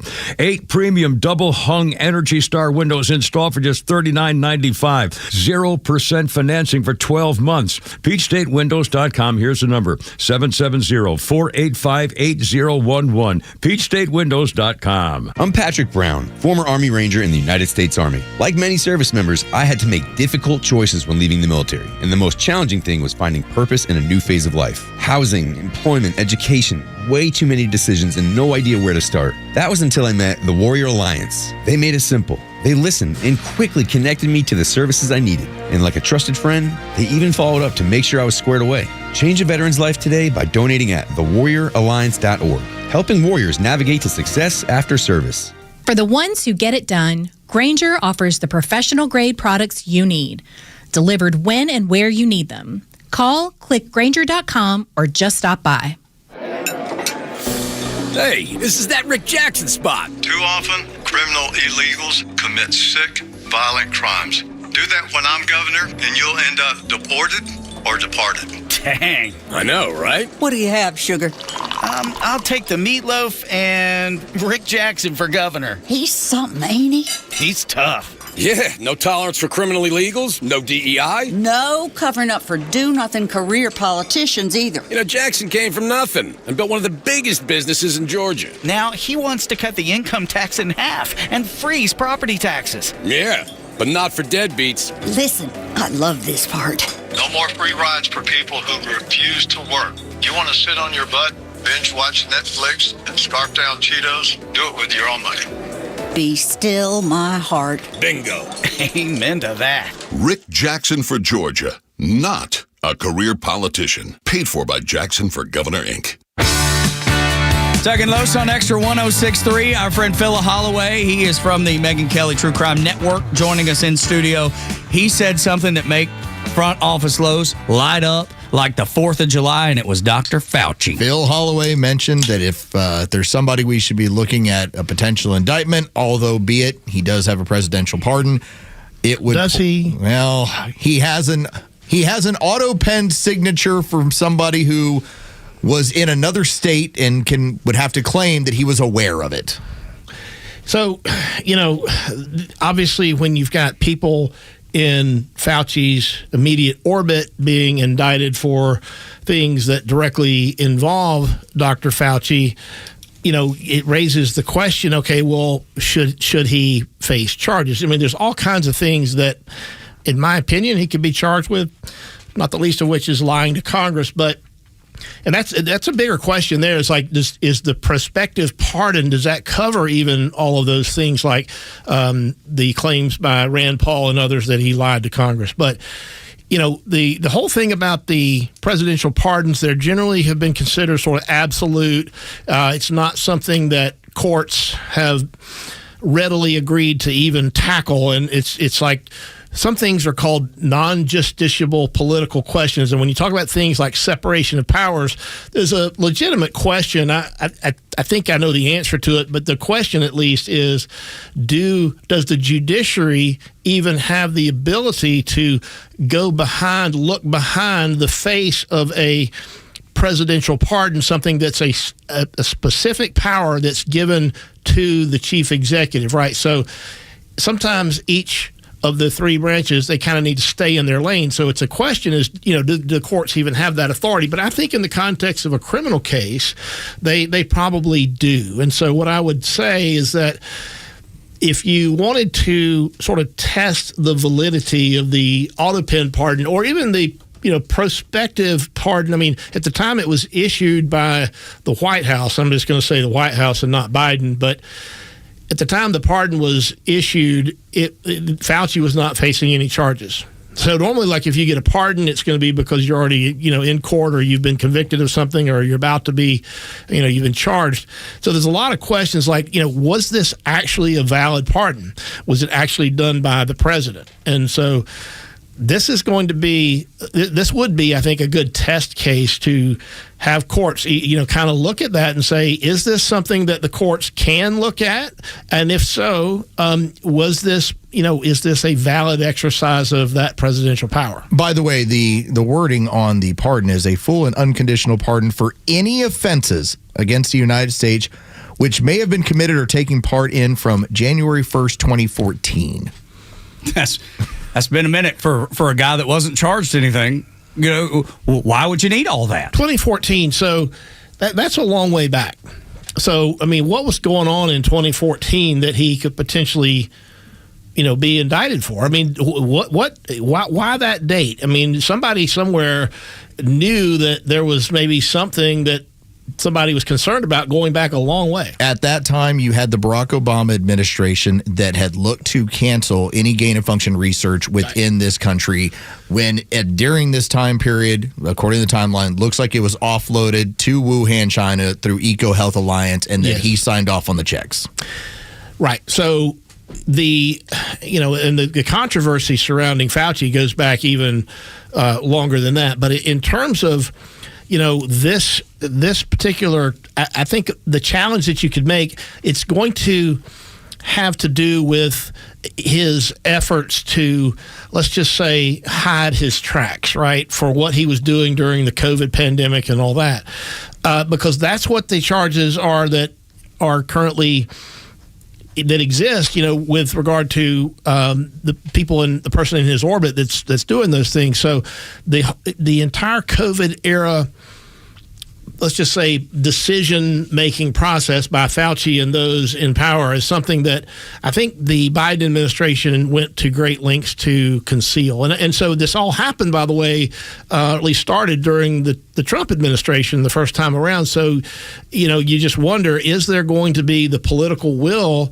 to even test the pardon with respect to Fauci? Well, when you think about Dr. Morenz, who was the associate that was indicted, Los and I both think they're trying to get him to roll over, right? Because the dude's 78, he would die in prison. So use that to go after Fauci. I think that is a good possibility because he's going to spill the beans, right? If they can get him to. Then does that not kick open the door to look behind the pardon? Now knowing what was going on and what was being, what we were misled by, or we were being misled. At the heart, you'd have to challenge the pardon. And the way to do that, in my opinion, would be to indict Fauci. And, of course, he's going to present that as his number one defense. Hey, Judge, this is, even if it's all true, and I'm not saying it is true, Judge, but even if it is true, I've got a pardon, I've got complete immunity, and this can't go forward. And that would be the very first question that a trial court would have to litigate, but then it's going to go up on appeal, and then you got the Court of Appeals and potentially the Supreme Court. So the process to indict Fauci, to litigate this question in a criminal case, and get it all the way up to the Supreme Court is a lengthy one. And, it just might be the question itself, the litigation is going to, if it happened today, if you indicted Fauci today, the litigation over this is going to go for years, well beyond the current administration. So we're back to the Comey thing. He's never going to be held accountable. Yeah, because he's never going to be held accountable. The next administration, that DOJ would have to either drop it or pursue it, and we don't know who's going to be in charge next time. Well, I was just thinking if the Democrats took over. That's why the great tragedy of this, and if I was to use the WHO's numbers and say 7 million people dead around the world, The great tragedy of this is that I believe they'll have Dr. David Morenz. They'll have 2 co-conspirators. Maybe they get a handful of other people around him, including Peter Daszak. But he will live out his years with everyone knowing that what he funded killed 7 million people around the world, and no one can touch him for it. Yeah, I mean, and it's really, I think you put the nail on the head. That's pretty. That's succinct. That's exactly what this boils down to.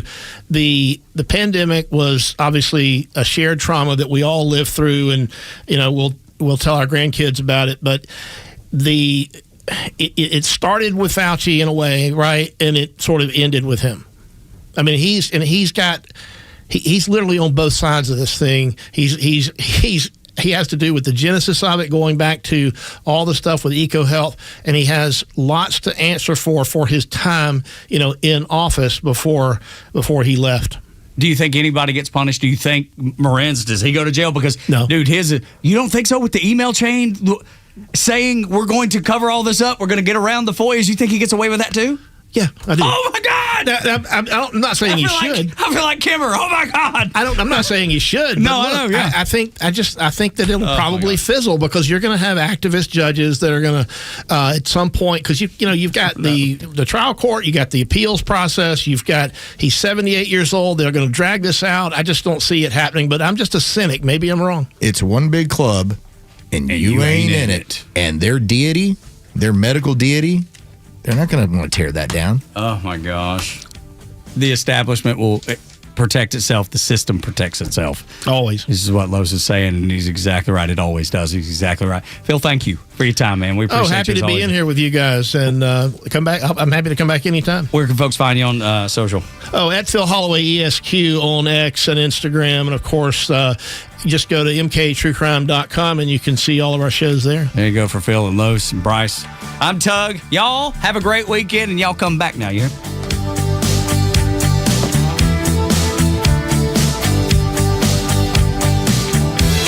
The Morning Xtra has you covered until 10 a.m. Then it's Glenn Beck, Clay Travis, and Buck Sexton at noon, and the Kimmer Show taking over at 3, only on Xtra 106.3.